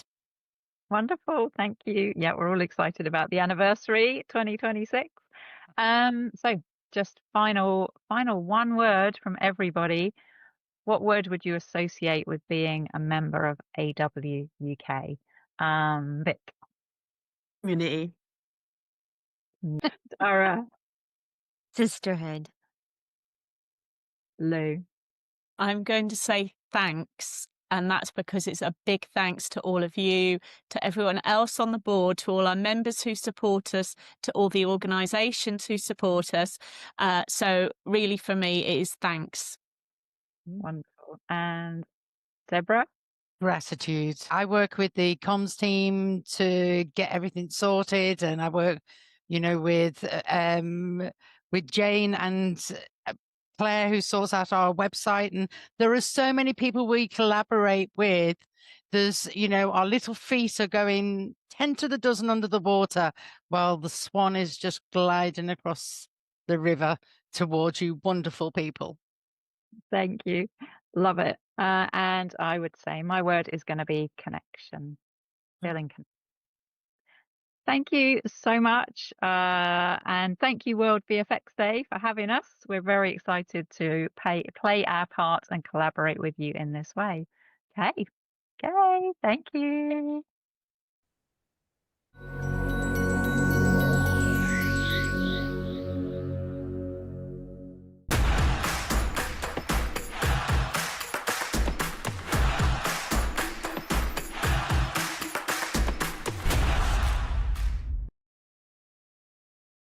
Hi, my name is Jan Pinkava, head of the Animation Institute, Film Academy Baden-Württemberg in Ludwigsburg, Germany, and conference chair of FMX, Europe's leading animation, visual effects, and digital media conference. We're celebrating World VFX Day here in the city of Stuttgart, the home of FMX, and a vibrant community of companies and artists creating the digital magic that makes for spectacular storytelling on a screen near you. Hayley Miller and her team are doing a terrific job of bringing global attention to their work. So thank you, Hayley and team, for the love, for the commitment, for the dedication. VFX loves you right back. In this time of change, it's worth remembering that our industry has evolved through transformation after transformation since the coming of talkies 100 years ago. It has always been about moving on, adapting to change, and finding new possibilities. So, in a special 30th edition, FMX 2026 is stepping out on the road ahead and will set the stage for close-up conversations with the artists, the technologists, the producers who are shaping the future with their confidence, resilience, and creativity. As the writer Antoine de Saint-Exupéry once said, our task is not to predict the future, but to make it possible. See you in Stuttgart.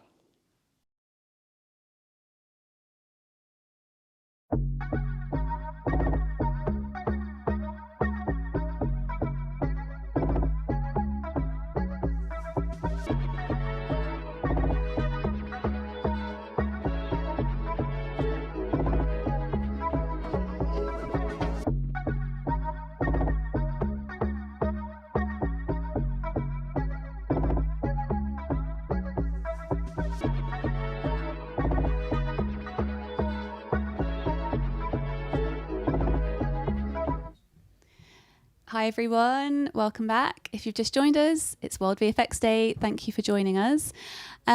We have our next talk. We have Delcio Gomes joining us from Brazil, but he's online and he has a fantastic presentation for you. And again, we're opening up for questions. So if you have any questions for Delcio, please put them in the live chat and we'll get to those a bit later. But for now, we are going to play the video.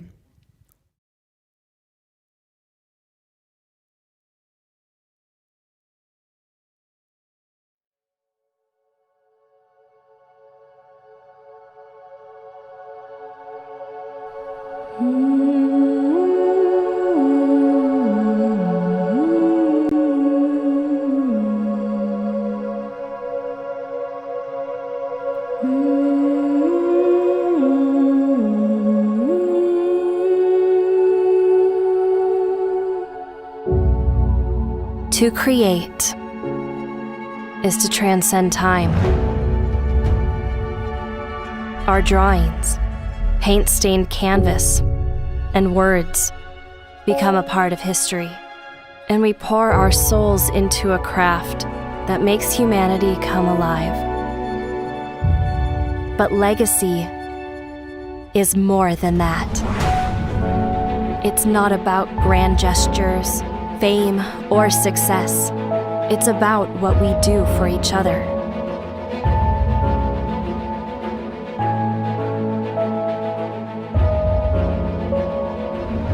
We achieve immortality through the impact we have on others. Legacy is carving our names in other people's lives. As little as they may be, your actions can spread beyond your lifetime. And the magic you make will always live on. Because legacy is not shaped by seconds, minutes, hours, or decades. It's an impact with the power to shape generations and mark decades. It's history being born. We carry the legacy. We are everlasting.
Take it away.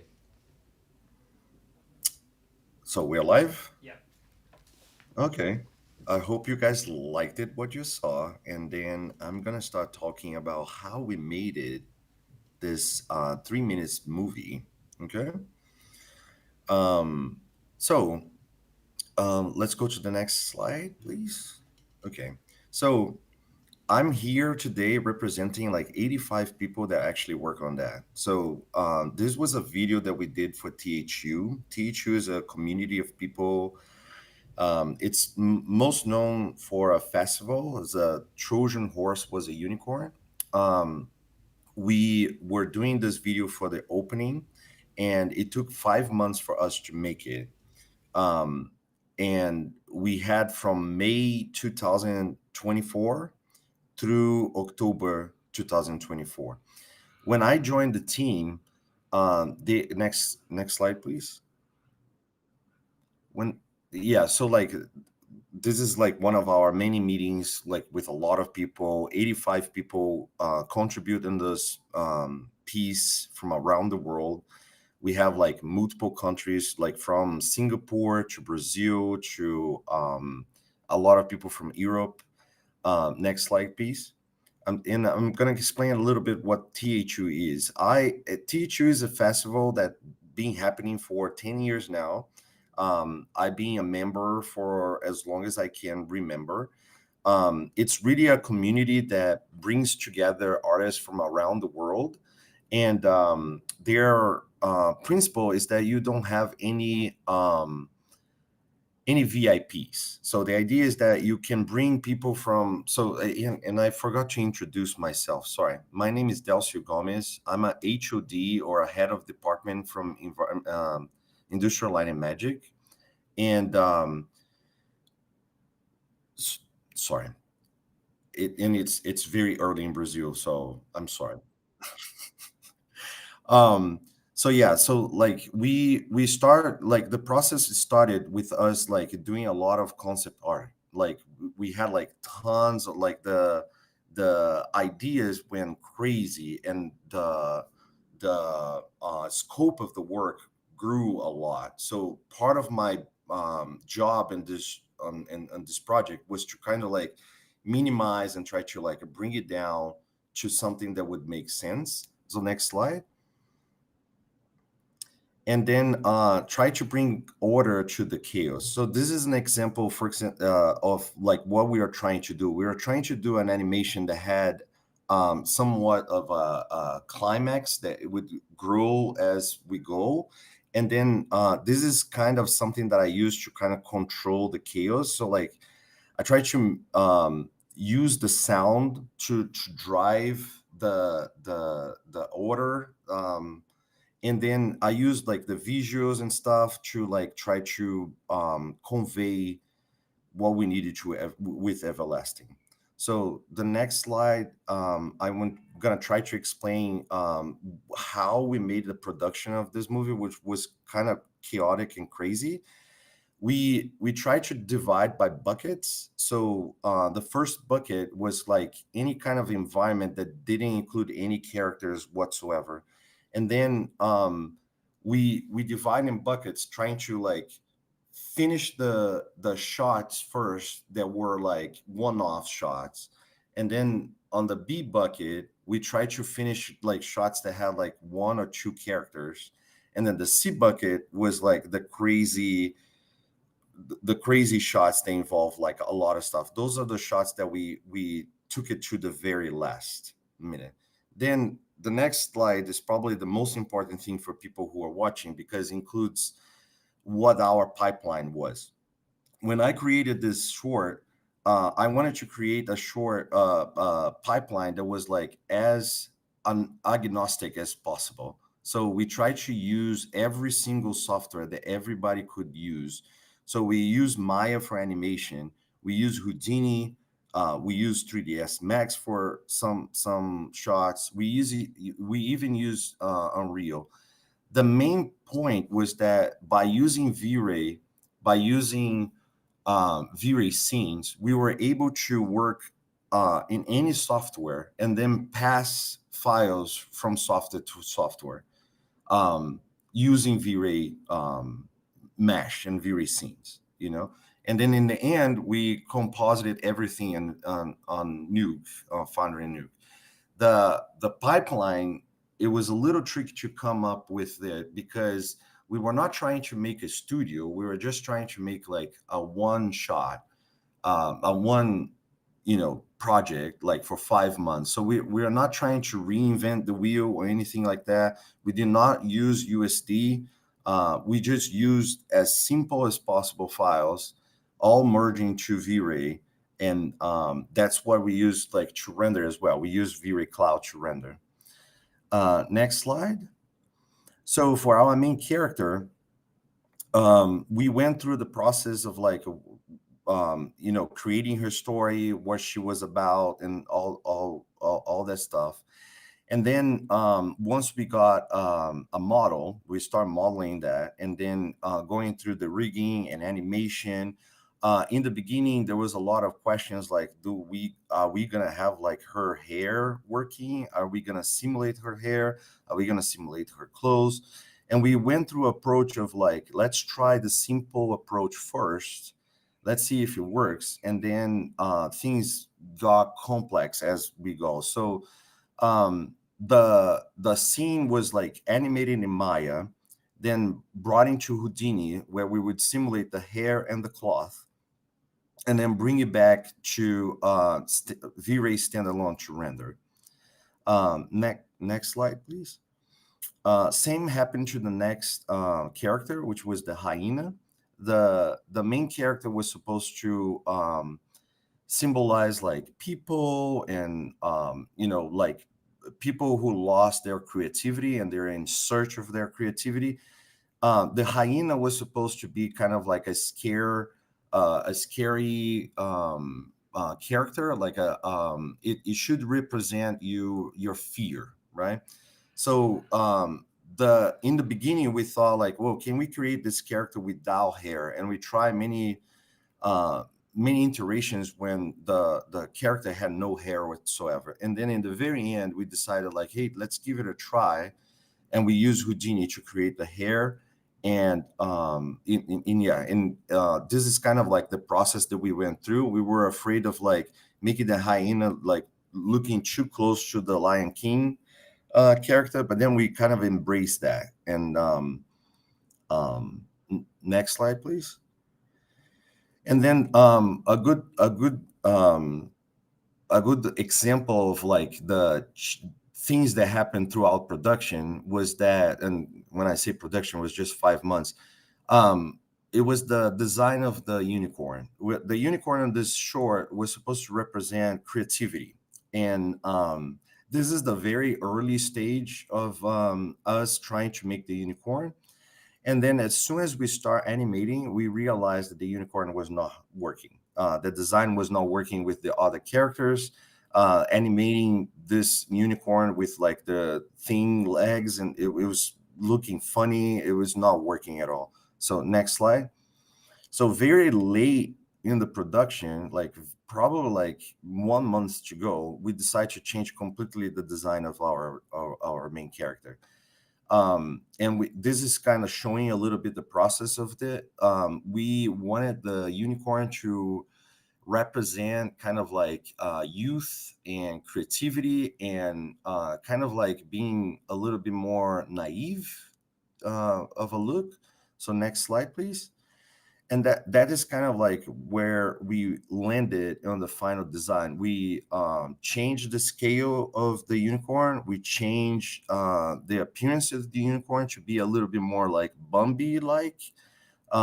It was like supposed to be more like childlike. And we turned the idea of the unicorn to be kind of like something that everybody, it represents anybody creativity. So the unicorn would show up for our main character as something that would be young and youth. And so this is kind of like showing the process that we went through. And I'm so glad that we went through this process, because in the end, the unicorn looks much better in the final version than the first version that we had.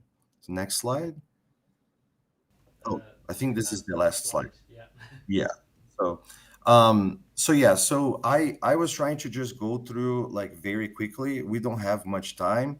I don't know if we have any questions about the process, but I'm not sure there's been any that have come in.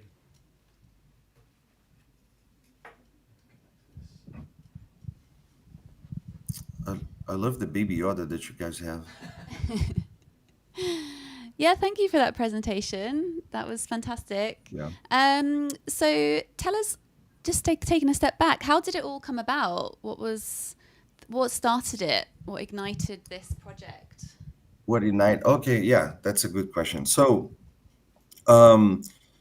as I said, the THU community is a group of people that have been meeting for many years. Every 2 years, we have like a festival in Portugal. And then this was supposed to be the opening, but I've been trying to create something that involves like a bigger community around the world. Something that we can, instead of going to the main event and just like talk to each other about like things that are happening around the world, I wanted to like create something that we as a community would work through out, and then we would go to this main event and just celebrate what we created, right? So one thing that I would like to say is that we are currently working on the next one. I'm actually with the script right here. Exclusive. I'm actually working on the next one. I'm trying to have it as a open project, open source project that everybody can like join and either watch like how it's progressing, or even like in get involved. Okay, so we create a Discord channel, and from there the project, the Everlast project, it took 5 months. We are trying to do this one a little longer. So this new one is called The Alchemy of the Storm. So we're currently working on the next one, on the next movie. Awesome. You heard it here first. Maybe. We've got a couple of technical questions that have come in. The first one is, were you using Houdini rigging as not to affect animation? Say that again, sorry? Oh, do you want to read it? Sorry, I forgot I wasn't on the microphone. Were you using Houdini rigging as not to affect animation was one of the questions that came in. Using Houdini without affecting the rigging? I think the question is, were you using Houdini so that it wouldn't have an impact on the effect animation? Yeah, so we animated everything in Maya, and then we were exporting caches, and the caches would go to Houdini, and the simulation of cloth and hair would happen in Houdini. Oh, amazing. Yeah, and then once those cloth simulation and hair simulation were done, technically speaking, we could render, and we were rendering standalone. So you could render in any DCC that we wanted. Mm-hmm. Awesome. And another one was there a reason for choosing V-Ray scenes instead of USD? Just to simplify the pipeline. That was the main goal. Like when we start working, there were a lot of people. There were people using Blender that at the time, and I'm talking about like almost 2 years ago when we were like working on that. When we were exporting a V-Ray scene, every single package was exporting it like exactly the same. USD was still a little rough. Like the scenes that we were exporting from USD in Maya were not matching what we were seeing in Blender. We were not matching. So we tried to simplify. We use it V-Ray for that matter. Nice. And can you tell us a bit, because I haven't actually been to THU, can you tell us what it's like? Oh, it changed my life. To be very honest, like at some point, I dedicated my life. I've been at ILM for 11 years. I dedicated my life to work at Star Wars, right? That's why I'm so happy to see you having a Baby Yoda behind you. I work on Mandalorian. I've been there. I did like Rogue One, Episode 7. After I finished working on Star Wars, to be very honest, I was a little depressed. I was like, I dedicated so much of my life to be working in Star Wars that after I'd done it, I kind of lost like, what should I do next, right? And THU was a community of people that actually helped me out. Like being there with experienced artists, talking through my problems, talking through my desires. I understand that I wanted to be around very good, talented people, and that the project itself wasn't the main goal for me anymore. So they literally gave me a new perspective for life. So because of that, I fall in love with the THU community, and I go there every single event. Wow. From now on. That's quite a good review there. Yes. And please tell me if you want to be in the next one, and I'll make it happen. Yeah, I'd love to. I'd love to be a unicorn. Thanks. Yeah. And it's usually in Portugal, isn't it? But this year was in Tokyo, I think. Yeah. So the main event is typically in Portugal. There was like a couple of years that was in Malta, and then the main event happens every 2 years. This year, I went to Japan, where we had an event in Japan. Yes. So I spent 4 days in a city called Kaga City, and I met very talented people, including George Miller, Tim Miller, and oh man, I forgot his name. And sorry. But That's okay. Yeah, no, it sounds great. So can we learn a little bit about you, seeing as we have some time? Can you tell us how you got into this weird and wonderful world that is our industry? Okay, the visual effects world. Yeah. Man, I'm gonna try to like resume the story a little bit. So I'm originally from Brazil. That's where I am right now because I was visiting my family. But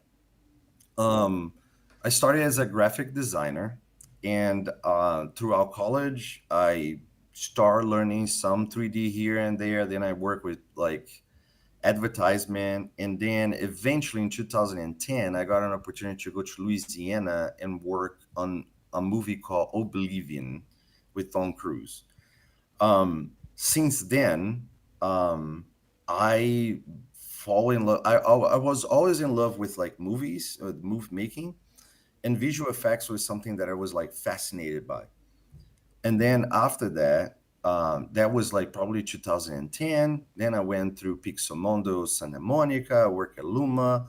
I worked at Blur with Tim Miller. And then eventually 11 years ago, I got a call from ILM to join them for 3 months working on a small movie called Avengers Age of Ultron.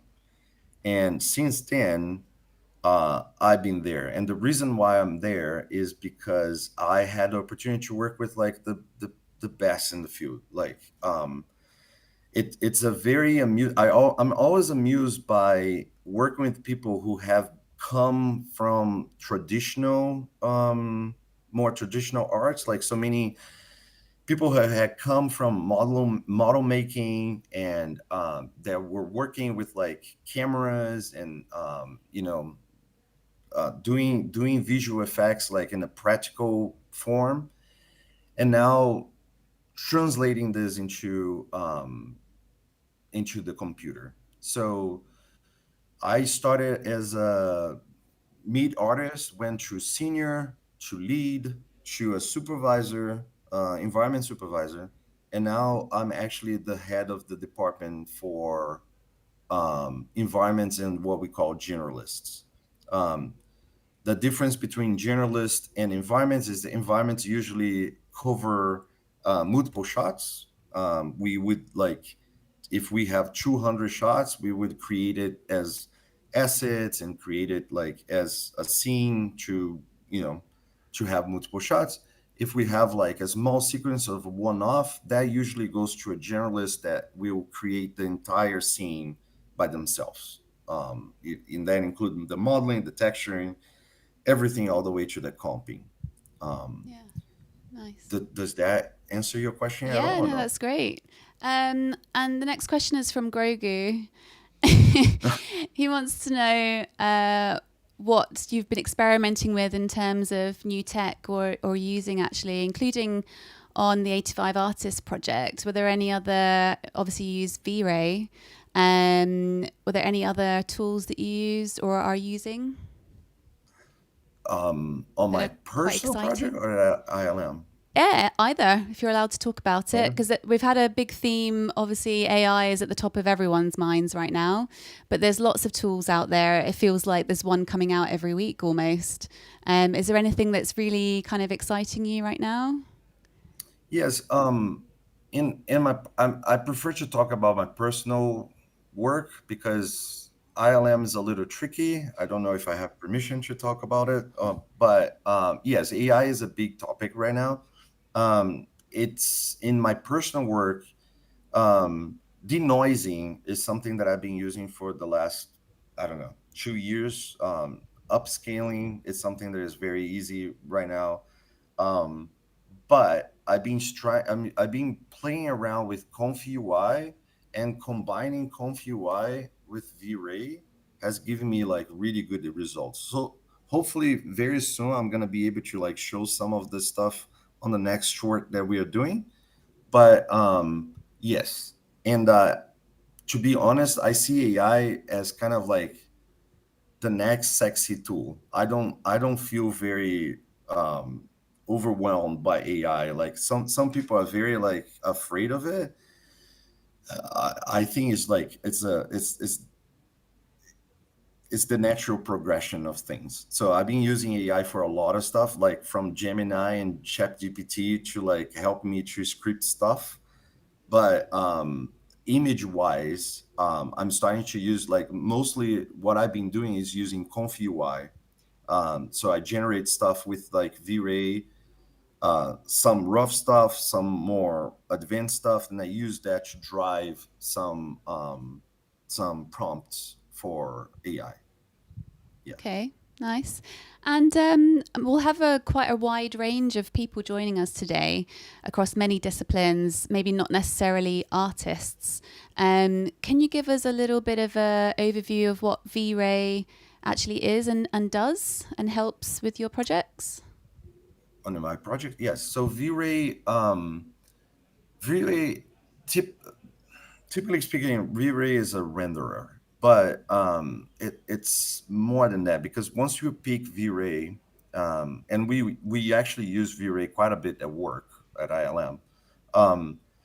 V-Ray, we use V-Ray to define the materials that we use. So we used to define the lighting that we use, right? So everything is inside of the V-Ray renderer, and once we hit render, it's what drives the image to be looking photoreal in the end, but also it's how you define certain parameters to like get the image quicker or for final quality, right? So one of the things that I love about V-Ray, and I've been using V-Ray for years, is how flexible it is, how easy it is to jump in. And of course, I have used other renderers. I have used RenderMan, I have used Arnold, but to be honest, V-Ray has over the years been my weapon of choice. It's just so practical, so easy, and the fact that you can see it the same result, the same structure throughout many DCCs. And when I say DCCs, it means many different softwares, right? So you can work with V-Ray in Maya, you can use V-Ray in Blender now, you can use V-Ray in Houdini. It makes it much easier for us to have like a unified result in the very end. That's always helpful. Thank you for that. Thank you, Vlado, for that. Yes. And looking to the future, can you talk about, I know you mentioned your other upcoming project. Is there anything else to talk about there, or anything else that's coming up for you that you're excited about? Yeah, so personally, I just delivered Wicked 2 was my last project that I led. I loved Wicked, both of them. Yeah, it was a hard but lovely work to do. It was very, very nice to be away from the Star Wars environment for a while. Cover his ears. Yeah. But then, as I said, this year we're working on the next project. It's called The Alchemy of the Storm. And we're going to try to be more ambitious about it. We're going to have more people. It's going to be a little longer. It's going to be 5 minutes. The project is kind of like in this dystopian cyberpunk type of environment. And we are preparing to release the contents. Like, we're going to have a YouTube channel, and we're going to have a Discord channel that is going to be open for anybody who wants to participate. So the idea is going to be kind of like a contest. So we're going to open the ideas. For example, the idea is that we're going to have like a main character. So we're going to open the main character as like kind of like a contest, like where people are going to be joining and making images and choosing. And then as a community, we're going to choose which way we're going to go with the story and with the look and stuff like that. So it's something that I'm trying to experiment, and I hope it's going to work. But very soon, probably like early next year, we're going to have like more information about it. It's going to be open for everybody to join. Oh, amazing. So what channel should they keep their eyes on for more information? If you want to help us for now, just join me on LinkedIn. And then very soon I'm going to start to like post, and I'm going to ask everybody else, like, if you can post on your Instagram, Hayley, I would be very I'd be happy to. Yeah. Yeah, count me in. I think we've got a question from the audience. One more question here from the chat that's come in. It says, what was your favorite project you've ever got to work on? My favorite project is that's a funny question, because like there is I absolutely love working on Rogue One. That was like one of my favorite projects ever. But I had a very bad experience working on Transformers, even though I was like a very big fan of Transformers. And then I got a chance to work on Bumblebee. And I would say that me being able to rendering Optimus Prime, it was like the highlight of my career. I think it was a big point of my career, being able to see Optimus Prime on my screen. Yeah, awesome. Well, I've just gone into the dark. Thanks, Bobby. Yes, I noticed that. So anything else that's coming up for you next year? Is there anything from the ILM side that you can talk about? Let me see. I am going to be working on some big projects that I don't know if I can actually talk about that. I'm sorry. Probably not. It's tricky, isn't it? That's No. Yeah, it's a project that involved The Rock and Jack Black. Oh, love both of them. It might be called Jumanji. Oh, yes, of course. Another one. And are you allowed to answer this question? I would say that ILM's a kind of studio that a lot of people would love to work at. How's the experience been for you? And are you going to stay there forever? Or Yeah. what's it like working there? Yeah, I know, but that's an interesting question because, like, when I first joined an ILM, I always felt I was like lucky. And the first feeling was lucky. The second feeling was like at any moment someone is gonna find out that I'm a fraud and they're gonna take me away from this place. Over the years, I've been there for 11 years. I've been learning a lot. I think I'm gonna stay there as long as I'm learning. As long as I'm learning something. As soon as I start being just the guy who teach everybody how to do it, I'm probably gonna go away and do something else to open that room for someone else to have that experience. To be very honest, ILM for me was a dream.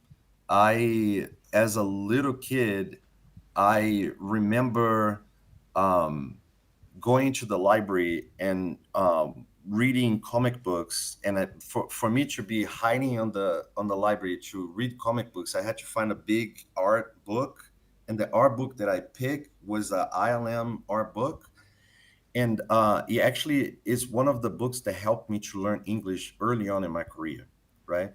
So being there and meeting my heroes, meeting John Knoll, meeting Richard Bluff, Dennis Muren, all those people, like they gave me a lot of insights. They gave me a lot of like it is a very lucky place to be on, especially being in San Francisco. But yeah, the company have grown a lot. We have like 5 different studios now. There's a lot of challenges happening throughout the as you probably know that our industry goes through like ups and downs, and there are challenges, but I'm optimist. So I try to imagine that, like, even with AI and the new, like, the merging of big companies and stuff like that, that we're gonna navigate through the problems and find so basically, answering your question, as long as I'm having fun and I'm learning, I'll stay there. Yeah, nice. Thank you for that answer. Any other questions from the chat come through? No, there's one that's a very technical question. I'm not sure it's the correct one to ask. I'll ask it anyway. Okay. There's one that's come through that's just said, is there a bridge between Material X and V-Ray texture? It's a very technical question. So I think there is a bridge, yes. But in our specifically in our work at ILM and our work in our project, well, in our project, they're everlasting. We were trying to use V-Ray material from the get-go. At ILM, we have something similar to Material X that we call unified shader. It's something that we use to unify throughout all the DCCs to have kind of like a similar shader. It's similar to like what OSL shader is. But yeah, I don't know if I'm giving a very technical answer. But yes, there are ways to bridge, but in the end, materials are just a set of like parameters and textures. So as long as you're keeping your textures PBR and unified, like meaning that any DCC can see it, it works fine. Like V-Ray is really good at keeping that unified throughout like all the DCCs. Nice, thank you. Thanks for your questions. We've had one more in. We've got time for one more, and then we can let you go. Yeah, so the last one is, do you use Blender at all at ILM? If we use Blender, sorry? Blender, yeah. I guess it depends on the project, right? Yeah, so and in our project we did use Blender quite a bit. At ILM we also use Blender. So we have what we call a main pipeline. So the main pipeline, we have like some tools that are specific for ILM. Okay, so we have this tool that is like it's created by ILM. It goes. It's kind of like the spine of our pipeline. That means that we can create things anywhere in any package. There's people who use Blender. There's people who use Maya. There's people who use 3D Max. There's people who back in the day used to use like XSI. It doesn't really matter because once you publish that, it goes through our main pipeline and it gets kind of unified and corrected to, it becomes an Alembic. Nowadays we use USD. So yeah, technically speaking, we do use Blender at ILM. Awesome, thanks. And then to wrap up, is there anything that you would like to leave us with? Any messages, hopes for the future, crystal ball? Keep doing great work. Make me inspired. I like to be inspired all the time. I want to bring you to THU, Hayley. Yes, please. Yes. And so make sure that you're free on October next year, on 2026. As long as it's not Halloween, I'll be there. No, it's not. I promise you. It's like in the very beginning of October, like end of September, beginning of October. And reach me out. Like I might take a little bit of time to answer you, but anybody who have a question, I try to be very open to answer anybody and engaging with the community. So reach me out on LinkedIn. That's probably the best way nowadays to get in touch with me. And if you want to join our team for the next project, please do. Just get in touch with me on Instagram, on LinkedIn, anywhere. I will add you to a list of people. And early next year, we're going to have like everything ready to start. That's so cool. Thank you so much. And thank you for your time. And thank you for joining us all the way from Brazil. Yeah. And thank you for the opportunity. Oh, you're very welcome. Well, hopefully get to see you in person at some point. But for now, thank you for joining us and enjoy the rest of your day. Thank you. Bye-bye. Hi, my name is Jan Pinkava, head of the Animation Institute, Film Academy Baden-Württemberg in Ludwigsburg, Germany, and conference chair of FMX, Europe's leading animation, visual effects, and digital media conference. We're celebrating World VFX Day here in the city of Stuttgart, the home of FMX and a vibrant community of companies and artists creating the digital magic that makes for spectacular storytelling on a screen near you. Hayley Miller and her team are doing a terrific job of bringing global attention to their work. So thank you, Hayley and team, for the love, for the commitment, for the dedication. VFX loves you right back.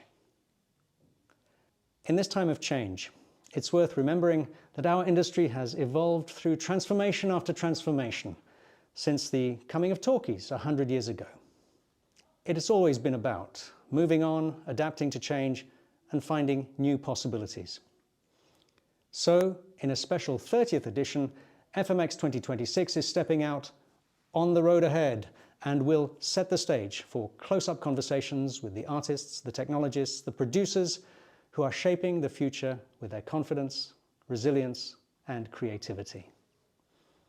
As the writer Antoine de Saint-Exupéry once said, our task is not to predict the future, but to make it possible. See you in Stuttgart.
Tonight, the Visual Effects Society is honoring two masters of the genre. He's done what no man has ever done before. He gave Spock a girlfriend. I would like to thank the artists, texture, lighting, simulation, rendering masters, and so many others who have made the absolutely impossible entirely real. Y'all do some amazing shit here, man. You save our asses frequently, let me tell you. Ladies and gentlemen, it is my great honor to present the Visual Effects Society Award for Creative Excellence to my friend, the great William Shatner.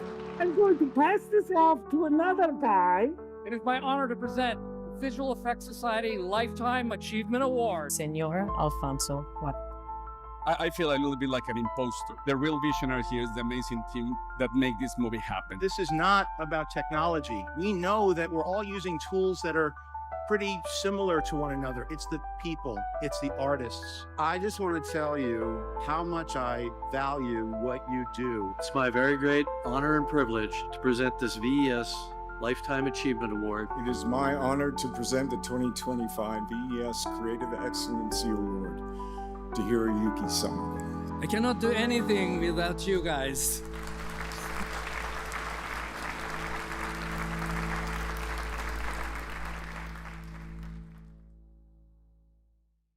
And then it went like.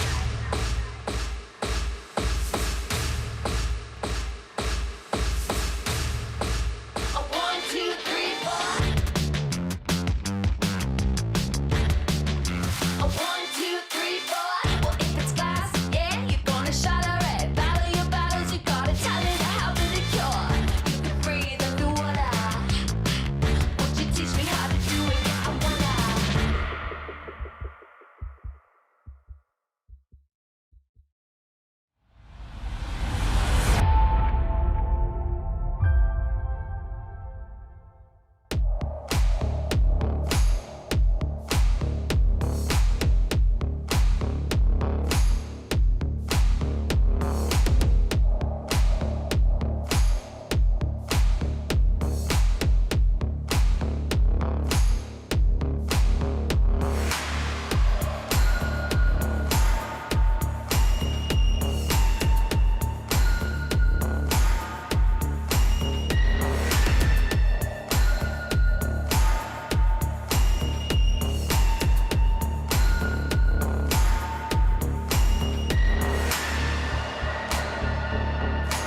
Hi everyone, welcome back to World VFX Day. If you've just joined us, my name's Hayley Miller. I'm the founder of World VFX Day, and if you've been here for a while, I hope you're enjoying it. Please leave us some comments in the chat. So our next guests are on the sofa with me. Welcome Team Crafty Apes. Thank you. Thanks for being here. We've got lots to get through, so just wanted to give a little intro. We just played the show reel, which looks amazing, so thanks for sending us that in. So for those who don't know, Crafty Apes is a full-service visual effects studio with locations across LA, Atlanta, Vancouver, Montreal, London, New Jersey, New York, and Sydney. It's pretty big. Founded in 2011, the company is known for its artist-led approach, flexible pipeline, and work on projects including The Wizard of Oz at the Sphere, Spider-Man No Way Home, The Housemaid, and Stranger Things. And we're going to have some little intros now, so hopefully this doesn't make you feel too awkward. I'm just going to read at you. So, lovely Elena Newell, CEO of Crafty Apes. Honor to have you here. You're a veteran VFX leader who spent nearly a decade at Rising Sun Pictures, contributing to major franchises including Harry Potter series. Beginning your career as a compositor and later moving into leadership, you're committed to building a people-first, innovative studio environment where artists can thrive and build sustainable career paths in visual effects. Well done, you. Thanks for having me. Jasper Kidd, an award-winning creative director and VFX supervisor with over 25 years in film, animation, and music videos. Trained in fine art and classical animation, you've earned top honors, including a Cannes Gold Lion for Best VFX. After a run at The Mill, and you co-founded a studio supervising films like Wendy Maniac and Many Saints. A full-stack artist with experience across VFX supervision, previs, animation, lighting, and compositing. You now lead Crafty Apes London, collaborating with filmmakers including Steven Soderbergh and Guy Ritchie. Cool. Thanks for having me. And Claire, we'll come to you next. Claire, you're an Emmy award-winning VFX executive producer whose career spans more than 2 decades. Your credits include Chernobyl, Tetris, The Martian, Altered Carbon, and This Is England. You began your career in the film and TV industry as a VFX artist, advancing to VFX supervisor, eventually transitioning to the production side.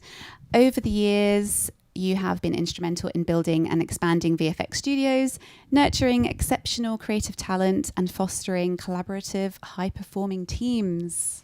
Go you. And last but not least, Jonathan, welcome. You are a London-based VFX supervisor with over 25 years of experience in the VFX industry. You've worked with several leading studios, including First Post Productions, Motion FX, UFX, Method Studios, and Jellyfish Pictures. Your television credits include Stranger Things Season 4, The Book of Boba Fett, Gangs of London Seasons 1 to 3, Watchmen, and Ghosts. Oh, I love Ghosts. So funny. Your feature film work spans major titles including Star Wars The Last Jedi, Rogue One, A Star Wars Story, Matilda the Musical, Avengers Age of Ultron, and Guardians of the Galaxy. Whew! Brilliant. We've got some superstars on the sofa, everybody.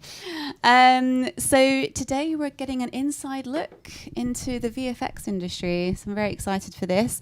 And as usual, we will open the floor to questions from the audience. So please get your questions in now and we will call them out after my little questions.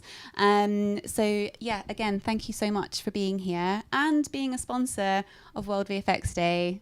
Makes me so happy, obviously, so that we can keep our mission going all year round. So yeah, I really, really appreciate it. Thank you. We are coming to you live from Important Looking Pirates in Shoreditch, London. And we are a very global industry, and it's really nice to have different studios in another studio. It's a bit meta, but it just shows how awesome our industry is and collaborative. So we are going to start with business strategy. So I'm looking at you, Elena. Of course, the last few years have been pretty challenging, to say the least, and a lot of studios are taking different strategies and outlooks on this. How could you prepare yourself for what's happened in the last years, and how did you go about creating or adapting a new strategy, if you did, to cope with the challenges that we've had?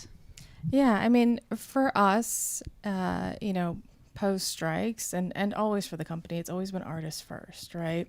We're nothing without our people, and so that always comes to the heart of everything.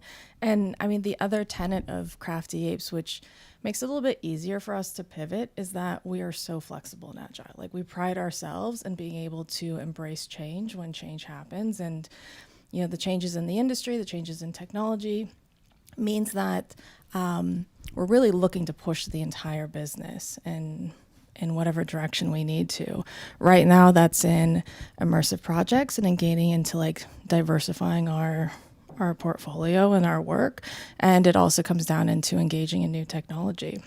And that actually starts with all of our heads of studios and all of our key managers. When they engage in it, everyone underneath them feels more comfortable and has somebody to look up to and ask questions to. So for us, it's really about seeing where is the industry moving and how do we stay ahead of it, because if you're not evolving, you're going backwards then. Yes.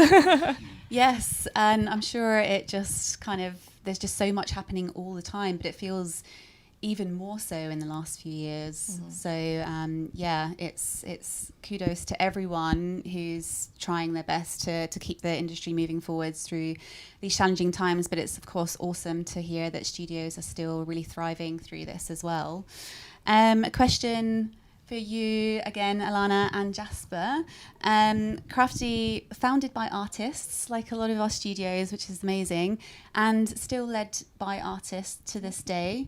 How does that shape the way you run productions and processes, etc., to support teams ongoing? So that's, I think, one of the most important things about Crafty Apes and something we take a lot of pride in. The founders, I actually used to work with them when I was an intern. That was my first job. I love that. Was working with the founders. And we'd become very close friends. I'd moved to Australia and then I'd come back. And it was always a key important factor for us that those that were leading the charge understood what they were asking from people. And I think that allows us to have a much deeper understanding of what impacts artists, what makes them more successful, what allows them to be more, what they're looking for, what they actually want. We know the people in the company. I know who they all are. I've had, engagements with them, and a lot of them are people I've worked with for so long. It's not a very big industry. And so it's really important to us that, everyone at this table has been on the box and came up from working on the box. And so when we ask something of someone, we know what we're asking. And when we provide them with tools and with ways to be more effective and productive, we have a better understanding of how to do that. My mission has always been to keep a sustainable industry. And that's not something I came into. Like, that wasn't how the industry was 15 years ago. Nice. Jasper? Yeah, and when you have artists running the studio, it's all about the passion of the work.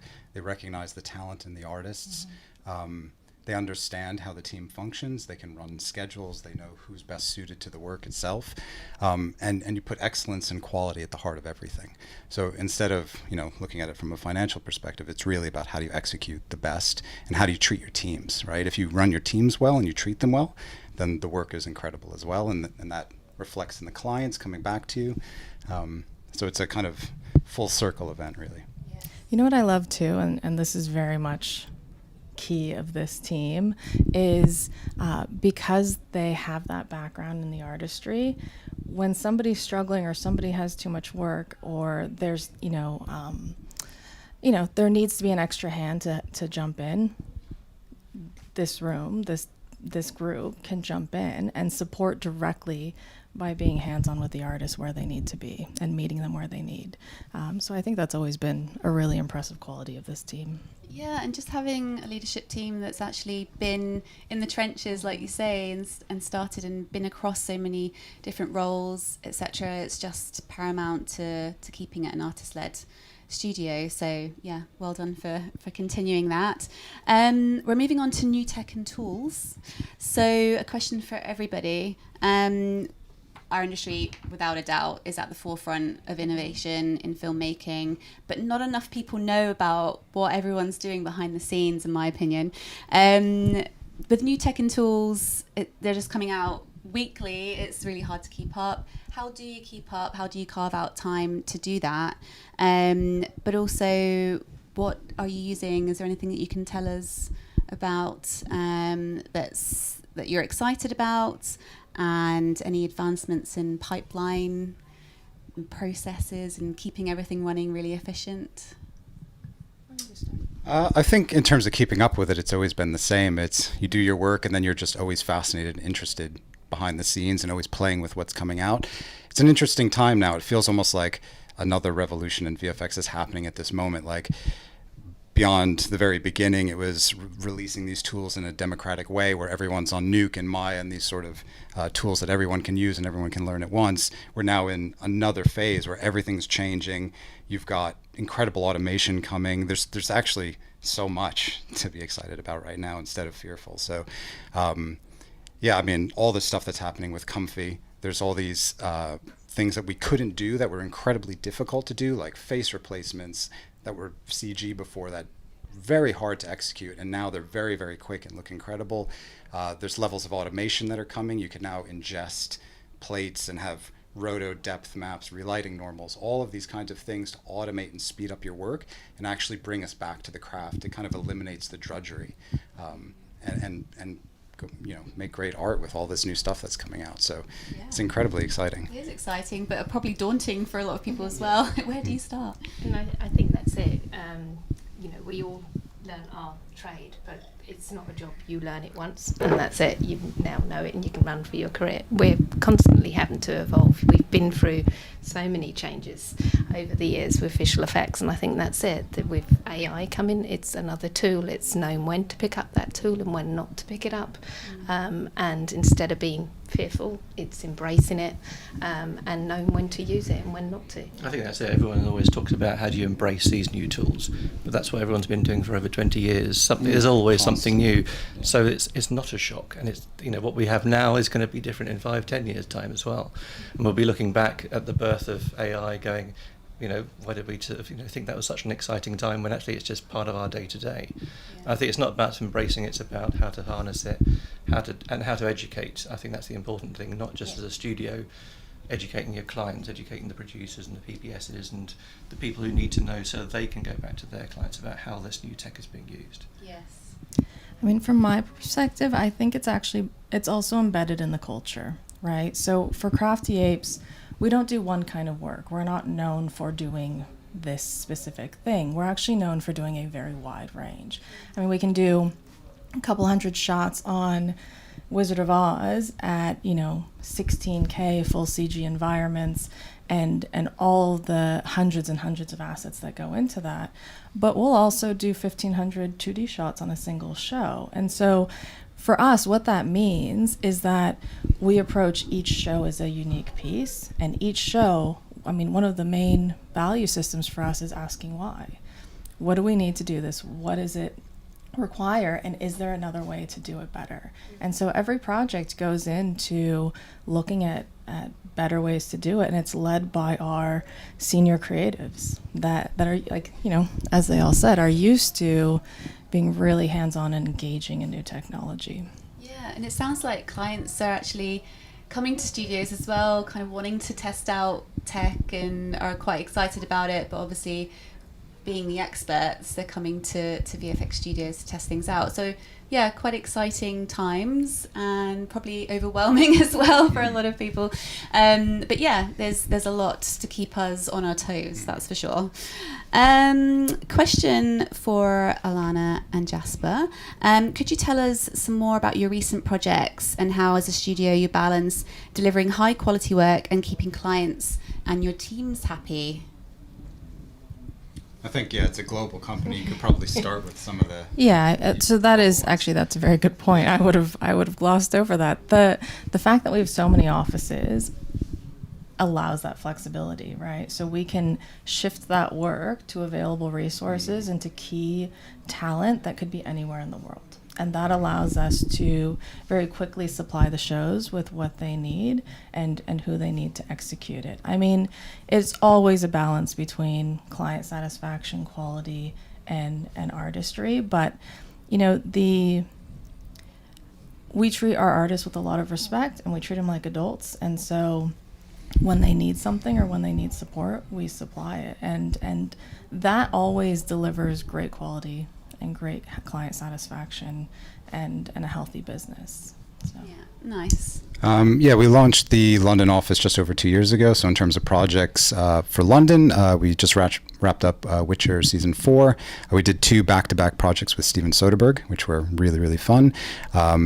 We did Good Fortune with Aziz Ansari. So we've done about 10 projects so far in the last 2 years. So kind of growing the team and building it out and doing some fantastic projects. Yeah. Nice. I really want to see the Wizard of Oz immersive experience. It looks so good. So Claire and Jonathan, question for you. You're both recent additions to Crafty Apes. What types of work or creative challenges are you hoping to take on in the coming year? Well, I think that's quite interesting, especially after what Alana's just been saying about keeping things flexible. I don't think it's a case of suddenly going out there and going, we've got capacity. We know it's a horrible time at the moment and people are sort of chasing shows, but it's not a case of going, we've got 200 bums on seats and we need to fill it. We know everyone's strengths, and I think that's the thing, it's understanding what type of work we need to pull in and we want to pull in.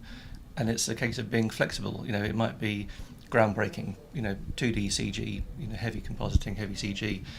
Or it might be, as Alana says, we just need to do a lot of quick turnaround because the producer needs that. And it's just making sure that we remain flexible, whether it's global or in London or both, and just tapping into the talent that we have and the creative aspirations, I suppose, of what we want to do. It might be face replacements on one shows, it might be set extensions on another, but it's not just then just going, we'll just take that as a bulk and just drop it into the company. It's then looking at who are the right people to do it, and shaping each show. I think every show is different anyway. Yeah, I think that's it. I think part of one of the major appeals was the variety and the artist-led thing, and it is very much, this is our team, what's the best type of work for them, and as shows come in, as Jonathan said, it's not a head count, it's who should be on what show, what's leaning into these people's best qualities, and even keep them away from certain things. This person doesn't like doing this type of work, and listening to the team that we've got and growing that team with going out and looking for the work that will educate them further and build them further, give them challenges, and the idea, I've always enjoyed nurturing the talent and ensuring they're looked after well, and this is kind of what led me to Crafty Apes. I think the other thing is sustaining the work. We want to be able to grow the team. It's not a case of getting people in just for a project, and doing quick hires. You want to build the family base around it. Yeah. And then you know your team, so you know their strengths. With nice. ever-changing teams, you never get that chance to know and understand where their strengths lie. Yeah, exactly. And I'm looking forward to coming to visit the London studio, and then I'll be sharing that as part of my studio tours on Instagram, so keep your eyes peeled out for that. Now, we kind of touched on new tools and AI and things like that just now, but in terms of career growth, Alana and Jasper, how are you keeping up with AI, I mentioned Comfy already, and as I was saying, there's something new out almost every day. But also across, if we can dive a bit deeper into the studios, because there's so many, it's such a huge. How many people roughly are at Crafty just now? We're about 400 and scale up anywhere between 500 to 600. I mean, we've at one point or another we've been 700. Yeah. So, nice. So with all of those teams across different locations, is there anything that you're using to kind of make maybe communication or processes a bit more efficient with AI in terms of studio crossovers? So I think with AI in general, the most important thing for our teams to understand is that it's happening out there, and if we don't help our artists engage with that new technology, they're going to get left behind, right? And so I think for me, it has been absolutely fundamental that we support their career growth and embracing new technology, because whether they're with us or somewhere else, that's going to give them longevity and sustainability, right? It's not just about what is your career at Crafty, it's what do you need to have a sustainable career in the industry. So for us, it's actually a little bit of a different strategy. It's not a singular department. We do have a machine learning department,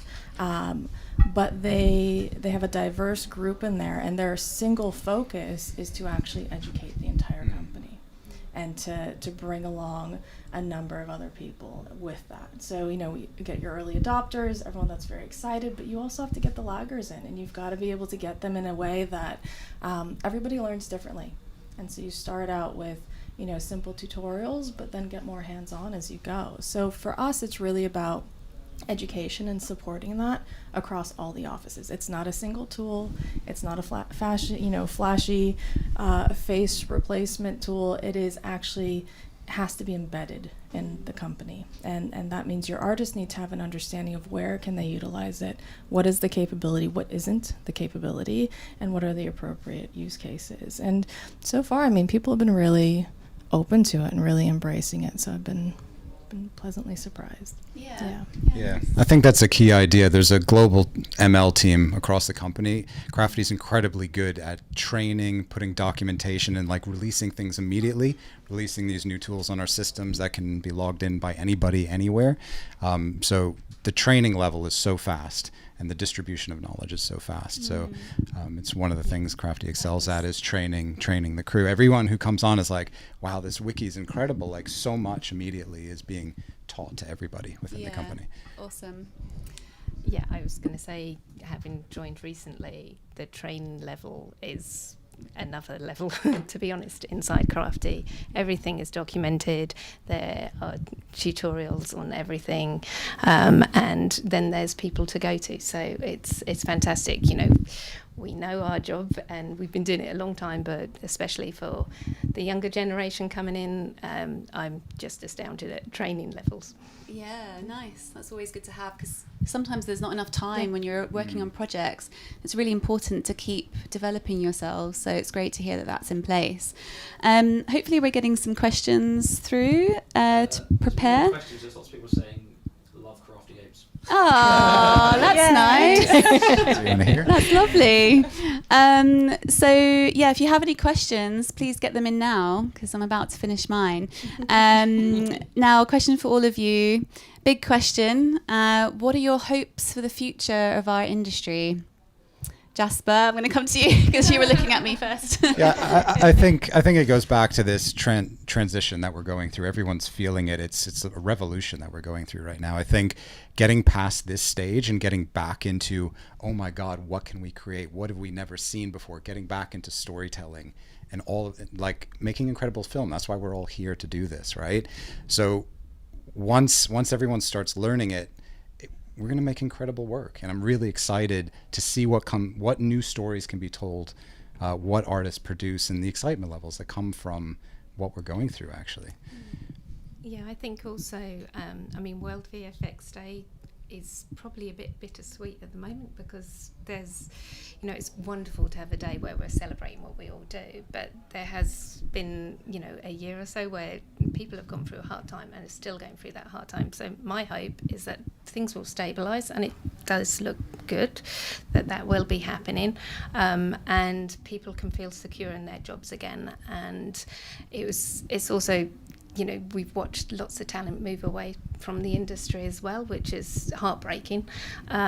So stability, I'd love to see some stability coming back. I think it's a bit of both. I think, you know, you need the stability in the industry so you can then explore the tools and be creative. And there's a lot of people who are incredibly talented out there waiting for that next go, you know, and they just want a chance and they want to, you know, show themselves again. So you just need, and the industry is picking up. It's filming. There's a lot going on this year. So there's, you know, there is growth ahead, but there's also excitement ahead, I think, as well. Yeah, nice. Like that. Stability is definitely the key word. We'd all like some of that. Whilst we wait for some questions to come through, I'm really intrigued. I'd love to know more about why you got into the industry. Just thinking about, I mean, we're also kind of connected to the here and now and looking at the future, but I'd love to just go, it's nice to go back to the original reason why we're in this industry. Jasper, could we start with you again? Yeah, it's strange to be thinking all the way back that it's been 25 years. I mean, I've done this from a young age. I started as an animator, comic book artist, concept artist, like everything about film and animation I've always loved. I studied classical animation, and talking about revolutions, the year that I graduated, Disney said they'd never make another 2D feature again. So this thing is constantly evolving. But yeah, just going back, it's just been a passion for art and creativity. So yeah, nice. Yeah. Jonathan? I was a mistake. Oh. I always wanted to come into this industry, but I don't think I knew back then, when it was all black and white and dark, that you could actually get into the industry and actually, you know, do this as a living. I actually wanted to train and become an automotive designer and design cars and vehicles and boats and things like that. And I got on the wrong tour guide trip on a university. And before you know it, I'm using Quantel Wacom pens and learning Paintbox, tethered with a vast machine next to me, humming away, and I couldn't hear anyone talk. And I'm showing my age. But that was the first revolution. You know, that was like AI back then. You know, I can draw digitally and, you know, coordinate, you know, a Wacom tablet or whatever it was back then with a grade 1 monitor. Yes. So yes, but it's I'm still here. Don't know what I'm going to do. I'll die with my Wacom. Thank you. And I suppose it's grown up watching all those amazing films in the 80s and just loving film and TV. And I entered through art college and kind of led on from there. And the idea, I need a bit like you. Initially, I didn't think that was open in the UK. It wasn't really, there wasn't that many places doing the training, and you did have to kind of go to university at those times, while you've got lots of avenues now to enter. But yeah, inspired by all those great 80s movies, I suppose. Yes. Great decade. Yes. So I actually started, I had a passion in painting. I still do, in oil painting. And I thought, you know, I would love to be a fine artist. But looking at the career path of fine art wasn't as comfortable. It didn't seem as you had as many opportunities and as many things to explore, and you kind of got fixed in a certain system. And so I started exploring digital media. But I think, you know, one thing I want to tell you too is why I got in is different, I think, than why I went into management, because that's the real, like, I wanted to be a VFX soup, like these ones over here. But, you know, it was, I was a head of 2D, and I was just watching the teams go through excruciating amounts of overtime. Like, too much work was coming in. They didn't have the resources they needed. And so you were watching just this huge amount of overtime happen. That what happened? The work didn't look good. People were burnt out. People quit the industry because of burnout at that point, and the clients were unhappy, and you'd, you know, end up in visual effects jail, as we call it. And so mine was because I was like, I'll go back to being a VFX soup after I stop the OT. And then when that's fixed, then I'll go and supervise some shows. And you know, I think yeah, I just enjoyed so much being able to build a business that had the culture and the people around it that had that same vision for what it could be. I love that. I'm glad you said that, because remember when I first got into the VFX industry and I was looking at Reddit and just seeing what's going on. I'm like, what industry am I joining? Everyone's complaining about overtime and just seems like burnout central. So it's great that you're in this position where you can lead on that front. Because I'm not sure how much of an issue it is in these days with overtime and things like that. But is it quite difficult to manage? It still happens because you've got tighter budgets, and that, I think if you don't know what the work takes to get done, you can make a mistake assuming that you're just going to do it with less people. And what does that lead to? Overtime. And so that's why it's been so fundamental for people on our teams to have that experience, to look at, yes, the budgets are tighter. If I'm going to have, I still need the same amount of people to do the work. And I think with technology, we'll be able to be more effective at doing the work. But I also think, because I think that puts a lot of fear in people, right? But I also think you're going to see more content. Like once the technology kind of stabilizes and we have a really good understanding of where's the best place to use it, there's going to be more opportunities, different opportunities for content. The same way as when we moved from 2D to 3D. The big, exciting projects and Witcher that we just did. I mean, that work wasn't possible until we made a switch into CG, right? So I think the new technology will actually bring new opportunities and more creative content. I hope so. That'd be great. Jasper, did you have anything to Yeah, add? I guess just to follow on from Alana, kind of having supervisors run the studios, you just have a lot of intuition and foresight and experience where you could be like, what's coming down, where things can deviate. So being ahead of that, thinking quick, also having a globally diversified team allows us to very rapidly, if we know there's an amazing modeler in Vancouver, we can just assign somebody like they work at the same company. So it's and I think it's with us all kind of been in the trenches, as you said. It's the bidding and the scheduling is realistic. We know what's coming in and we know how long it takes and how it should be scheduled. So all of that comes into play. Great. Any questions, Alfie? Woohoo! There are a few that have come in. Sorry. The first one is the Sphere and the Wizard of Oz push boundaries for immersive visuals. How does the future look for Crafty Apes in terms of immersive projects? I think it's pretty bright. Yeah, I think it's we really enjoyed working with that client in particular. They are at the forefront of wanting to push boundaries. I mean, that project was one of a kind, and I think that's a big arm of ours now, is to continue in that space, and we've been really enjoying it. I think it opens up a whole new level of creativity because that different platform, different format doesn't have the same kind of constraints as other content. So it's been really good. You'll see more from us for sure. Oh, looking forward to it. The next one is saying, I changed my career at 40 from computer programming to VFX. I just finished my BFA and now looking for a foot in the industry. What advice would you give for someone looking to start later in life? I think it's tap into the skills you've already acquired. And it's very much, you kind of think, right, I've learned this, but there's so much that, if you've got to that age, you've worked to a certain level in another industry, there's so many of those skills that you'll be able to bring across. Oh yeah, I mean, absolutely. With going from computer programming into visual effects at this point, I mean, what a great background to bring to the table. And so you're bringing that professionalism, you're bringing those soft skills and an understanding of programming, which is really important right now. Yeah.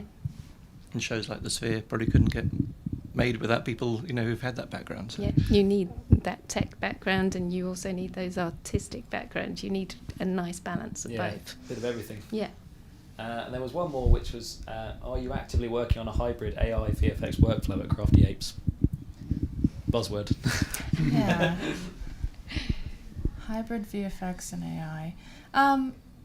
Yes, but that's because it's embedded in the culture, right? So hybrid to me is, it's not, like I said, it's not a singular tool. It's embedded in every place. I mean, we want to use it for bidding and production management. Yeah, What so many better things. place for it than, what a great data set to say, okay, well, the last time we did a project like this, we were short an artist. And now we know we need to add one, and that will have not just better output, but better work-life balance and that sort of structure. It's not to say we're never going to do overtime. That's a deadline-driven business, but it's to say we shouldn't be inflicting it on ourselves. Yes, ideally. So there's lots of places for machine learning that actually improve the business's function. And so yes, that's in that case. Yeah, it's interesting. On the production level, it's incredibly exciting what will be able to help and just allow you to do the work. Take away those jobs you don't want to be doing. Yeah. And give you the time to be creative. Any more for any Yeah, more? I've got a few more for Oh, you. great. Oh, here you go. Here's the mic again. Oh yeah, sorry. Thank you. I keep forgetting. Another one is, what are you looking for in new artists you are hiring? Do you prefer artists to have training in using AI tools?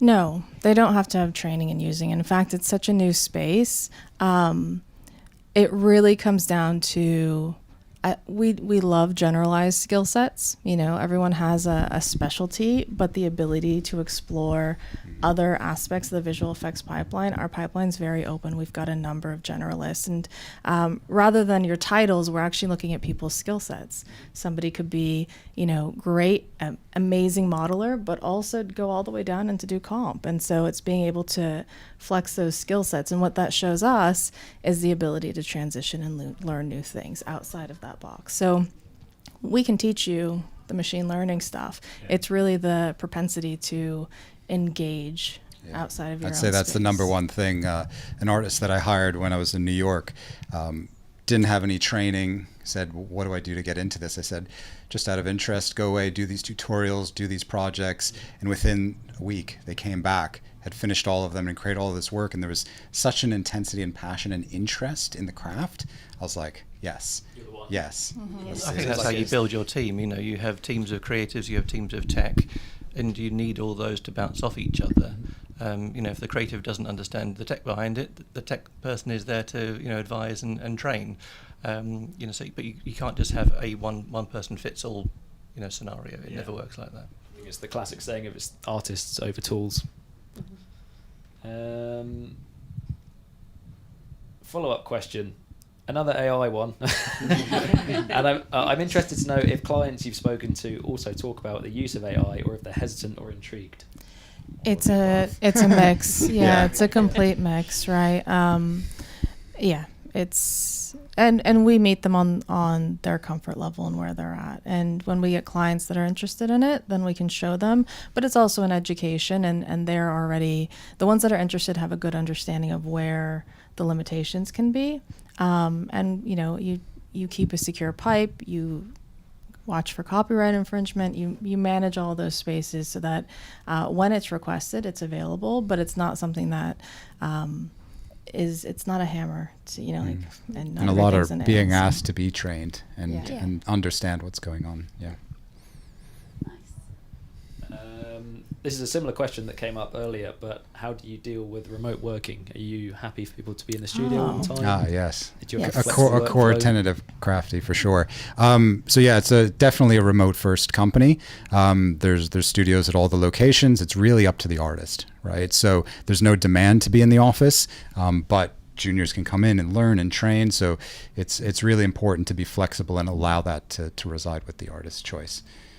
Absolutely. It's about how do you make them as effective as possible. And London and Australia are more inclined to be in the office. They prefer the hybrid model, but there's other locations that the commute is just too long to be able to have, some of these bigger cities, it's more challenging. So we allow that flexibility, and that makes them happier in general. For people with families, it's easier for them. People want to come in. It's also tapping into a wider spread of talent as well, when you're not limiting it, telling people you have to be coming into the office. Yeah, nice. Yeah, there's loads coming in now. Oh, wow. Brace yourselves. This one says, are you finding that training and investment ethos helps differentiate you? I think so, yeah, because I think unfortunately in the difficult times, people are looking a lot at the bottom line, and that's obviously, you know, a healthy business is an important factor.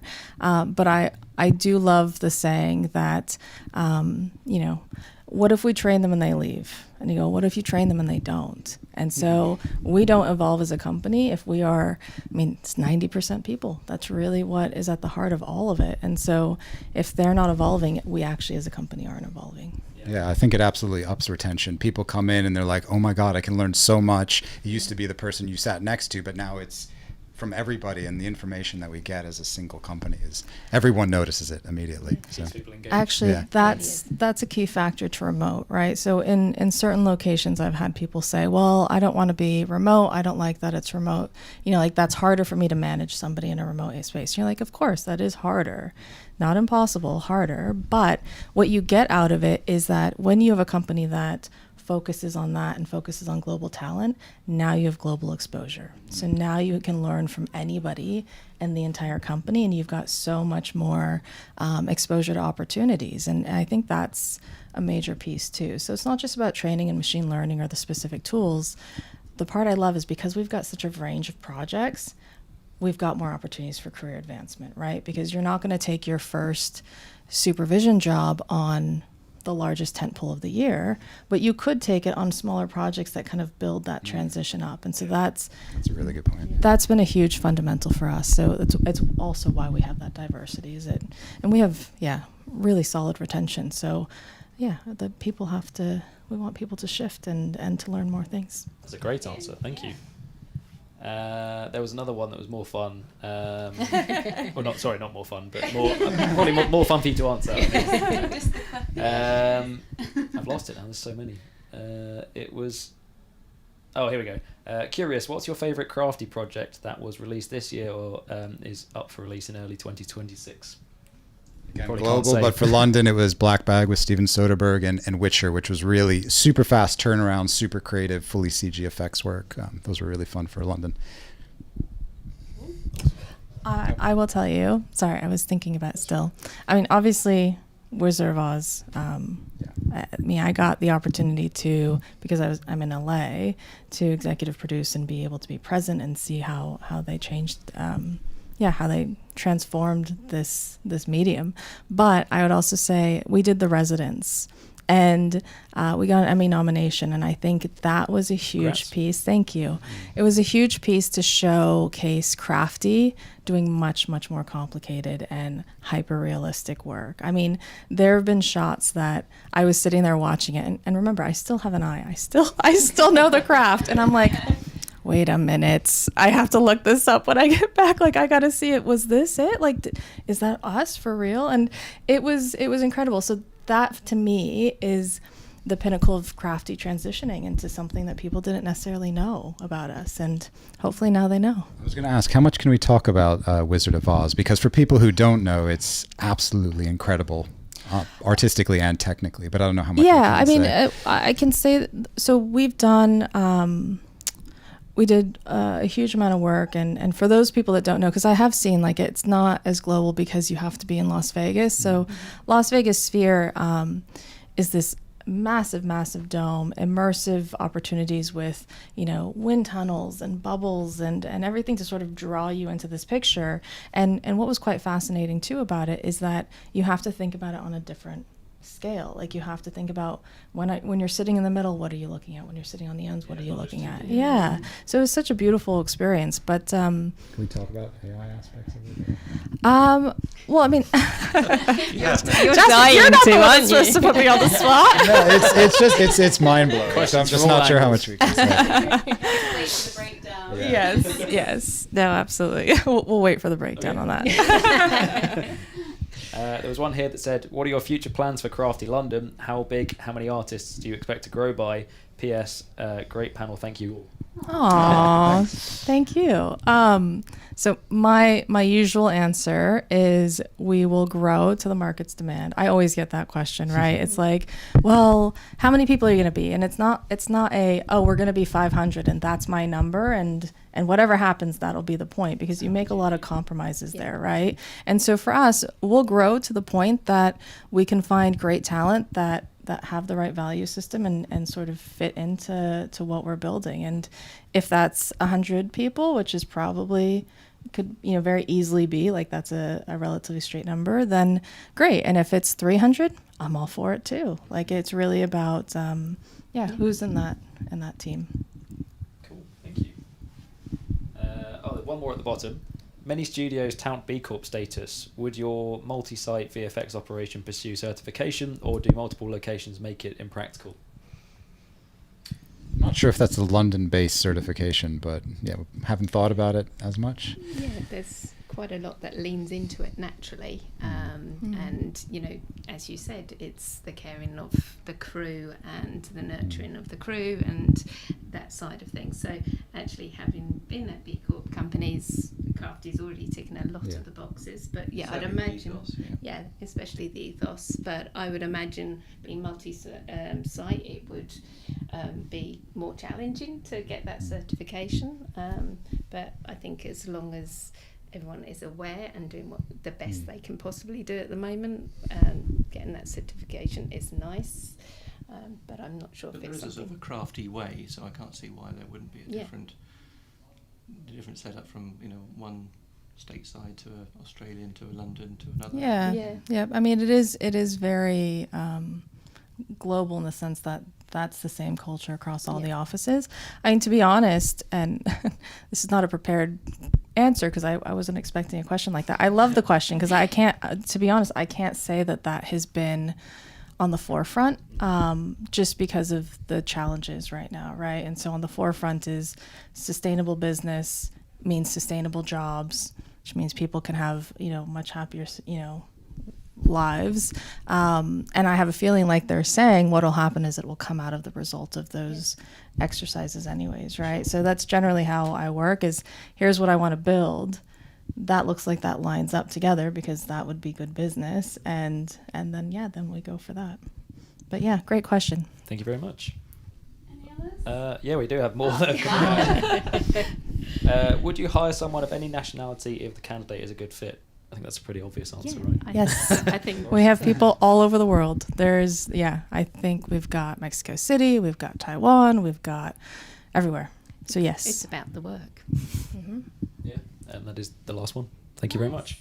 I have one because I'm fascinated by company names and everything and how it comes about. Am I putting you on the spot now? Crafty Apes is such a cool company name. Do you know the origin story around how that came out?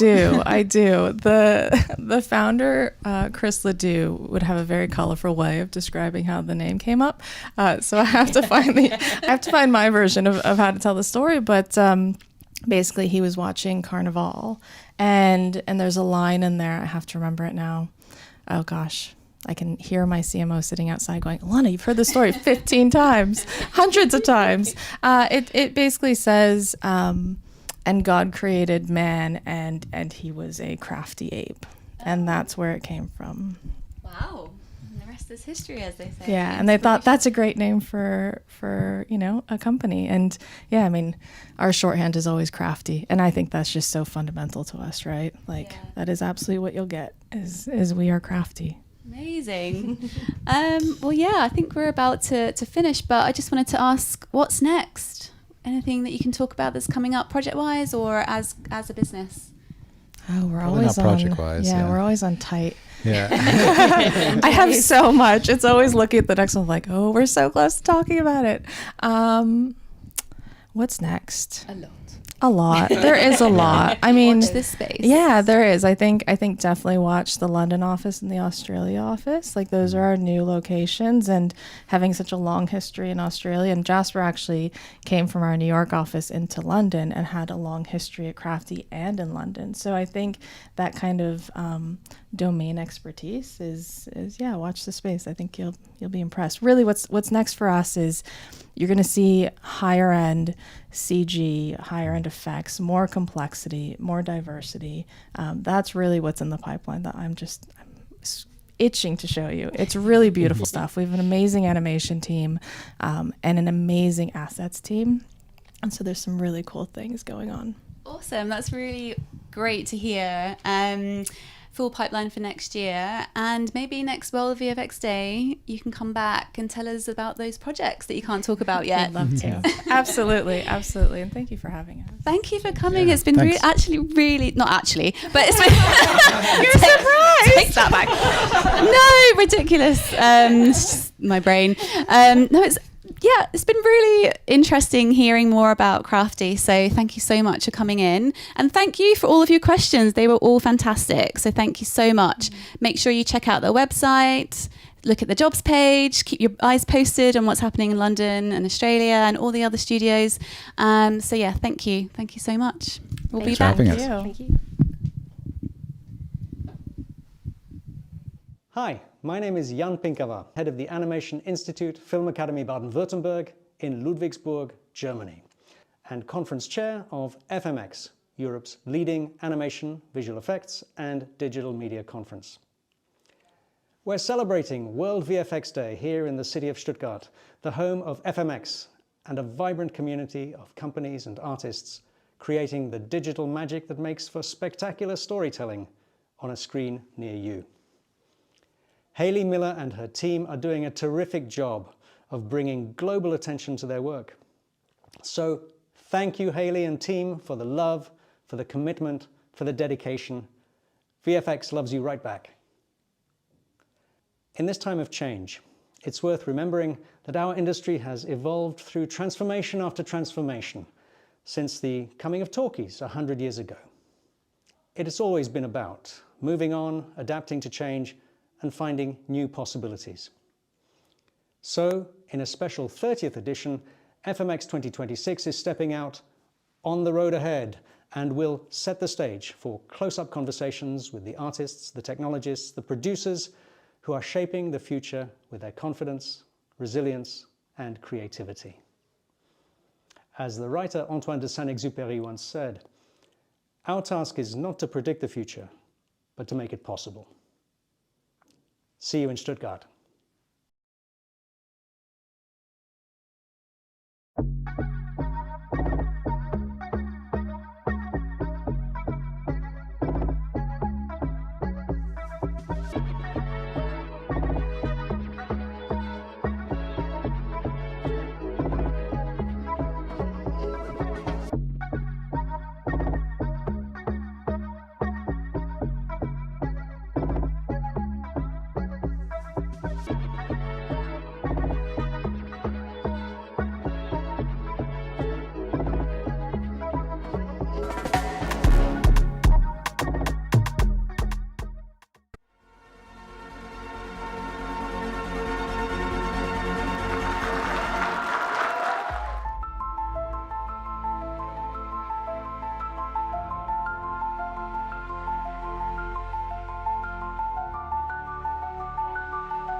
Tonight, the Visual Effects Society is honoring two masters of the genre. He's done what no man has ever done before. He gave Spock a girlfriend. I would like to thank the artists, texture, lighting, simulation, rendering masters, and so many others who have made the absolutely impossible entirely real. Y'all do some amazing shit here, man. You save our asses frequently, let me tell you. Ladies and gentlemen, it is my great honor to present the Visual Effects Society Award for Creative Excellence to my friend, the great William Shatner.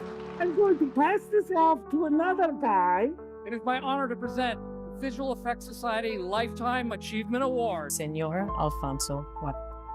I feel a little bit like an imposter. The real visionary here is the amazing team that make this movie happen. This is not about technology. We know that we're all using tools that are pretty similar to one another. It's the people, it's the artists. I just want to tell you how much I value what you do. It's my very great honor and privilege to present this VES Lifetime Achievement Award. It is my honor to present the 2025 VES Creative Excellency Award to Hiroyuki-sama. I cannot do anything without you guys.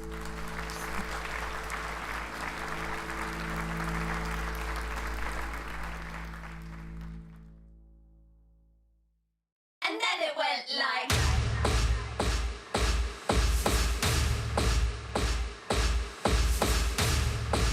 A 1, 2, 3, 4.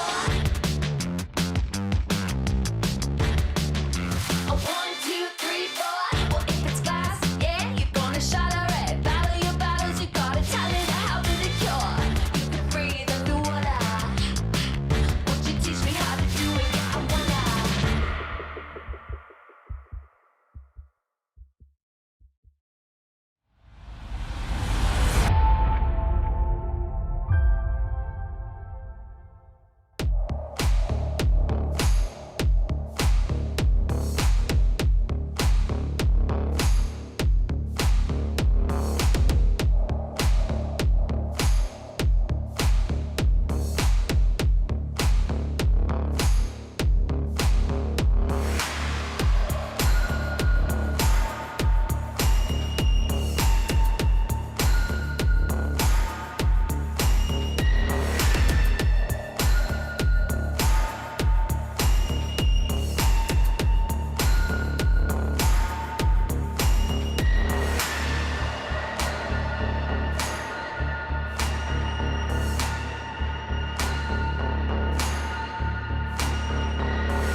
Hi, I'm Christina.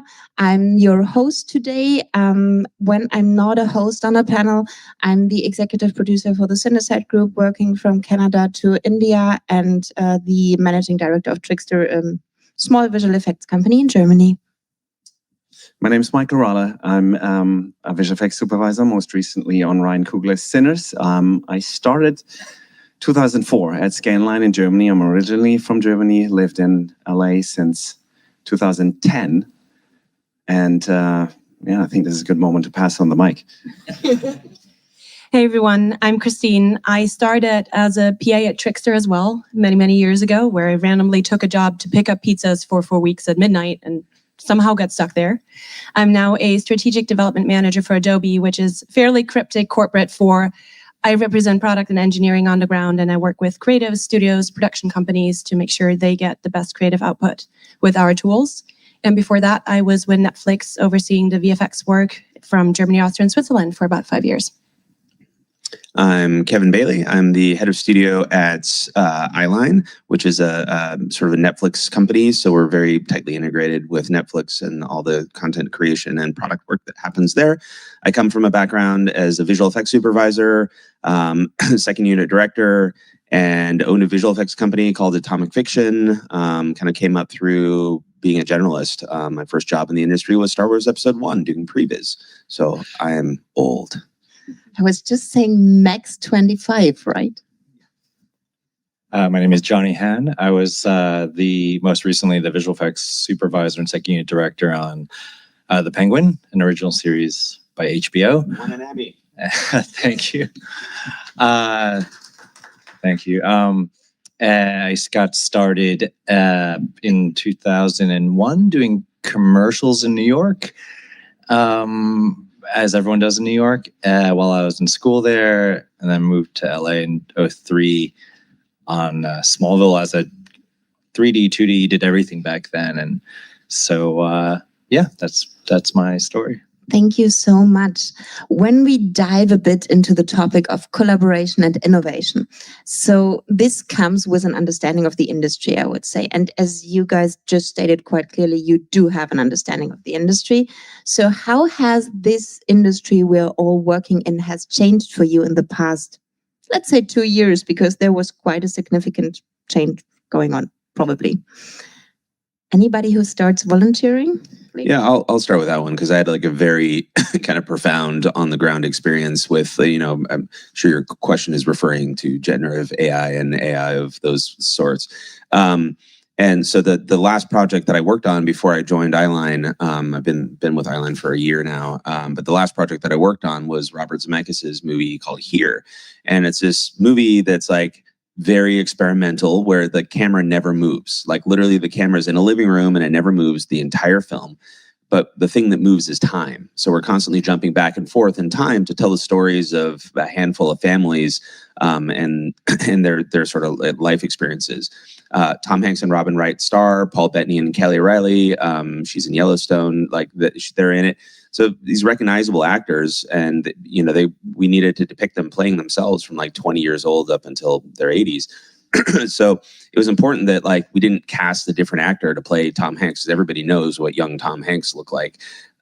So we kind of we started working with a company called Metaphysic at the time, where they were just getting to the point with neural kind of AI driven face swaps they might be good enough to use in production. We didn't know for sure, but the story wasn't going to work without it. So we kind of took a bet and said, all right, we did a test with them. It looked good enough to give us the confidence that this movie can in fact be made, and leaned into that. And so we ended up doing about 53 minutes worth of face swap work, complete face replacement to do this sort of de-aging and aging work on that production. And because we were already using AI on the movie, sort of had a free pass to use it in a bunch of other places. So usually it's bad form as a visual effects supervisor to use the word I in any sentence because it is a team that does the work.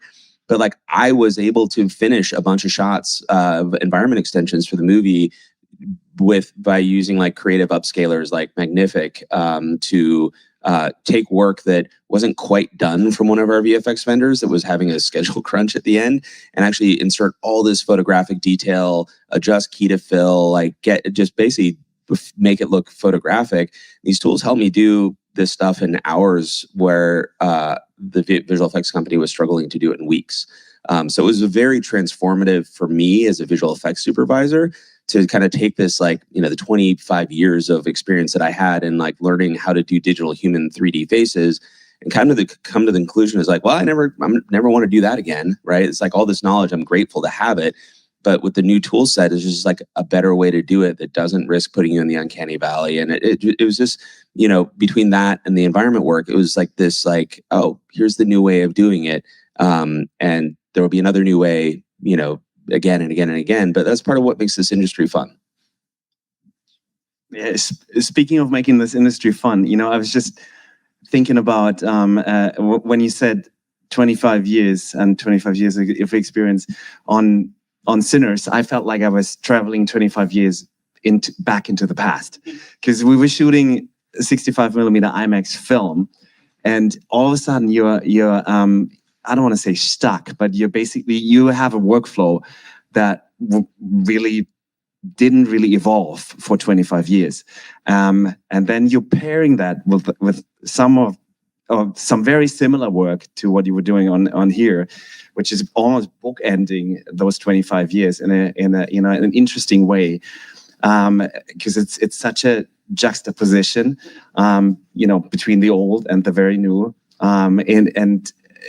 so to me, the last 2 years weren't necessarily about just innovation, but also about learning what was done in the past, which I thought was really interesting, and certainly very new to me. But now I'm it's a very different mindset that I have since then, and since going through that, and it really did open a different horizon for me. I think the mindset piece is also interesting coming in from the Netflix perspective. When I first started in 2020, it was more like VFX rarely ever had a seat at the table of the HODs, and we're like, we'll just support you as best as we can, we'll get things done, we'll provide the best work. But then over the last couple of years, there was a lot more curiosity from the adjacent departments, from post-production as well as production, to learn more about how you actually do the cool things you're doing and how you're going to work together. And it's a lot about education and bringing everyone on the same page, which I think is going to change even further in the upcoming couple of years with these new generative workflows that we're looking into, just looping people in more, doing a lot more sharing and collaboration and being transparent about this, which might take a little bit of time, right? Because we were talking about efficiencies too, but that's going to change how we work all together. When we're talking about being transparent or being radical transparent, even about communication workflows, so do you feel, Jonny, then that our communication is more on eye level since like the past years, that studio partner side is more like, okay, we're collaborating from the very beginning? Or was this something that was always given, that you feel like with new tools is just improving, or isn't it even improving?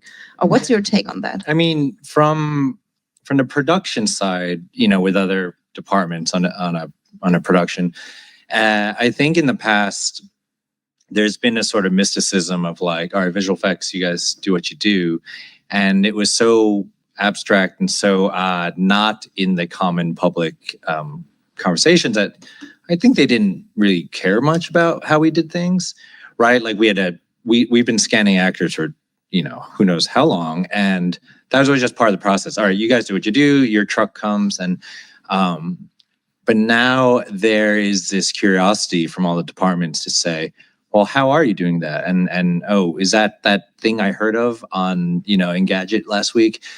And so it's forced us to be a little bit more vocal, to explain like, well, let me explain, we're just scanning you in the traditional sense, and this is not for, generative characters, and in the example of scanning, which I think has come up for everyone now,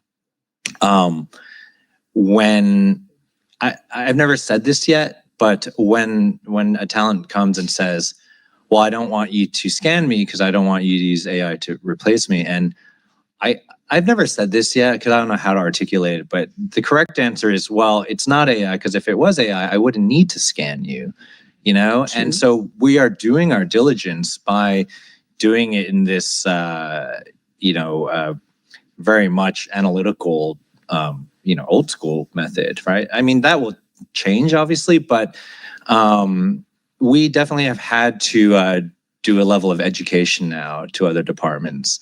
And the whole like, oh, you just do what you do behind the curtain is getting more, that current's getting much more transparent. People want to know now what's behind it. I have this dream that like there's going to be enough backlash to Gen AI that like visual effects is going to start becoming like the cool, like we did it for real, but like we did it using. Yeah, no, you're not wrong. I was thinking about that too. Oh, cool. There's a potential new scapegoat on the horizon. I mean, look, the role and the position of the VFX department is can be really, really tricky, and like I think we've all been there. I wouldn't say we're necessarily equally ranked between all the other crafts. At least in the States. Speaking of unions and also how you're treated. At the same time, so speaking of radical transparency, which sounds like something straight out of Burning Man. So one thing that I realized, I've been very tech focused for a long time. Like to me, communication and also collaboration, all of that was sort of tech or data driven. So I felt like the best service that I could do to a VFX partner down the line who would do the shot execution would be to get as much data and capture as much information during the shoot as we can.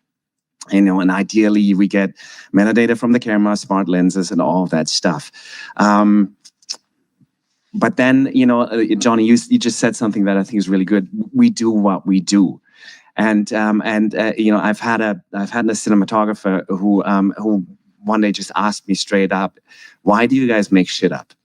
Why, and it is because we do what we do, and we get into post, and very often at that point, a lot of that team from principal photography that was there for prep and that was there during production is gone. And then, there's been the mindset, especially at like the big studios, for instance, I was at Marvel. It was definitely the case. You're with a director, and then from this point forward, we got it, and we'll take it from here. We'll do whatever is needed. We'll design whatever is required, do the set extensions, do wardrobe, whatever, trying to be as faithful and truthful to what we think was the creative intent during production. What we really try to do on Sinners is actually preserve creative intent deep into post. I gotta be honest, that wasn't an easy thing to do because you're essentially exposing yourself to some degree. But, we had like a train station where we basically only filmed the building with a bunch of people in front of it. Because production could not find something that was suitable for principal photography, and there were, let alone any trains that were still working. So it was clear that had to be a CG extension, a CG train and all of that. And then when it came to actually designing whatever we didn't have doing photography, I called the production designer. I was like, can you send me all your references from principal photography? Can you send me everything of what we have? And can I send you our concepts, which were human-made, actually not Gen AI at that point? And I got a bunch of notes back. It was just like pages and pages and pages of stuff, and I was like, oh my God, I just should have done what we do and done it myself. But then and it went through several rounds, and it got to a point where it's like, this is painful, quite frankly. But then at the same time, we ended up with something that is cohesive and seamless to the creative intent that she had when she designed the rest of the movie. And, that was quite an epiphany for me, where it's like, okay, so it does actually look really seamless because it looks like the rest of the film, because it was designed by the person who actually did the rest of the film. And the same for like wardrobe. We actually had quite a few wardrobe pieces that needed to be changed, needed to be extended. There's a lot of stuff like that. And I wrote Ruth Carter and texted her. I was like, can you help me with this? Because I don't want to just do it because we can. And probably the most extensive collaboration we had was with a cinematographer. And I said to her, if you don't want me to make shit up, you're going to come in with me and frame the shot and then light it the way you would light it as if we were still on set. Because that's the only way how you actually preserve that creative intent. But again, it took hours, and it wasn't easy because you're basically exposing yourself. It feels like a weakness. But ultimately, I look at the final results, and it's funny. I was just talking to her about that. She's like, oh, there's really not that many VFX in the film. And I'm like, are you kidding me? Like, there's 1,000 shots, like 1/10 of the budget was spent on VFX. And you have 2 all CG shots on your website, showing your cinematography from the film that you did light, yes, and you did frame, but ultimately you didn't shoot them. But I'm glad they're along the lines of what you wanted. And that to me was like the biggest compliment, where it's like, look, these 2 shots, CG. But I'm glad you like them. But I love what you just said, because you're saying like you're exposing yourself and it feels like a weakness, but it's actually not, right? Like also sharing cuts early on, sharing all your concepts. Like a lot of times these first rough edits or your first cut, people don't want to share those because it feels vulnerable. Like it's your little baby and you don't want to loop in as many people, but really you're going to get to that creative intent and what you're planning to do so much faster if you also loop in VFX early, share all the takes, just turn everything over. Like whatever is a mistake might be a clean plate for VFX later on. There's so much you can do with it. And you're hiring skilled filmmakers to collaborate with you on this project. So why not trust them that they can make a great judgment call to work with you on that creative intent? But I feel like we're increasingly coming to a point where that vulnerability almost feels like you're navigating egos and you're paying people a lot of money to make sure how are we gonna make sure that person is on board with us rather than just trusting we're going to do our stuff and turn this into the most amazing film or series you've seen. Egos in the film business? No, never. I mean, the two of us, certainly. Zero ego. But I think it really goes along with what we said previously when we sat together for a coffee.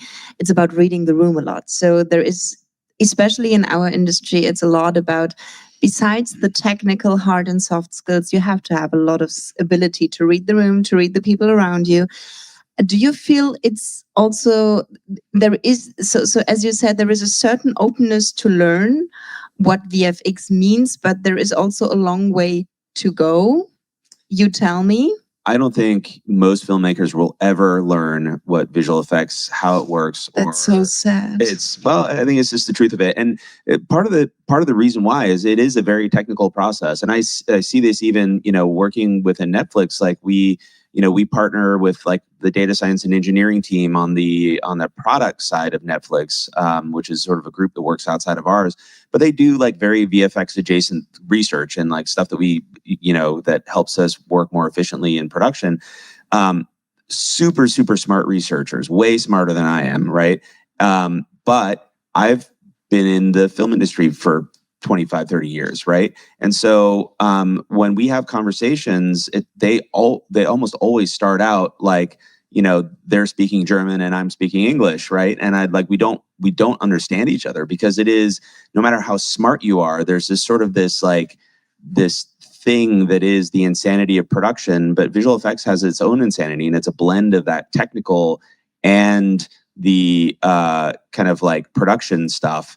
So yeah, I don't think most filmmakers will, like in the same way that a data scientist will never really truly understand what we do. I think most filmmakers also will never truly understand what we do. That said, that is one of the reasons why I'm excited about this sort of new wave of generative tools, because to the point you were saying earlier, it's like, most of the time in production, they're not like, you're developing assets and lighting scenes and whatever when all those HODs, those live action HODs are long gone.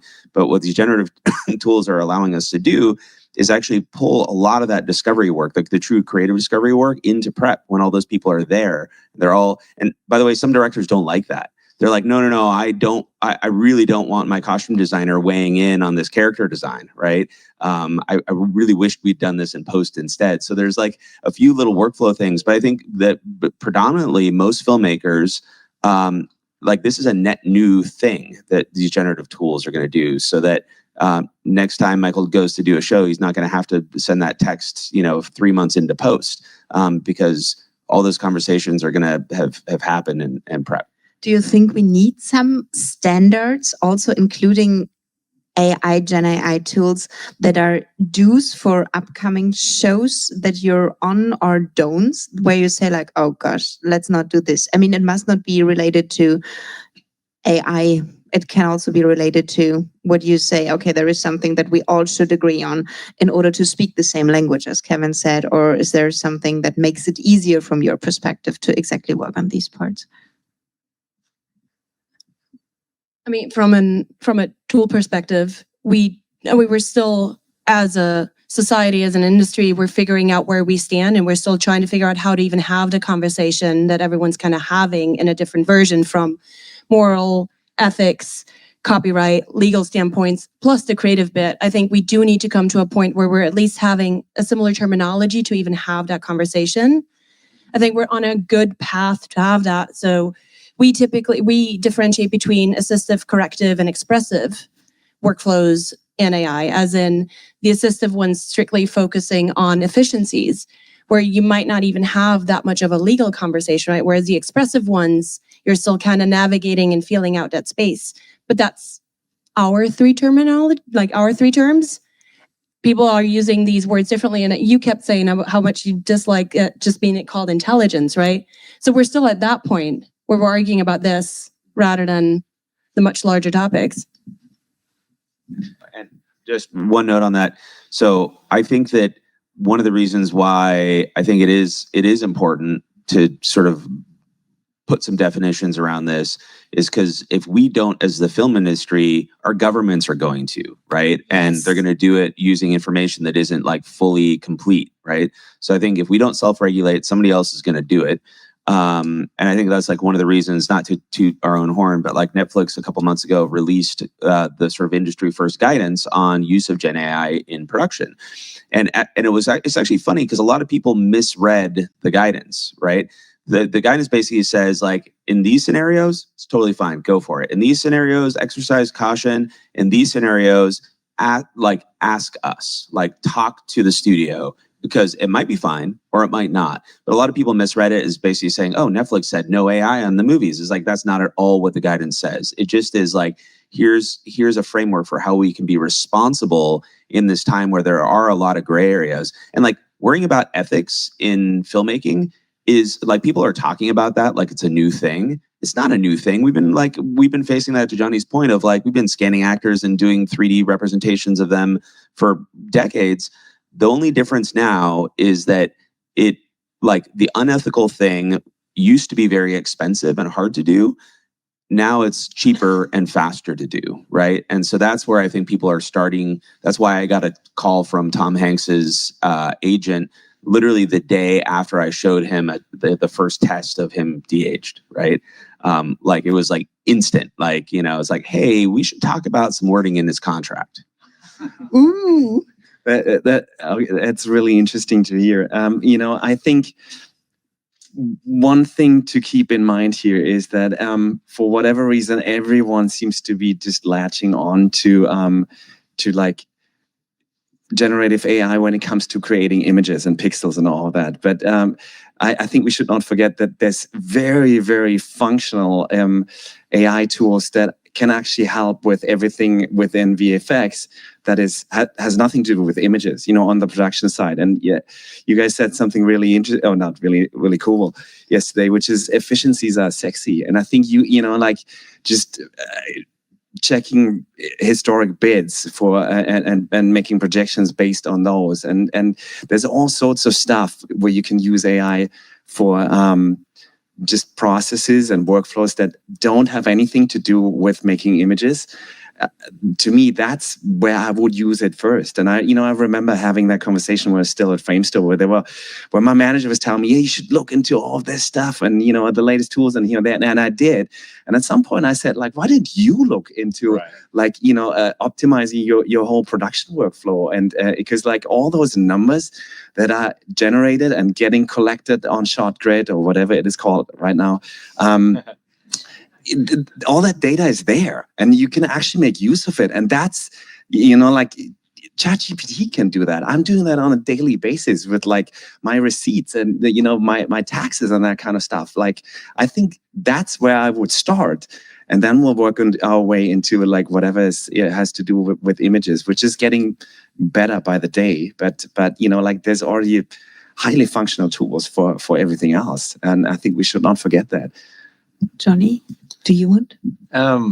Well, it's just interesting because anytime someone asks me like where AI fits into all of it, you know, I always think about, well, what is visual effects? And in the production meeting, I always describe it as, in a production meeting, we're the ones that solve for X, right? You go through the script and then there's a moment where like it gets quiet because no department wants to raise their hand to say, how are we going to do this scene?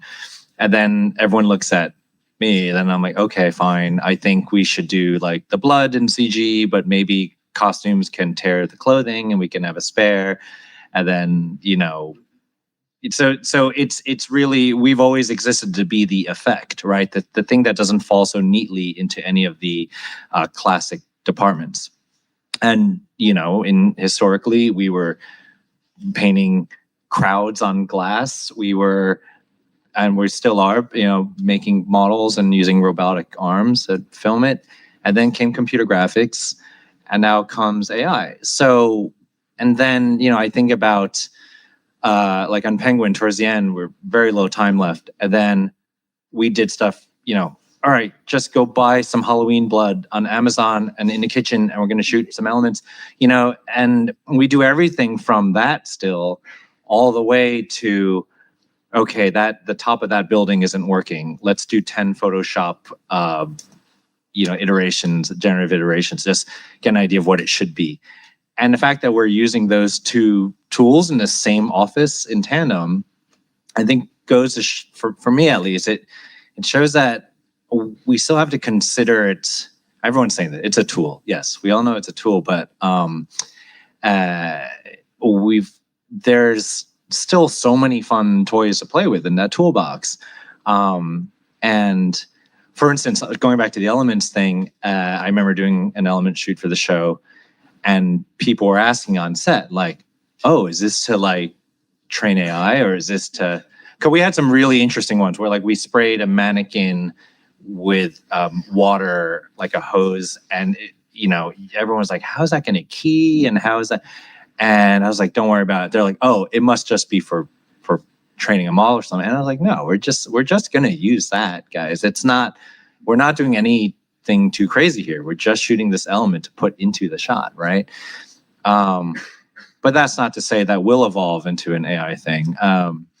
So I just think that the more you mix these things up, and whether it's AI applied at the generative level or computational level, like, I don't know if you guys have seen this DLSS stuff where we can ray trace like 1/10 of the rays and then fill in the rest. I mean, it's mind-blowing, but that's not in any way, I mean, that's all built on trained models, but it's not generative per se, right? It's simply computational infilling, right? And then all the way down to, it's not pixels at all, but it's just spoken word and some math and large language models. I don't know what the original question was, but I think it's really interesting what you're saying. So I just think, all these things fit into solving for X. That's what it was. Is that, I don't like it when everyone thinks, well, all visual effects will be done this way,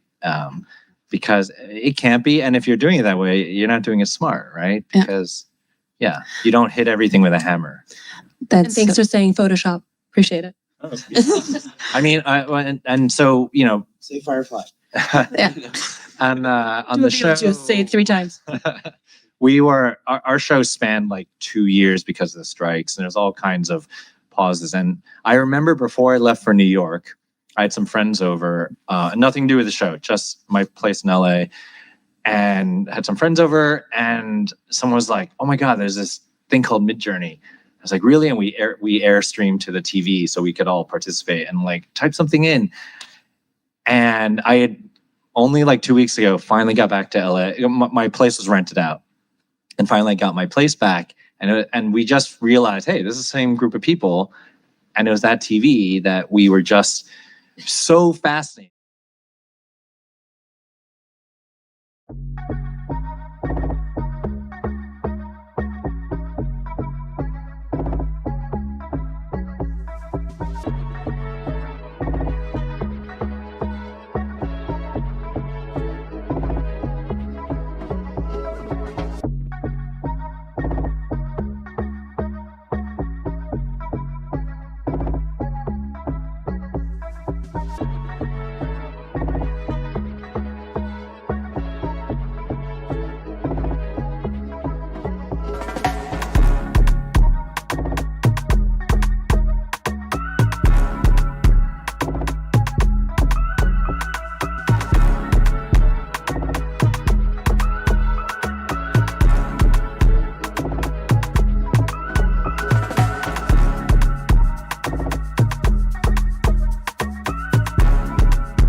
Hello, everyone.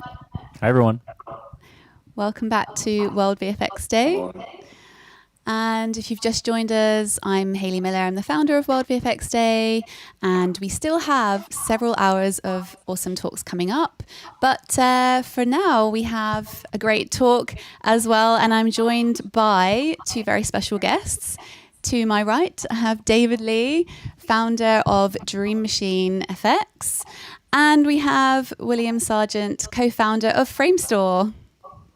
Thank you so much for joining me today. Thanks for having us. Nice to be here. Nice to be here. Good to see everybody. Now we're having a bit of a fireside chat, as the term goes. So there's lots of topics to cover. And just a word to our audience, we will have a Q&A again. So please get your questions in and we will call them out towards the end of our chat here. So David, over to you. Sure. Thank you, Hayley. Thank you, William. This is a super exciting conversation for me to be a part of. Maybe to start, what I've always loved about great visual effects companies is that they so much embody the people that not only work there, who lead the companies, but also very much the founders. William, can you talk a little bit about Framestore and its guiding values and, maybe the imprints of your own leadership that have, I'm sure, left, marks that are indelible in that story? First of all, I'll start by saying, obviously, I've handed over the reins of leadership to Mel and Fiona and Charles. As a co-founder and the chair, it was actually quite a pleasure to be able to see people coming through and picking up on leadership, which is a really important thing in our community. We started the business, a group of us, and Mike McGee, for example, and Alison Turner are still part of the team, along with myself.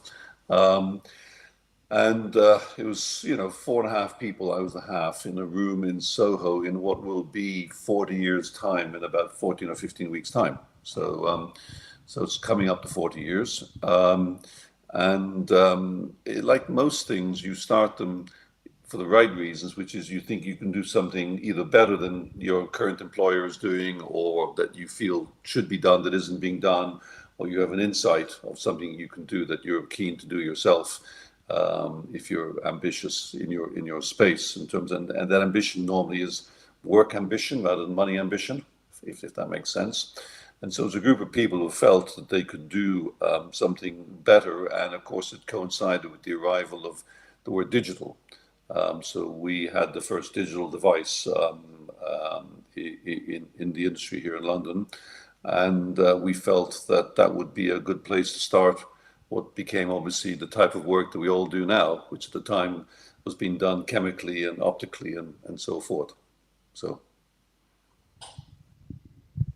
Lovely. Yeah. I mean, I think, I feel a lot of those same threads in Dream Machine's story. Like Framestore, Dream Machine is a multi-brand company. And I think that there was a thesis and a recognition from the different founders within the Dream Machine companies, whether that's ILP or Finn or Zero or Mavericks or the Art Creative folks who came over from the mill, that there could really be an opportunity to take that multi-brand structure where the different brands maintained much greater creative autonomy and independence to a much further degree. And I think that's really the thread that we've pulled on and have built Dream Machine around. And I just say it's been a really fun journey. And, today we're at the ILP offices, and it very much bears the culture and character of the Pirates. And then you go to the different offices, and it's completely different, and it's embodying those cultures and the spirits of those places. So that's something that I really enjoy about this business. Yeah, and of course we should mention Dream Machine FX. For anyone who doesn't know, you have a beautiful array of studios under the banner, including Important Looking Pirates, where we are today, Mavericks VFX, Zero VFX, Art Creative, Finn. Have I missed any? Nope, that's it. That's it. Oh, actually, we do have one that... oh, yes. Metropolis. Metropolis. We're opening up in Madrid, so that is our new branding in Madrid, Metropolis. Yes, we had the talk earlier on Spain as a hub, so congratulations on that. So in terms of your strategies for both businesses, William, I guess starting out 40 years ago, did you have a plan, an ideal goal for where Framestore would be today? Well, I mean, Framestore is a single brand entity. I mean, obviously, we created a group in which we have brought another company on board, but that's like a holding company structure, not a, Framestore in itself is obviously a single entity with different offices. We set out to basically be good in Soho and to do well by Soho and to be, a top place in Soho, and that we would be only 20 people. We were very clear that we would never grow beyond 20 people because we felt that beyond 20, then things would not be as good and coherent and, everybody working as a single team and so forth. So that was very much our view on day one. We obviously failed with that, but we were also clear at the time that we wanted to be world class. So we had global aspirations in terms of the nature of the work and who we would work for. But in those days in Soho, every major advertising agency, every major commercials production company, every major Hollywood studio, they were all within a, say, 500 square yard space in Soho. So the entire creative community and filmmaking and that was in one space, which is a unique situation. It no longer is the case because the industry and the creative industries has grown dramatically, and so it's now spread throughout London. But in those days, we literally could see my main competitors were less than 100 yards away, and that was the unusual aspect of our industry in the UK, was that everybody was in the same space. The sound houses, the production companies, the visual effects, it just was literally everybody in one space, which is unique. That's a very interesting thread to pull on for a second, if you don't mind. Visual effects started in such a regional way, right? Whether that was in Hollywood, whether that was in the Bay Area, whether that was in London. Do you feel like it's just a fully global business today, or do you still see it as a more regional hub and spoke industry structure? I mean, obviously, companies, either through obviously creating a group like yourself or us, in our case, opening studios in different countries, it tended to be, in our case, and I suspect most people's, that we are where the customers are or the customers want us to be. So in the case of film work in particular and episodic work, they want companies to be in tax credit locations, and so therefore that shapes the location. And companies are global in their perspective. But in terms of a team, like the London team is obviously in London and the New York team is in New York and that. So it's, and there's a global leadership. So I'm sort of not answering your question directly because it is a global industry, but the reality is, in the case of the film and content, that space, it is Hollywood.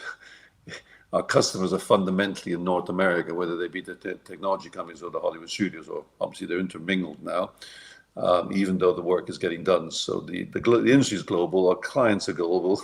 We have to serve them quite often being in global locations, but we're a mixture, aren't we, of global and local is the reality. Yeah, I definitely think for Dream Machine, in Australia with Finn, we're fully Australian, right? There's nothing, say, American or Swedish about our operations in Australia. And likewise, here in Europe, I think we're distinctly Swedish, even though we are in the London office today. And maybe Hayley can attest, there are definitely some Swedish touches to, I think, the way that the culture feels. And that's reflective of ILP and its roots. And I think that's certainly not, that's one way, right, to approach culture building and company building. So from a Dream Machine perspective, it still feels hyper local, but with the aspirations to be global in scale and aggregate. But I also think that, there, of course, right, are really successful companies that have a much more unified global approach. So I do see it both ways. And I think that there's a lot of opportunity because, as you said, our clients are so both centralized in the US, but also very global in terms of where they pursue their visual effects work, to adopt both mindsets and to be successful kind of anywhere on the spectrum. I think to just finally sort of when people go, I was very pleased people were able to pursue their careers within frame stores. So they could start as a junior in London and then get a break in Montreal or go to Melbourne. And so people tell me, I certainly feel it when I go there, that when they go around the different locations, they feel as though they're in frame store, even though the nationalities quite often are very local. They do feel part of it. So from that point of view, we clearly have a global culture in which people work as a team, and it's very rare particularly on a film project, it's quite often on an advertising project, that they're not at least three studios are working on it, and therefore they are engaged with one another all day long, every day. And so that's been for me a very satisfying development over the last 5 years or 8 years, I suppose. I mean, COVID had a lot to. There's positives in COVID in that it democratized the locations because we were all on a screen. We weren't like the people in London and then the rest of the people were out there in the world. You know what I mean? It literally, we were all equal suddenly in terms of presence. And it meant that everybody was involved in discussions about decisions, whether it be creative or production or managerial, in a way that pre-COVID was difficult to engineer, you know? Whereas post-COVID, we've actually have a situation where people feel, whether they're in Melbourne, that they're sitting at the table, which I think is one of the positives that came out of the pandemic. I love the next topic that you have because it's it's of keen interest to me from all the conversations I've been having with studios over the years, and that is on our business model. And I think I've cornered you at FMX before about this and how we can strengthen it for the good of the future of our industry. And just wondering what is an efficient business model, and does it need changing? We've seen so many studios that are seemingly doing so well, Rhythm and Hues, naming that one, and then they fold seemingly overnight. So do we have a cash flow problem? What's the general consensus in that, if there is one? Well, I mean, I think that you have to differentiate the circumstances which companies don't progress. I mean, we are in the visual effects part of the world, we are a scope-based pricing, which is a difficult thing to do. Other parts of the industry are unit-based, as in you rent a room and you pay for the room, or in a hotel you pay for hotel, and there's a unit price in that. In our case, we are calculating the scope of work and putting a price against that. And that was something that was put in place by the first generation of the industry back in the 80s. In fact, the first generation of West Coast visual effects houses did that. And we've struggled with that model since because it's not encouraged the partnership approach. You know what I mean? It's not so, and therefore the times we've had negative experiences with some of our colleagues in the industry in terms of the companies and that, it isn't about the business model necessarily, because there's plenty of people that have prospered with the model that we have at the moment, and it has to do with discipline and having good communication and etc., which are and understanding what you're getting into in a project and so forth. So there is an assumption that somehow there's a magic bullet to you change the business model by doing something, and it's all perfect. It sadly doesn't work like that. And if you start with a scope-based model, unless everybody's disciplined, and don't bid below cost and all that type of stuff, then you're always going to get, some people getting into trouble with that model. Yeah, I think William's right. I think that would a unit-based business model be easier to manage around? Absolutely. I don't think anyone would disagree with that. But with that said, though, I think there's a more fundamental structural issue where you have a subset of the industry that I think has pursued creative differentiation. I certainly think that of a frame store. I like to think that of most of the Dream Machine companies. And when you have that, the number of people who you're competing against inherently decreases. And thus, when that happens, you are having a more bilateral conversation in a partnerly fashion with your clients about how to deliver what they're looking for in their financial constraints, and the time constraints with the tax rebates and all those things. When certain companies go into either areas of low differentiation or in areas of low margin, that's when I think you get subsets of the industry that get unhealthy at times. And when that happens, I think the unfortunate thing is there's a race to the bottom with them. And, I'm sure William and I can, both share some sort of, unpleasant stories of the, final months of MPC and, some of the bids that we were competing against. And, I think that there is now a greater realization amongst our client universe, especially the more thoughtful ones amongst our clients, who say, actually, taking the below cost bid is not actually good for my own interest and is not good for, my creative partners. And I think that, the change will happen incrementally and step by step, not all at once through some kind of business model or bidding change or things like that.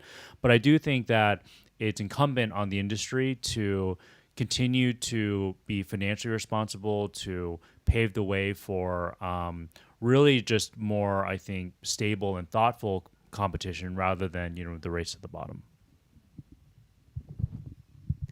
Makes sense. For anyone who's just joined, please do get your questions across because we'll be going to them soon.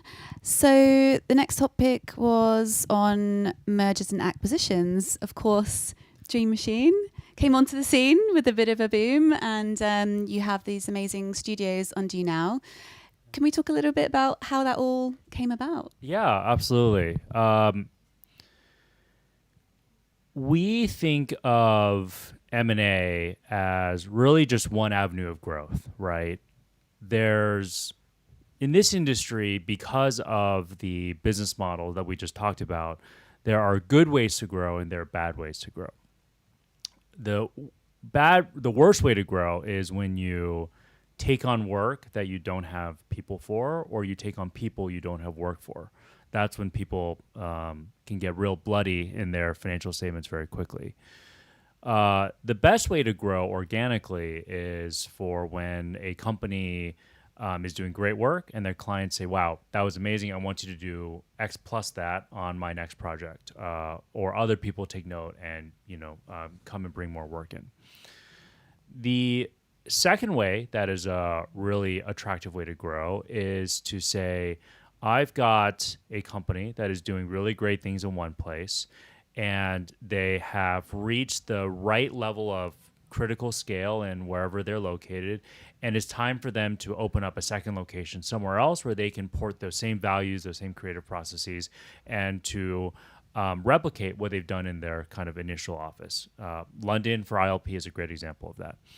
And when those two are sort of, inherently sort of filled up in a company, then the final remaining path to growth is through acquisitions and mergers. And for us, we really saw an opportunity to more quickly build scale than we could otherwise.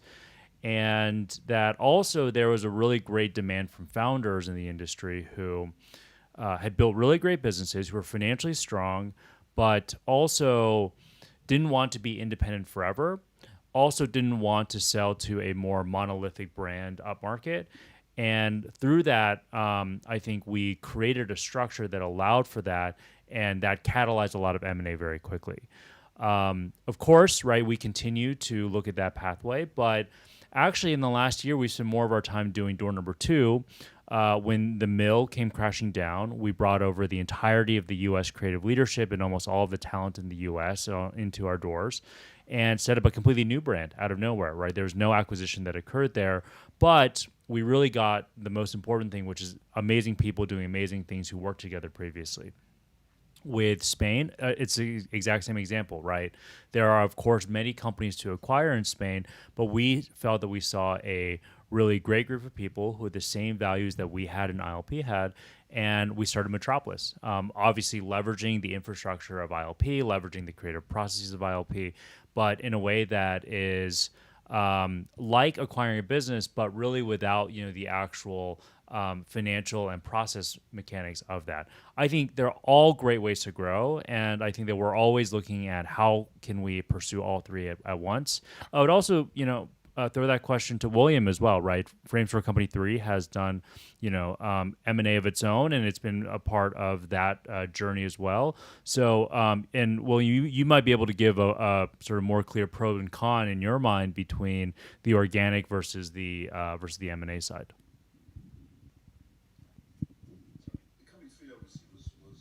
Acquiring assets from bankers, obviously, that had foreclosed on Deluxe and that, and so that was a group which came together, and we brought them on board into the holding company, as opposed to Framestore. So Framestore itself has never done M&A per se. This was a situation where we felt that there was a offering to widen the exposure, to what the studios were doing in particular.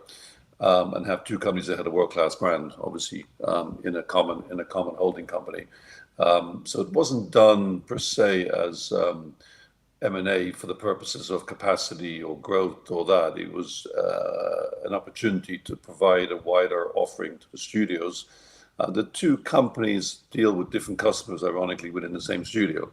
As you know, the post executives are very different from the VFX executives and that, and it's as though you're dealing with different clients in many ways, even though they'll be the same film. So that's really a housing or co-hosting type of arrangement rather than a M&A to create a network per se, because Company 3 has its network, obviously, with places in Vancouver and Atlanta and that, and Framestore has its and that. So basically, that was a holding company situation. William, quick clarifying question on that. If I recall, weren't some of the method assets under Company 3 brought over under Framestore stewardship? Yeah, because that was the film team came across, but they came across as a transfer rather than another brand, if you know what I mean. So it wasn't being run. The team came across in the cities to become part of the Framestore and the Framestore pipeline and so forth. So it wasn't done as create new studios or get new studios together or things like that. It was done as there was a group of people doing film work within Company 3, and that was best placed within the Framestore operation, and so those people were taken on board into the Framestore where that was relevant, And we brought on board some great people, so it was good to do that, and obviously we deepened our bench, so to speak, in places like Montreal, doing that, So. Nice, thank you. And it goes without saying, but the last few years have been pretty tough, to say the least. And William, interested to hear from your perspective, having 40 plus years in the industry as well, how this is compared to other times in the industry history timeline. But where do you start even preparing for something like that? It wasn't just one thing that happened. It just seemed like a snowball effect of multiple things happening one after the other. How do you tackle something like that? It's interesting, actually, because there was no golden age, which people, I think, are looking back to, but there's never been a golden age in 40 years. So if we can get rid of that particular illusion to start with, we had the 2008 liquidity crisis, if you remember. We had in the UK the 91 to 93 recession. So we have had economic things going on all the time, whether it be in America or in, and our clients are affected, whether they be the advertising community or the Hollywood community. They're affected by, ironically, in economically poor times, people go to the cinemas. So actually, the filmmaking side was actually a counter recessionary thing. So I think the one that is being the toughest, and basically it's a very tough competitive environment this past 5 years, and even more so, I think, post the talent strike.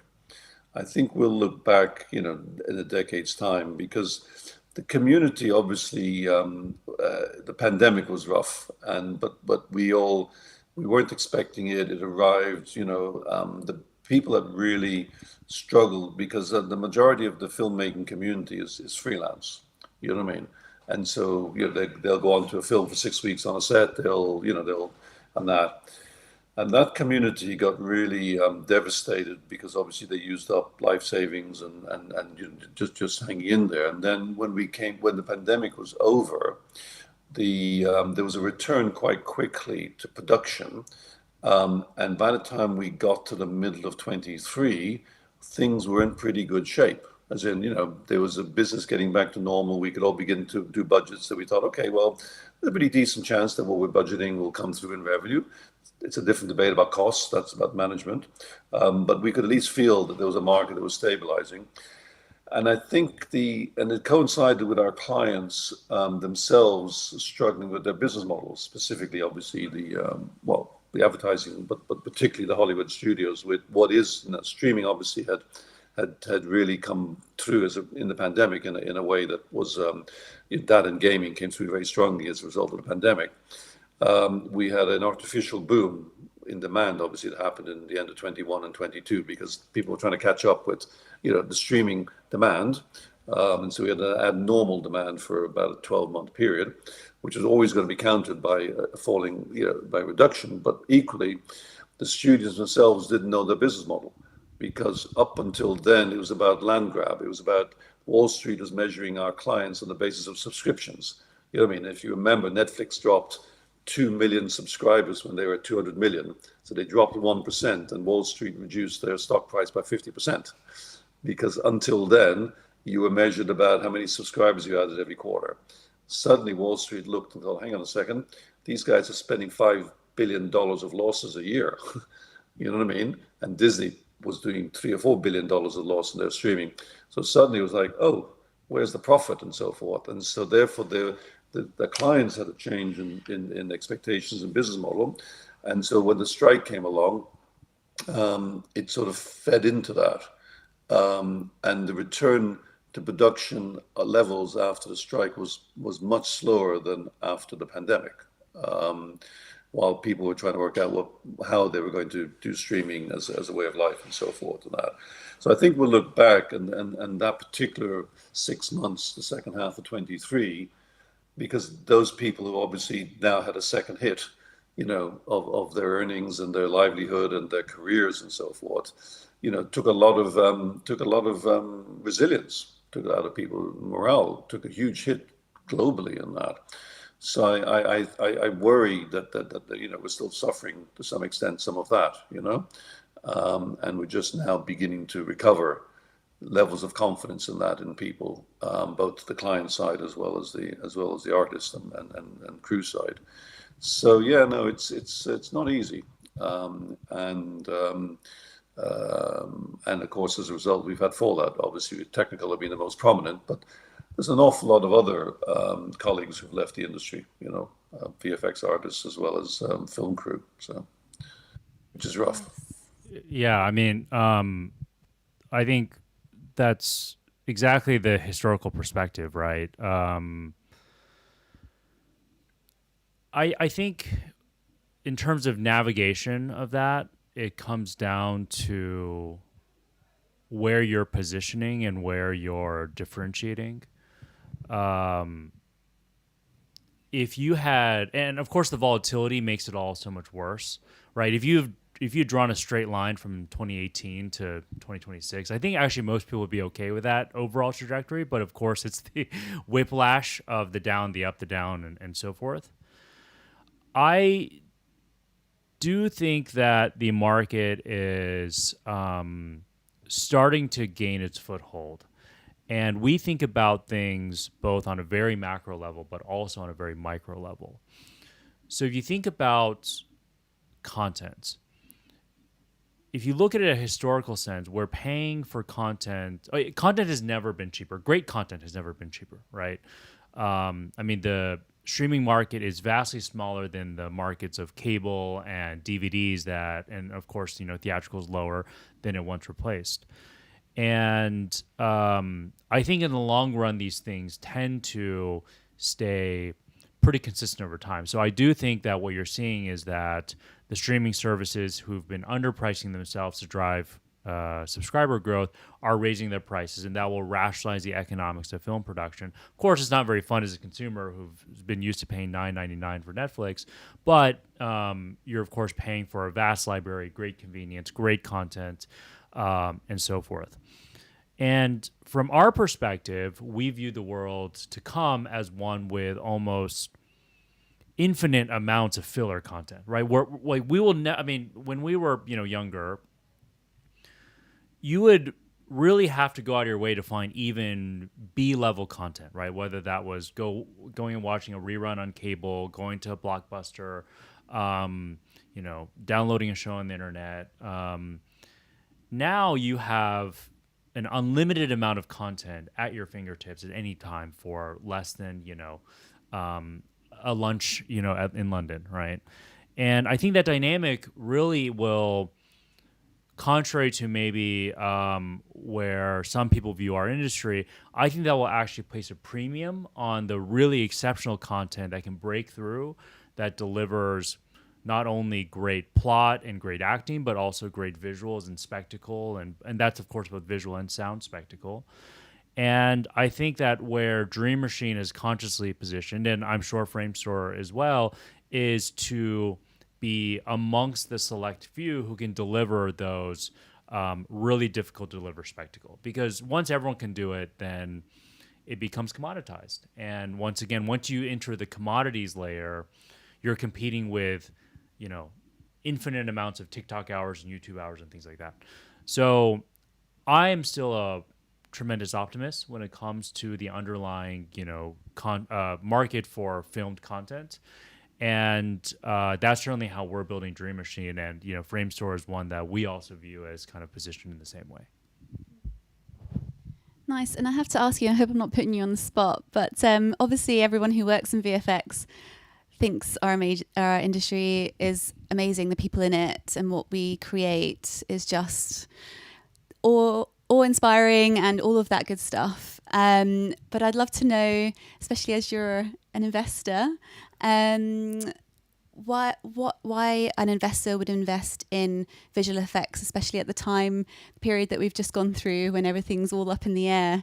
And I remember asking you this a little while ago and you gave me a really good answer. So I wanted to ask you again. Yeah, of course.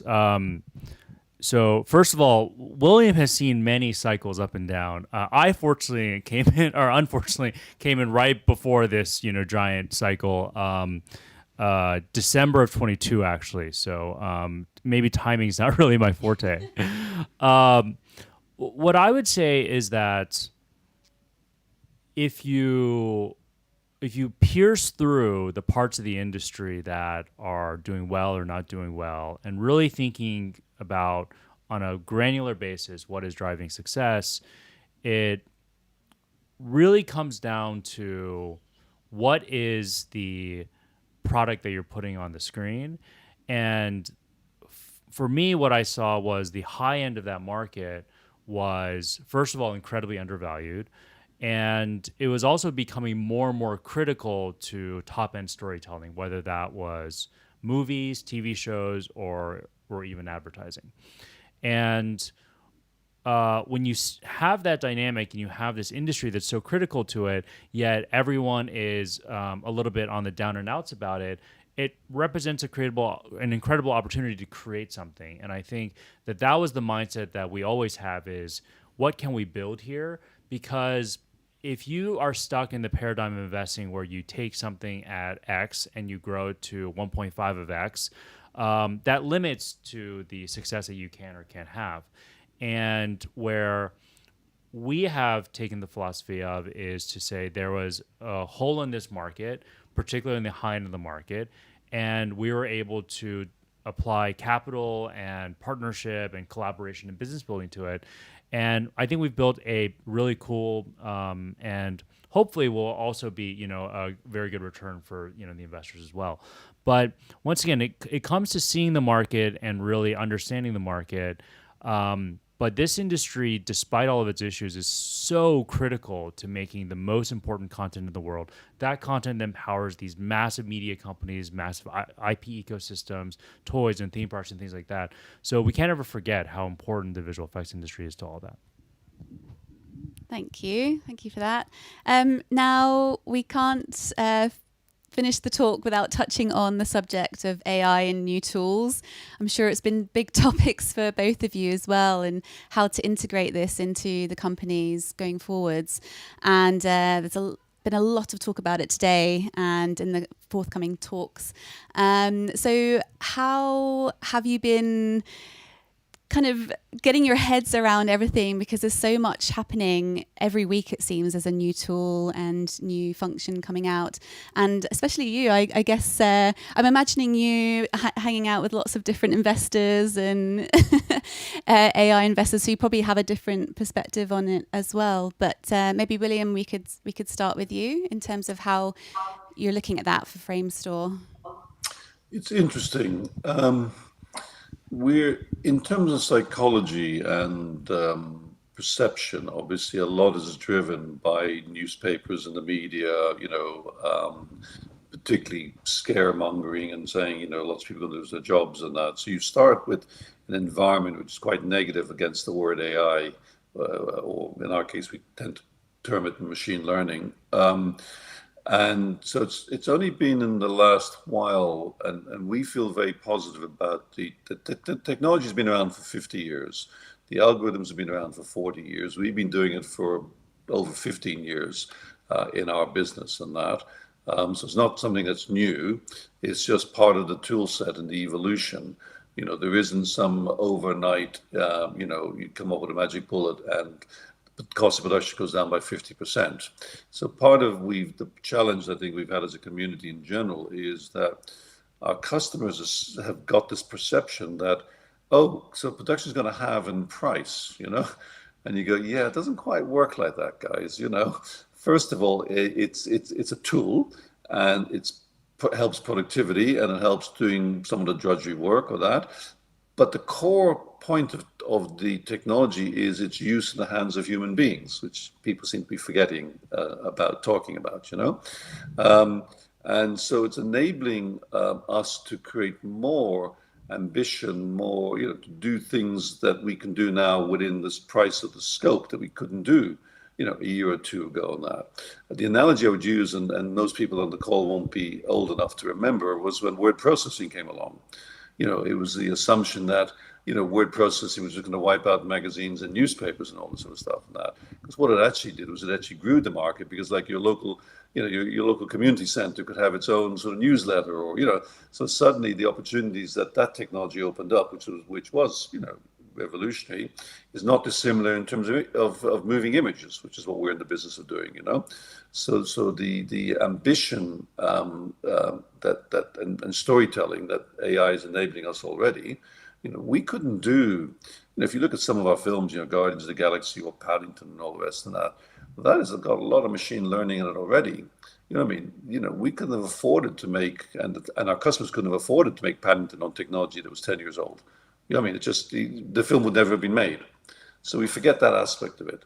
The challenge comes in that, there are jobs that will be affected, but there are new jobs that are being created. And the challenge we have and governments have is, how do we get the people whose jobs have been affected into place with the jobs that are being created, and the skill sets that are being devolved. I mean, we've got job titles in the company now that didn't exist 12 months ago or 18 months ago, So we're very positive about it as a technology to combine with creativity. And we think there's a very rosy future ahead, but the key word is navigating it. And the other thing that people forget is that in order to achieve the benefits, you have to invest quite a lot of money. It doesn't come just by, osmosis, so to speak. And the margins that we as a community make in general do not allow the levels of investment that a Google or a Microsoft can make from their cash flow. So we're all evolving slowly and carefully with what we can do. And our clients would like the benefits of it quicker. But on the other hand, that requires investment. And so it's an evolution. And what I feel is very healthy is that we've gotten past the hype, which really was a global hype, not just in our industry, but it's global. And that's eased off. And people are now beginning to think, oh, AI isn't such a big deal. Well, it is a big deal. It's just that the hype bit is going. The potential is still there, but now we're getting into the execution of applying the technology. And that's a 5-year plus journey, you know. So it's like, you know, when digital technology came along, you know, it allowed us to do things that couldn't be done before. It didn't somehow do away with lots of people. It created a whole new market. And it's the same here, you know.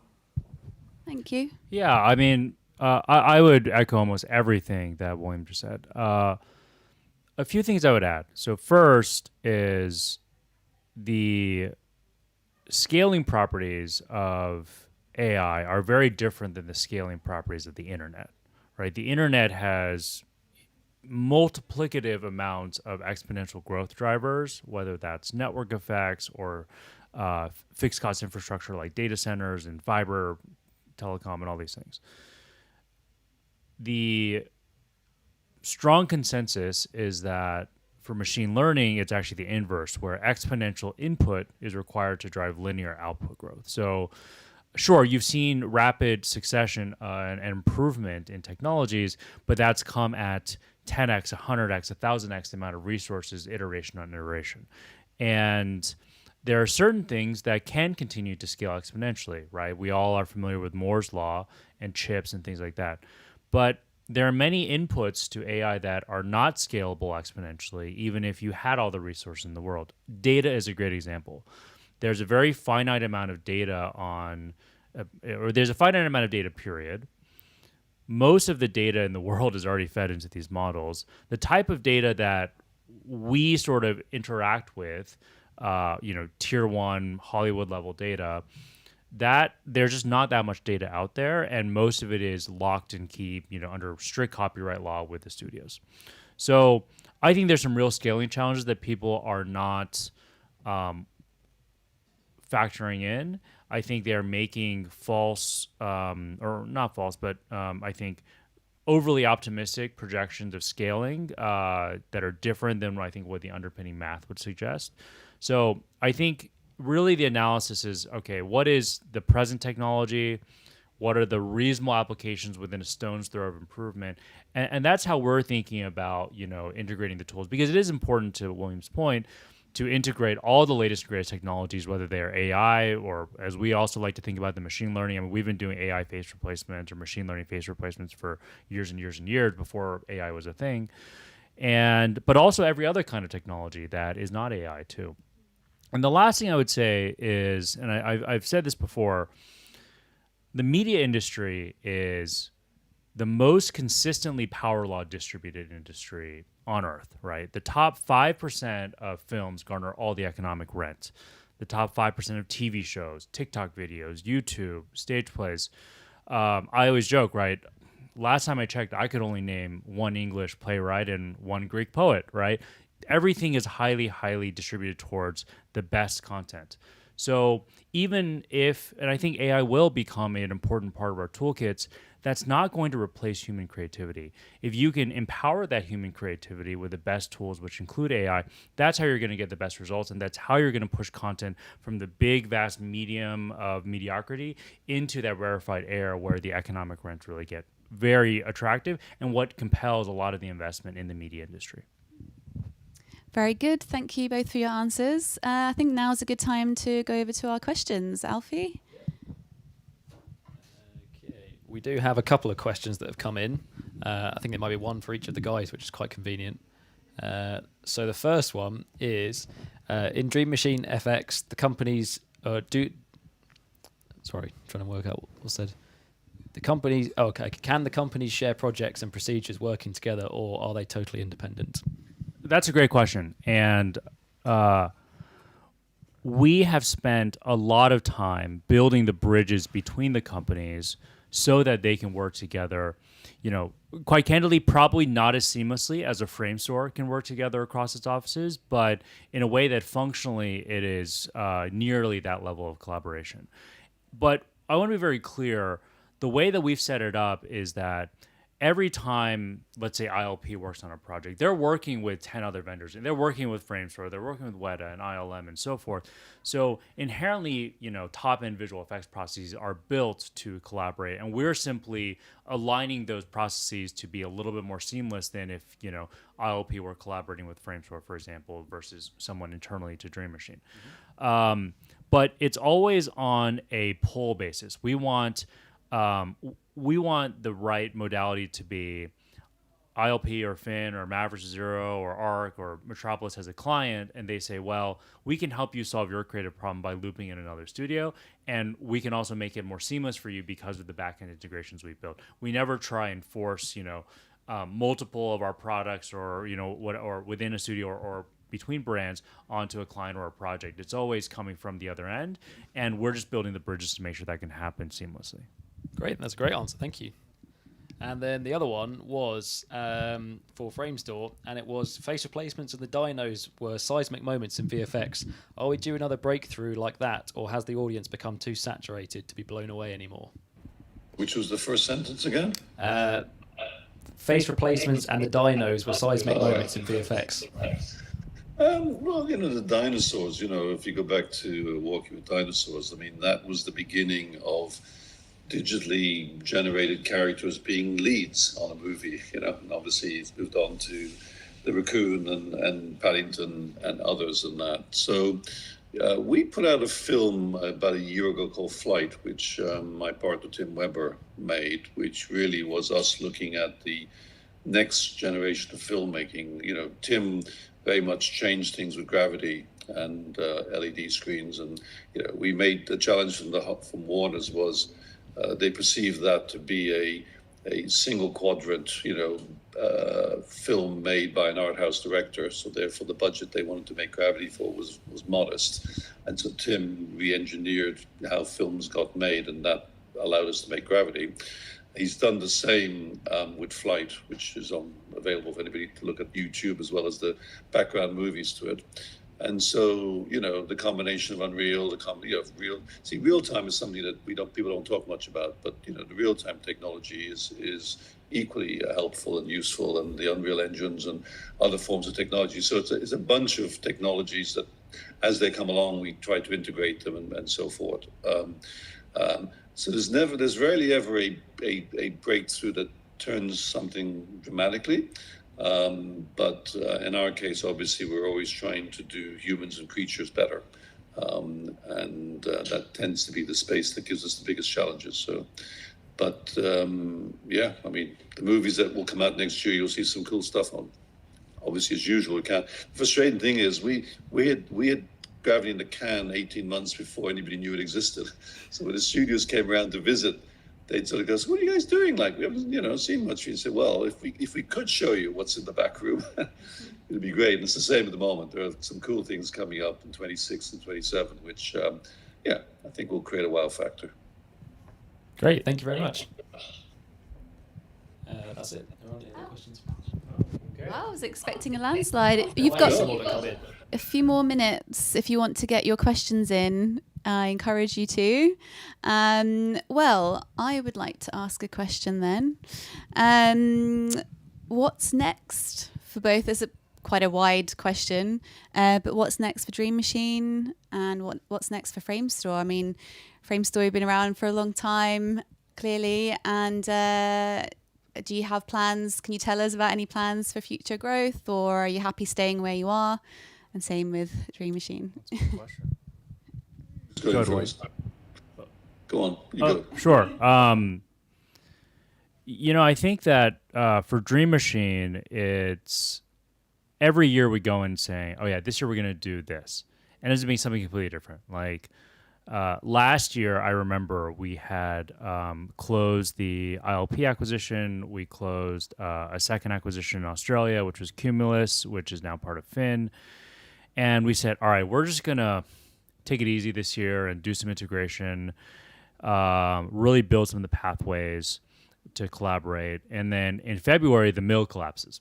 And we get a call, and it's, hey, can we bring over the creative soul and spirit of the mill into Dream Machine? And we had to do it over a weekend. So that wasn't expected, and that's actually now our largest segment by revenue, even though it's also our newest and youngest business. So who knows what the world will throw at us? I do know that we are well positioned for growth. I think that we have been very prudent with our balance sheet, which is always something that is important to give you the financial strength to go make investments. I think that we want to continue to find like-minded groups of people who share our values and, the drive towards creative excellence, and find them homes in Dream Machine. So whether that's, acquisitions or new expansions, or even just, good old-fashioned organic growth, I think that that's always top of mind for us, and certainly how I see the next kind of 12 to 18 months. Lovely, thank you. And William? The company was set up around a thesis probably a decade ago now, but it's still a valid one, which is first of all, we are there to tell stories and help people to tell stories. That's storytelling is what we do for a living and that.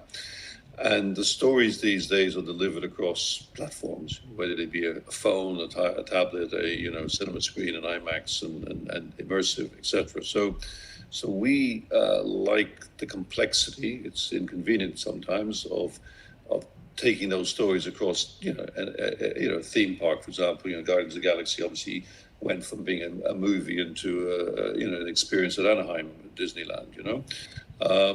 So for us, we pursue where those stories take us. We don't have a perception about growth. I mean, I was serious when I said we thought that we would top out at 20 people. So there isn't an inbuilt business plan ever that says there's growth in it. And so being flat is a perfectly satisfactory thing if we can maintain the financial strength with being flat. And effectively we're in a flat market at the moment. And flat is good. In fact, if flat was predictable, that would be good, So for us, the opportunities lie quite often creatively or ambition in doing cool stuff, as in, if we could take an AR experience, and to the next level, that would be pretty interesting, using some of the IP that our customers have. So that's really sort of the frame sort of evolves year on year, following really where our customers want us to go, rather than we're going to grow this by 5% or 10% of that. For 40 years, that's never actually been a term that's been expressed inside the company. But the word growth has never been used. We have grown, and we have grown partially, particularly in the film space, in order to be a leader. So if in the early days, 300 or 400 people was what you needed to be in order to be the lead on a project or to take an entire project. And then that became 500, and then that became 1,000. So we were always the smallest of the big five as they were articulated at the time, big four now. And we were very happy with that position. But we had to have enough capacity to be in that position.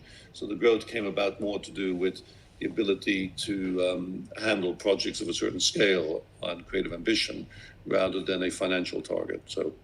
And what's exciting, as I say, is the potential in storytelling. We started a number of years ago, a 10-year perspective, that storytelling at the end of the 10 years will be very different from where it was at the beginning, and we're seeing that, how stories are being told, we're ending up with, YouTube versions of this and that, and cinema screens and that. So I find it very exciting. I mean, we have a 20-year growth of CG-based storytelling ahead of us. The shape and size and how the digits are manipulated is what's in question, but it's stories on screen, and the screens are currently mainly piece of black glass. Even when it's a virtual screen, a VR screen. So, and we're just breaking out of that. We're beginning to break out with the AR experience out of the limitations, but that's still got a long way to go. Thank you. If we have Great, thanks questions? very much. Yeah, there's a couple more that have just come in. Awesome. This one I think is for David. It says, what Dream Machine is doing sounded a lot like internal developer platform engineering and adopting best practices learned from this. Is that correct? I think that's actually a very interesting analogy. So we use a very similar analogy to that, which is, if you look at the companies larger than we are, they are largely kind of building ever larger ships, right? And a lot of that is to pursue being the lead vendor on a project and things like that.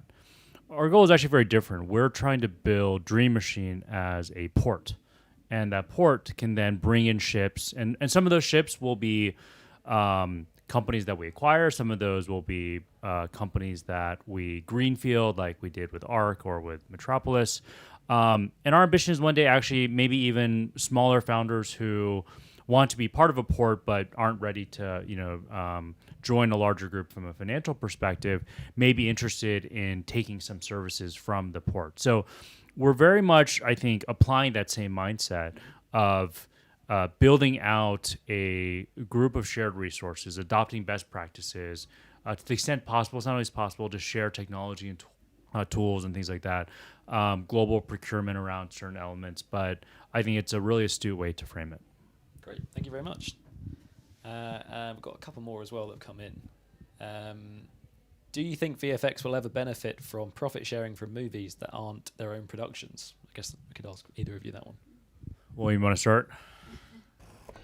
It's interesting. I mean, over the years, we've been offered endless profit sharing opportunities. Never on Harry Potter or Batman or Superman or, you know what I mean? So the answer is, I think, by avoiding the profit shares is one of the reasons we're still here. Because, like I say, we're a service business, and it's important that we're not in the business of taking those risks because we haven't got the balance sheets or anything like that to do with it.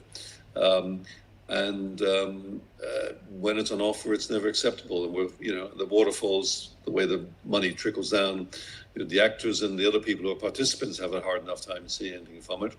We're at the bottom of the food chain. Yeah, I'm with William there as well. But I do think there is something to be said about sharing more in the creative success and also, having more skin in the game from a creative failure perspective. But ultimately, I think there's a very robust universe of balance sheets that like that kind of risk, who also appreciate the vanity elements of that kind of risk. I'm not sure about William, but I'm certainly not someone who cares about going to a red carpet premiere or anything like that. And ultimately, I think the strong companies in visual effects have gotten there because they know what they're good at, and also knowing what they're not good at. And what they're really good at is, making amazing pixels for the screen, and not, selecting the economic attractiveness of a film project. So we certainly have no interest in pursuing IP plays. We've been offered them ad nauseum, but it's not our business and it's not our core competency. Cool. Thank you. Okay, last one that's just come in. That's quite interesting, actually. How do you establish the right balance between investing into artist pay rises versus the new technology and growing the company? I notice artists seldom being given pay rises these days. Yeah, that's a really great question. And we think about running a company as providing a home to a group of people who then can work together to deliver product that then is demanded by clients. So we are almost always looking to size the talent costs on any given project or series of projects, roughly, about half of what the incoming revenue is. So for us, when we see abundant amounts of revenue at very high day rates, then we have ample room to give pay rises, and it's actually in our best interest to give pay rises so that we can compete for the best talent, which most of our businesses quite rely on, right? Take ILP. ILP now has some tax credit offerings in London, for example, but for the most part, ILP's history does not have any tax rebates. So when you're in an environment like that, you really have to make sure that you have the absolute best talent. Otherwise, that whole thing just doesn't work. So, but then when you go through the last 24, 36 months where day rates have compressed, where clients are pushing bids down, where you have weak companies in the market, like MPC as an example, really underbidding just to keep their nose above water as they're eventually, on the path to drowning. That puts a lot of pressure on the ability to maintain that financial discipline. And unfortunately, when the revenue in the market's not there, then there's just no room to both give pay rises and also run a financially healthy business. So it's a very delicate balance. It's one that we're always looking for places to give pay rises because talent is the core lifeblood of our business, but it's not always possible to when the market, is not where we want it to be. But we're always thinking about it. But William, anything to add? You've said it very elegantly in that, really. I mean, we have a balance to ensure that we remain in business, which means that we retain the jobs of people. And it's important to keep things in a balance. We're in an environment at present where it's above average. If I take a 20-year perspective, the downward pressure on prices is above average if you take a 20-year cycle, because the customers themselves are under pressure to, do more with less, et cetera, Now. So I feel that, we do our best, and in general, I'd like to feel that we're able to provide the rewards that we can. And, I think you've said it better than I can say it. Thank you. Thank you for all of your questions. And we have run over, but obviously we could talk all day. But thank you so much for your time today. Really appreciate it. And joining us for World VFX Day. Yeah. Thank you, Hayley. Thank you, William. Thank you. It's been great. Good talking to you guys. See you soon. We'll be back Bye-bye. soon.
Hi everyone, welcome to World VFX Day.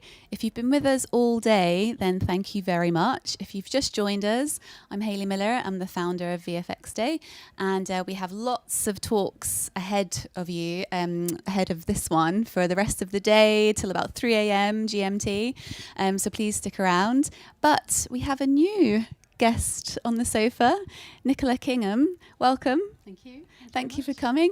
And surprise guest as well to everybody, because not on the schedule, because we just locked this in yesterday. And we were chatting and I just had to have you in because I was really intrigued by what you're doing at the moment. But first of all, let's get into a little bit of detail, because you've been in the industry for a few decades. Yes. And and would love to learn a bit about your journey and how you got into the industry. Okay. Well, I guess it's almost 30 years now, and I sort of started off at university, studied a brand new subject, which was visual communications and animation, and quite soon found out that I wasn't a particularly good animator. I didn't have the talent, and I just didn't have the patience either. So my tutor said very much so, maybe go into producing, which I didn't actually go into producing initially. I ended up working in marketing, and through a sort of a chain of events, ended up working in marketing at a series of technology shows with this new shiny thing called computer graphics. And this is very much in the days when I sort of say it was the last century, when computers were as big as your house, and desktop just didn't exist. So it was a very different world. And sort of through a chain of events, ended up running the London Effects and Animation Festival, which was basically a celebration of visual effects and animation. And I did that for a few years, so directing live events, not very much like this, but an in-person event with 200 or 300 people coming. And sort of there started my love of visual effects, really.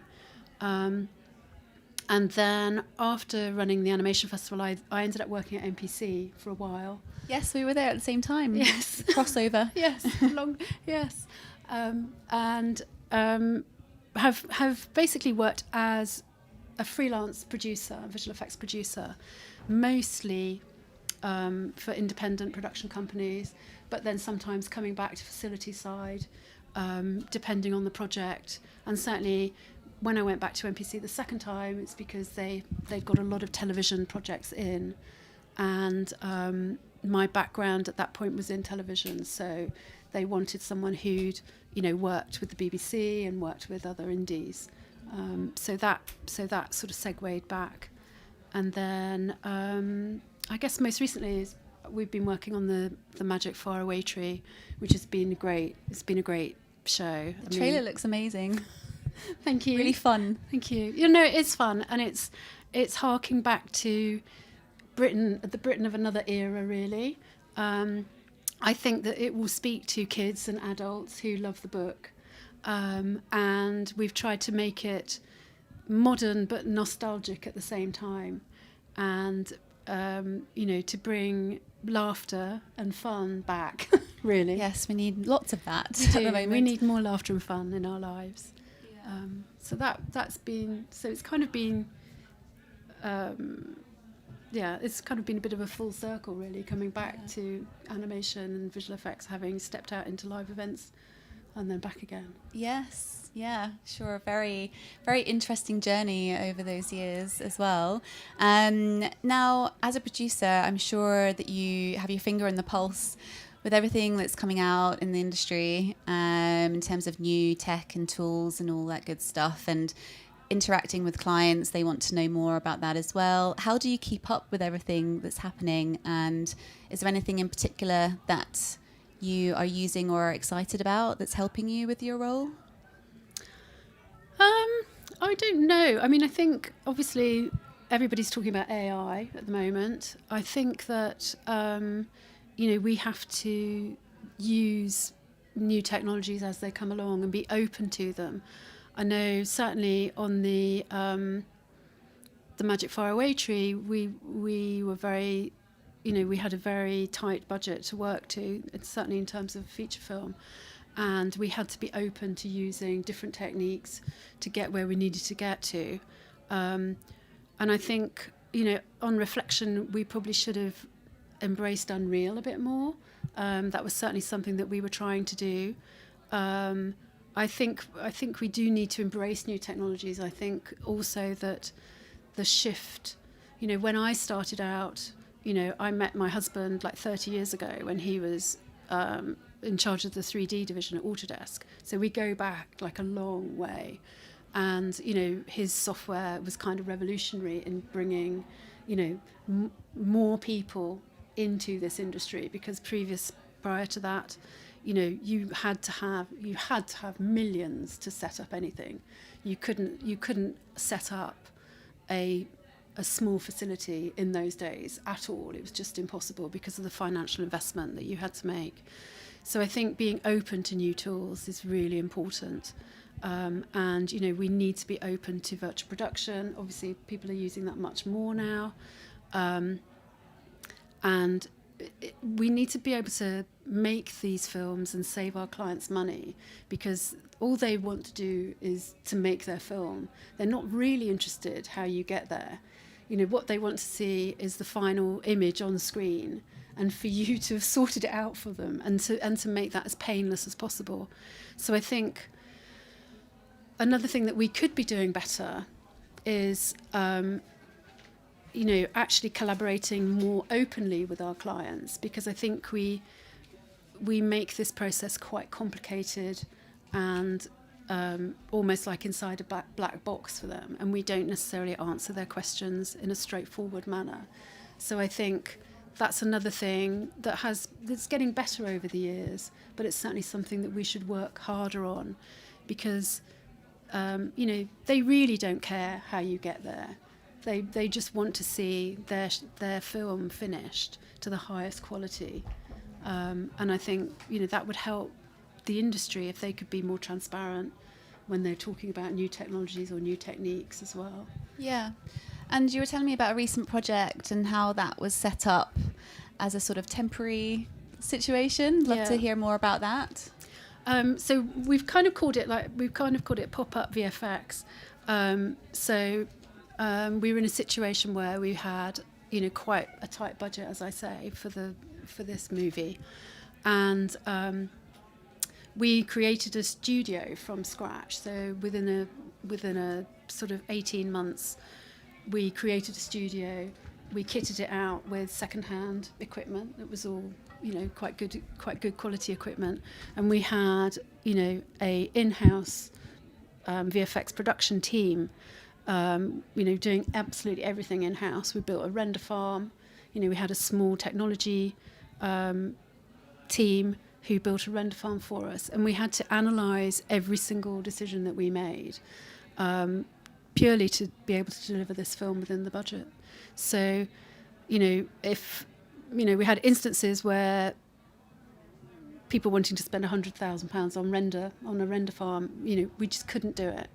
And we had to prove why we needed to do things. We had to justify it. We couldn't just spend the money.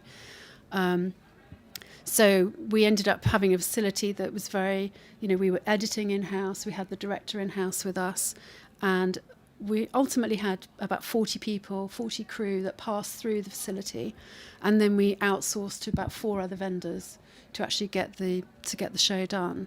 And then after we delivered, we closed down the facility, we sold the kit, and then we gave that money that we got from the sale back to the producers. So it was very much a sort of, a beginning to end production, close the doors and off we went. Oh, interesting. And did the client give you the money to set up initially, or did you have to invest first in the setup in terms of creating this pop-up? No, they provided all the money. They provided all the money. They provided all the investment. And at that point, I wasn't actually on the show. I came on slightly later after the initial setup, and so they fully bought into creating their own production. their own facility for this film, and they were very, very trusting, obviously, because it's a lot of money. But it was the only way that they were going to be able to make the film, because they couldn't, they'd got bids in from other facilities, and it was just going to be impossible to do what they wanted to do within the budget. So it was about being, quite, very strict with the budgeting. There was a situation where we might overspend on something, and you'd have to pivot and bring it back. You just couldn't. You weren't in a situation where there was money coming from somewhere, because there wasn't.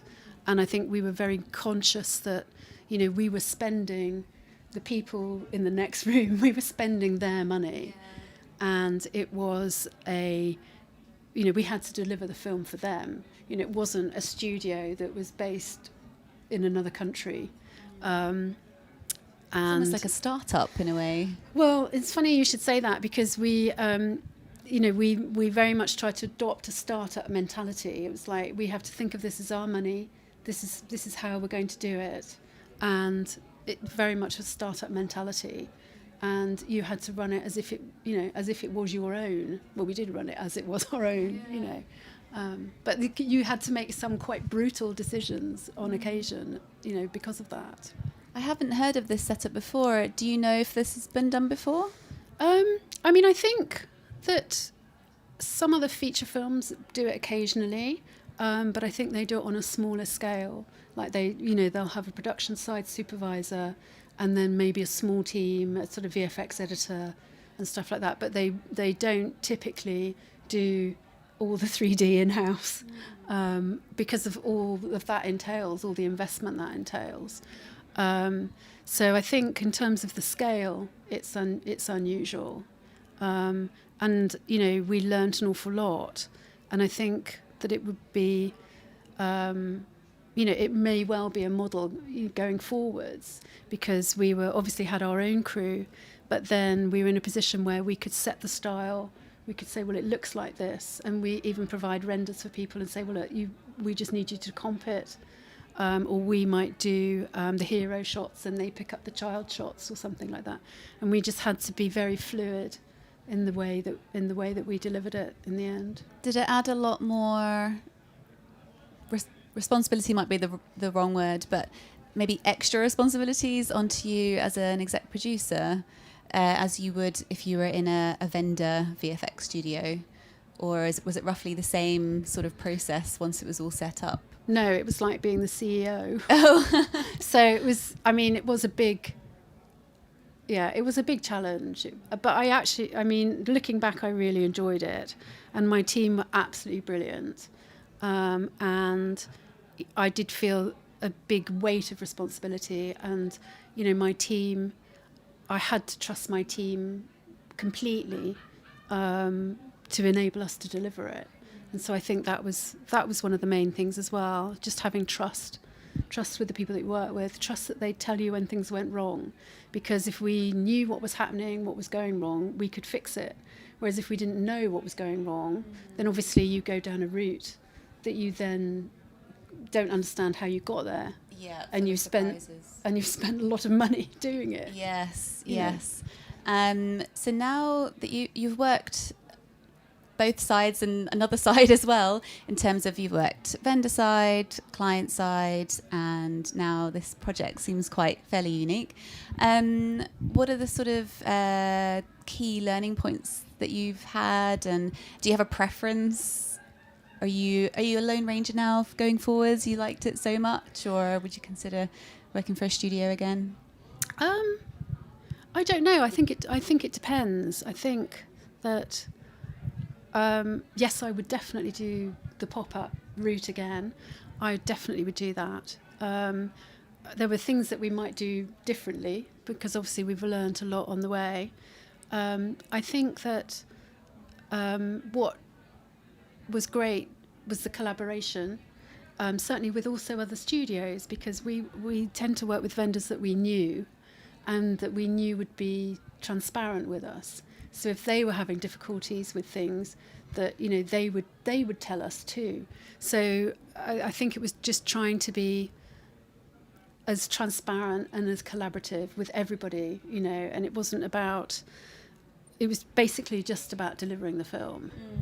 So yes, I'd definitely do that again. I think vendor side, I mean, it would depend on what the opportunity was. I think that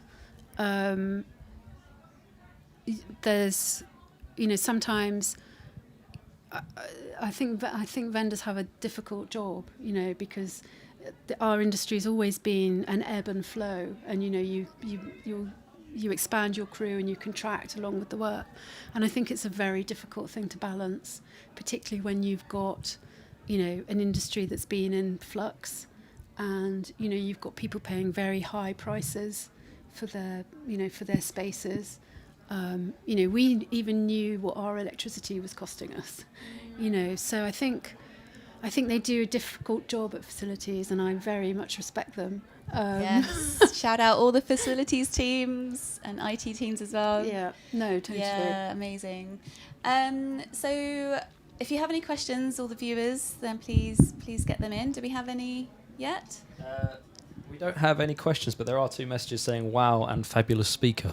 Oh, that's nice. I'm quite nervous, so thank you. Oh, don't be nervous. We're all a friendly bunch.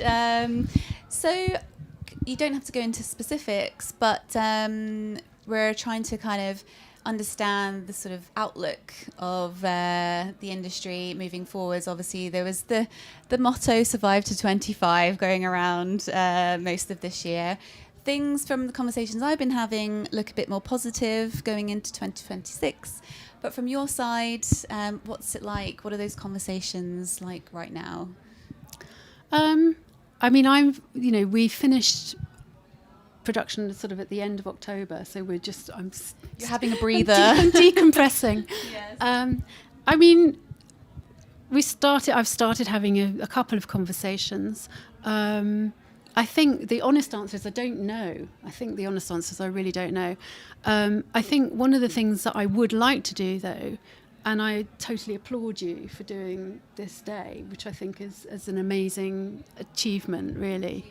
It's been, you know, it's obviously a huge amount of work. I'm so tired.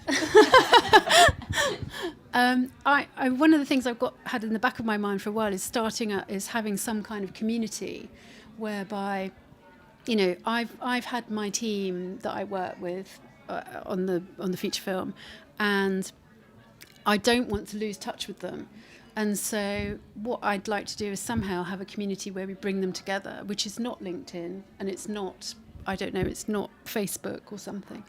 And so I've been investigating kind of community software where people can chat and people can have a sort of platform. And, you know, like I say, I would love to get my team back together, you know, for the next show that comes along, and also give them somewhere where, you know, many of them have gone off to work for different companies now, and they, you know, they're in different environments. Some of them are remote, some of them aren't. And just, you know, if they've got questions to ask or they can't do something, so they've got, you know, rather than like a Slack group or something, I was wondering how much appetite there would be amongst the VFX community to have like their own sort of platform. You know, obviously, you know, with your background about social media and how much effort you have to put into that. Yeah. But it'd be interesting to know what people think about that sort of idea. Right, okay. So I mean, there's lots of platforms. Reddit, of course, is a popular one with a VFX stream there. But is that in terms of being able to share knowledge? Yeah, I think with you could each other? share knowledge. You could put courses on there. It could be general chat. It could just be I'm looking for 6 lighters. It could be I need compositors just for a month to do tech checks. Yeah. You know, it could be all that sort of things that you know, all the sort of things that I was putting on LinkedIn or calling up my friends about, or do you know anyone who's coming to the end of a project, or someone who's brilliant at, you know, for instance, we needed another lighter and we employed a guy who was based in Turkey, you know, for 6 weeks because that was all we could afford. So it's just enabling you to, you know, utilize the best people and also get if you've worked in a facility for many years, you're just part of a pipeline, whereas there's lots of people that aren't part of this pipeline. So where do they go? Where do they get their next job? Yeah. How do they find out what's going on? Yes, a lot of it's about who you know. Yeah, and exactly. luck as well. Yeah. If you're looking and you're available. But yeah, no, it's not a bad idea. I mean, World VFX Day exists to try and break down some of those barriers that are preventing, just trying to fix those challenges, however small or large. So I'm all ears if I can use the platform for anything like that. Then I've heard similar from the other side as well. I interviewed a director while I was at Cannes, and he was like, I wish there was a directory that we could just look at and see what each studio does and what service everyone can provide easily, because it's quite hard. And then recently we had there was a UK USA familiarization event that the BFC put together, and only about, I think, 9 studios were able to present, and it saves the clients a lot of work trying to do and figure out which studio to use. But it'd be great if there was a platform where everyone can go, anything for VFX. So I think that's a great idea. Any ideas from the audience are welcome as well. World VFX Day isn't just an event. I really want it to be a platform for change as well. So yeah, this is why I do it. Hearing ideas like this, and hopefully we can make some changes. I mean, it's interesting what you say about the event that they had. 9 companies were able to present, and it's like, well, there's a lot of other people out there, and that does channel that work into specific spaces. Where what was interesting when we were actually selling the kit off was the number of people that turned up. That, like, there was a whole contingency of people that came up from Wales, and they were all different separate little companies, and they were taking kit back for each other. So they were really, they were, I won't name names, but they were sort of like, they were ringing up going, oh, have they got such and such, or have they got this, to the person that had come up to London for the day. And they were, they were really collaborating. And from chatting to those guys, quite often they're working on feature films or on TV series, and they collaborate together anyway, because they're too small to take on a whole show, but they're typically experienced artists, and then they collaborate locally so that they can take on bigger portions of work. But they don't really, because they're not in the limelight, they don't really get much kind of press or opportunities, like going to meet the Americans.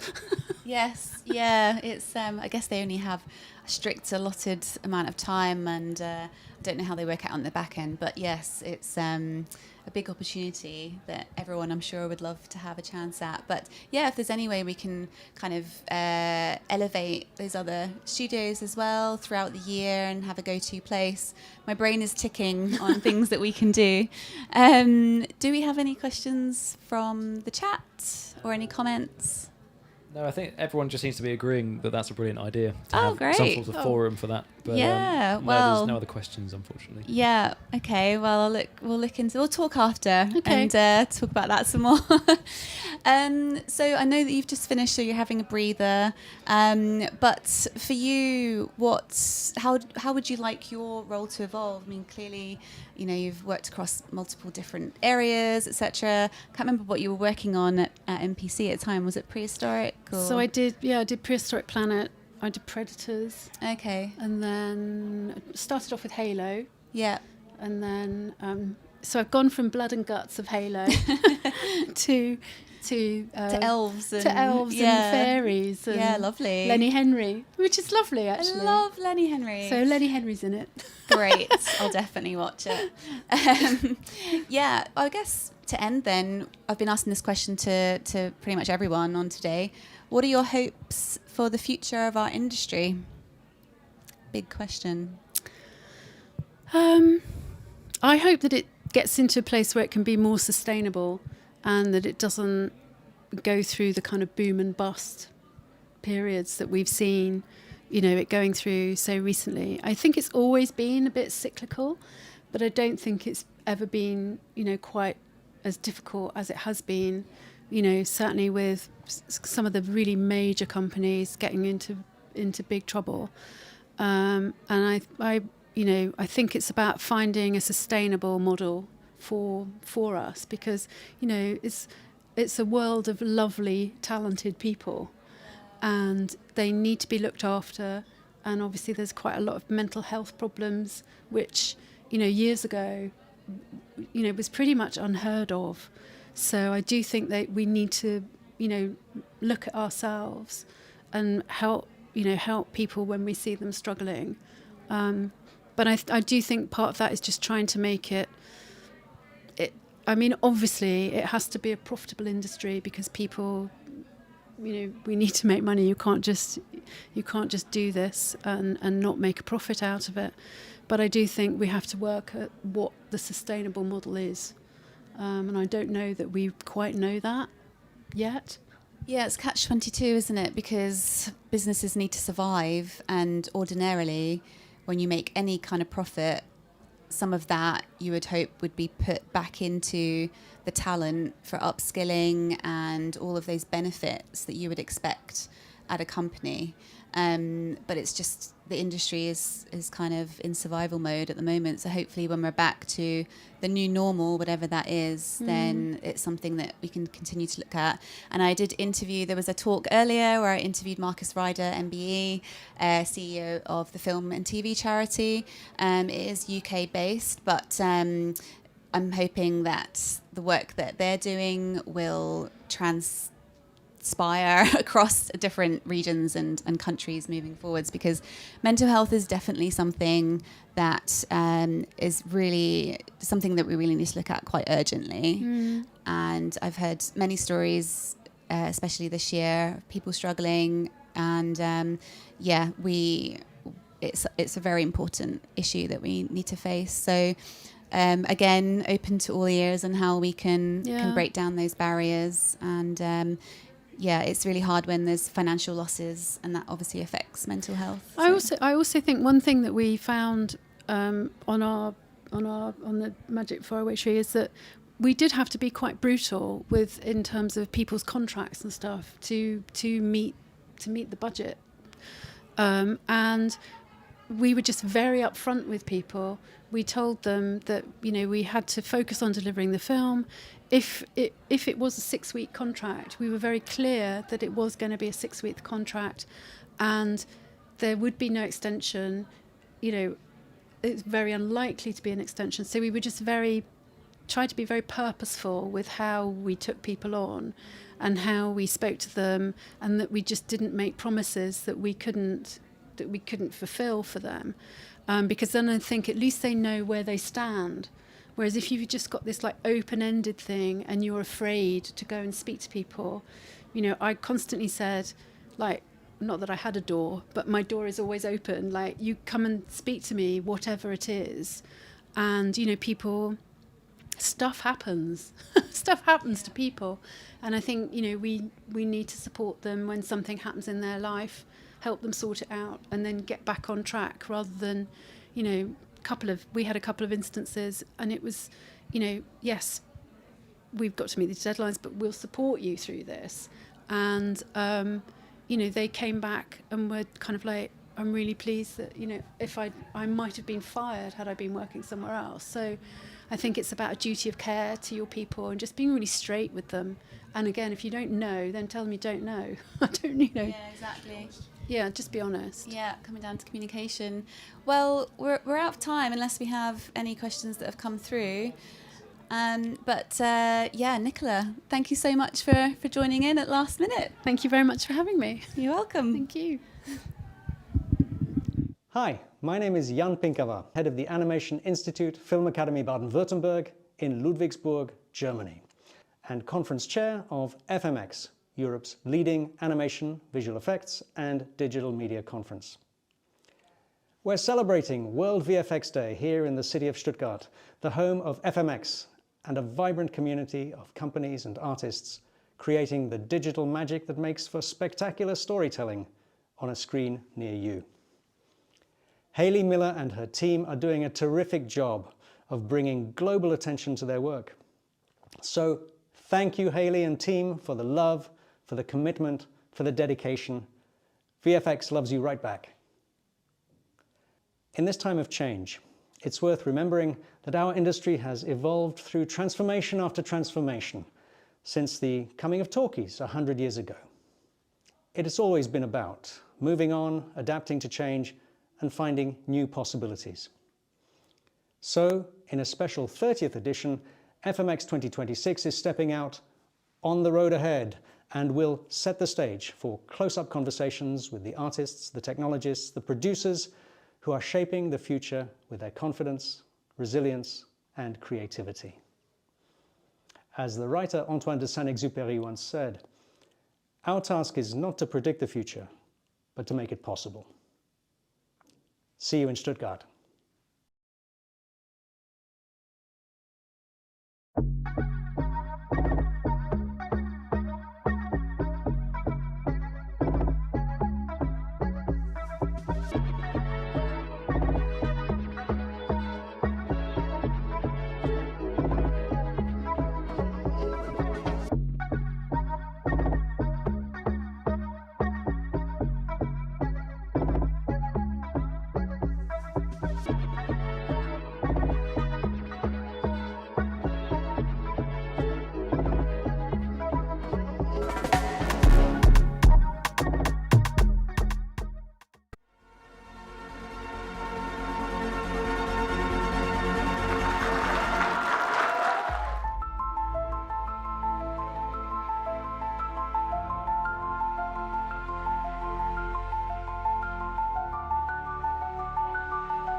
Tonight, the Visual Effects Society is honoring two masters of the genre. He's done what no man has ever done before. He gave Spock a girlfriend. I would like to thank the artists, texture, lighting, simulation, rendering masters, and so many others who have made the absolutely impossible entirely real. Y'all do some amazing shit here, man. You save our asses frequently, let me tell you. Ladies and gentlemen, it is my great honor to present the Visual Effects Society Award for Creative Excellence to my friend, the great William Shatner. I'm going to pass this off to another guy. It is my honor to present the Visual Effects Society Lifetime Achievement Award. Senor Alfonso, what? I feel a little bit like an imposter. The real visionary here is the amazing team that make this movie happen. This is not about technology. We know that we're all using tools that are pretty similar to one another. It's the people, it's the artists. I just want to tell you how much I value what you do. It's my very great honor and privilege to present this VES Lifetime Achievement Award. It is my honor to present the 2025 VES Creative Excellency Award to Hiroyuki-sama. I cannot do anything without you guys.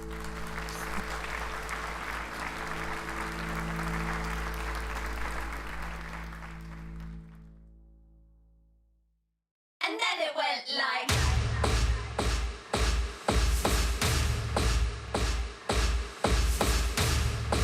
A 1, 2, 3, 4. A 1, 2, 3, 4. Well, if it's glass, yeah, you're gonna shatter it. Battle your battles, you got a talent, how to the cure. You can breathe underwater. Won't you teach me how to do it? I wanna.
Hi, everyone. If you've just joined us, hopefully you can rewind and look at all of the amazing talks we've had today. We started at 10 a.m.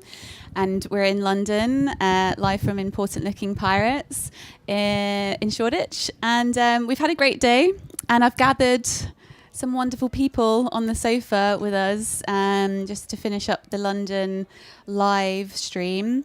And I've really enjoyed today, and I really wanted to thank the viewers for joining us and submitting some fantastic questions and getting involved. And I just wanted to remind you that the Foundry competition is still going, and it will continue for the duration of World VFX Day today. So please get involved, and we'll be calling out a winner next week. But yes, I am showing you this international sofa that we have here. On my far right, we have Laurence Ehrmann, founder of the Yard VFX in France, but also with their London office now. And then we have Javier Romero, who's come over from Madrid and is founder of Starframe Filmworks. So from the oven. Yes. And then we have Eva Mautino, CEO of Important Looking Pirates. And thank you again for being our host today. Our pleasure. And our Swedish contingent here. And then we have Alana Newell, CEO of Crafty Apes. And everyone had a talk earlier today. So thank you for joining me again. And of course, my co-host, who's been relegated to the floor, Alfie, Vaughan. Alfie, thank you so much for co-hosting with me today. Okay. It's been great, and it doesn't stop here though. We have 8 more hours of talks. So up until 3 a.m. GMT time. And we do this so that all the time zones can be involved in World VFX Day. So I really wanted to thank everyone for joining in, all of our speakers. We had over 60 speakers, over 20 talks, and over 15 hours of content today. So I hope you've enjoyed it so far, but we're only halfway through. I really wanted to give a shout out to our sponsors and partners, all of which are here with me. So thank you so much. It really means a lot. I'm going to cry. No, Hayley. Yeah, hold it together. Come on. And so if you allow me, I just want to call out some of our other sponsors and partners. So I just have them on the screen here. We couldn't do this without Chaos Group, supported all 3 years so far. Crafty Apes, of course, thank you. The Yard VFX, thank you so much. FMX, our awesome friends in Germany, thank you so much. Beyond FX over in LA, we love you, thank you. Starframe, thank you very much. And Sony, we will be posting a video, but they lent us an amazing camera to use for filming today. So thank you so much to the team at Sony. Visual Effects Society, of course, they've been an event partner each year, and they gave us 2 amazing talks today. So thank you to the Visual Effects Society. SIGGRAPH Asia and SIGGRAPH London supporters and have helped promote the talks. So thank you so much. And good luck with SIGGRAPH Asia next week. Open Frame Coaching, Debra, thank you so much as well. Coffee and TV, where Alfie works. Thank you for lending Alfie to me today. Couldn't have done it without you. Dream Machine FX, thank you so much. 3DVF for helping us promote the event. Same with CG World Japan. Foundry for giving us 2 licenses. So as I said, you can take part in the competition to win a Mari license or a Nuke X license. So please get involved. View Conference for letting us play one of your talks earlier today. Befores and afters, of course. And Digital Production Magazine. ILP, of course, again, for being our host and partner. And Hugo's Desk for being our partner as well and co-hosting the last 2 years. Phew! And all of our previous partners and sponsors as well. I know that this year is so tough compared to many others, so I really appreciate everyone's support so far. And I'm so happy that we have over 460 studios and companies across the world that support our mission to shine a spotlight on visual effects and animation. So yeah, we couldn't do this without all of you. So thank you again. I've said thank you a lot, I realise, but I can't thank you enough. And thank you to Grogu, because he's been my mental health support today. I'll open to the floor, put you on the spot. Any final words? Thank you, Hayley. I wasn't angling for that, but okay. No, thank you for having us. It was a wonderful day, and really a pleasure to be part of the event. Thank you. I appreciate it all. And I'll just call out the next events, and you can find the program on our website. But next up, we have VFX Hollywood's Underdog with Todd Vaziri and Valentina Zgro. So please watch that. We have stories from sets, and I'm sorry I don't have everyone's names written down here right now, but you can't miss that one. They're coming to you live from the Lumo stage. We have 4 decades of VFX with Nisha Ali from Spin VFX. UK Industry Spotlight. We have VFX Landscape, focused on the Americas. We have Embracing Innovation in VFX, VFX Landscape Asia and Beyond. Bournemouth University alumni telling us about what's happened in their careers since graduating and still in uni, actually. And then we have a creative technology talk. And then to round us up, we have a supervisor roundtable focused around the Australia and New Zealand regions. So still lots ahead. So please keep your eyes on our YouTube channel. Please subscribe if you haven't. It really helps us to grow. We're also on LinkedIn and Instagram. And please give me your feedback as well. I'd really love to improve World VFX Day every year, because we are here for you. And I think that's about it. That's great. Thanks a lot. Thank you. Cheers, everybody. Cheers. Yes, thank you. Goodbye.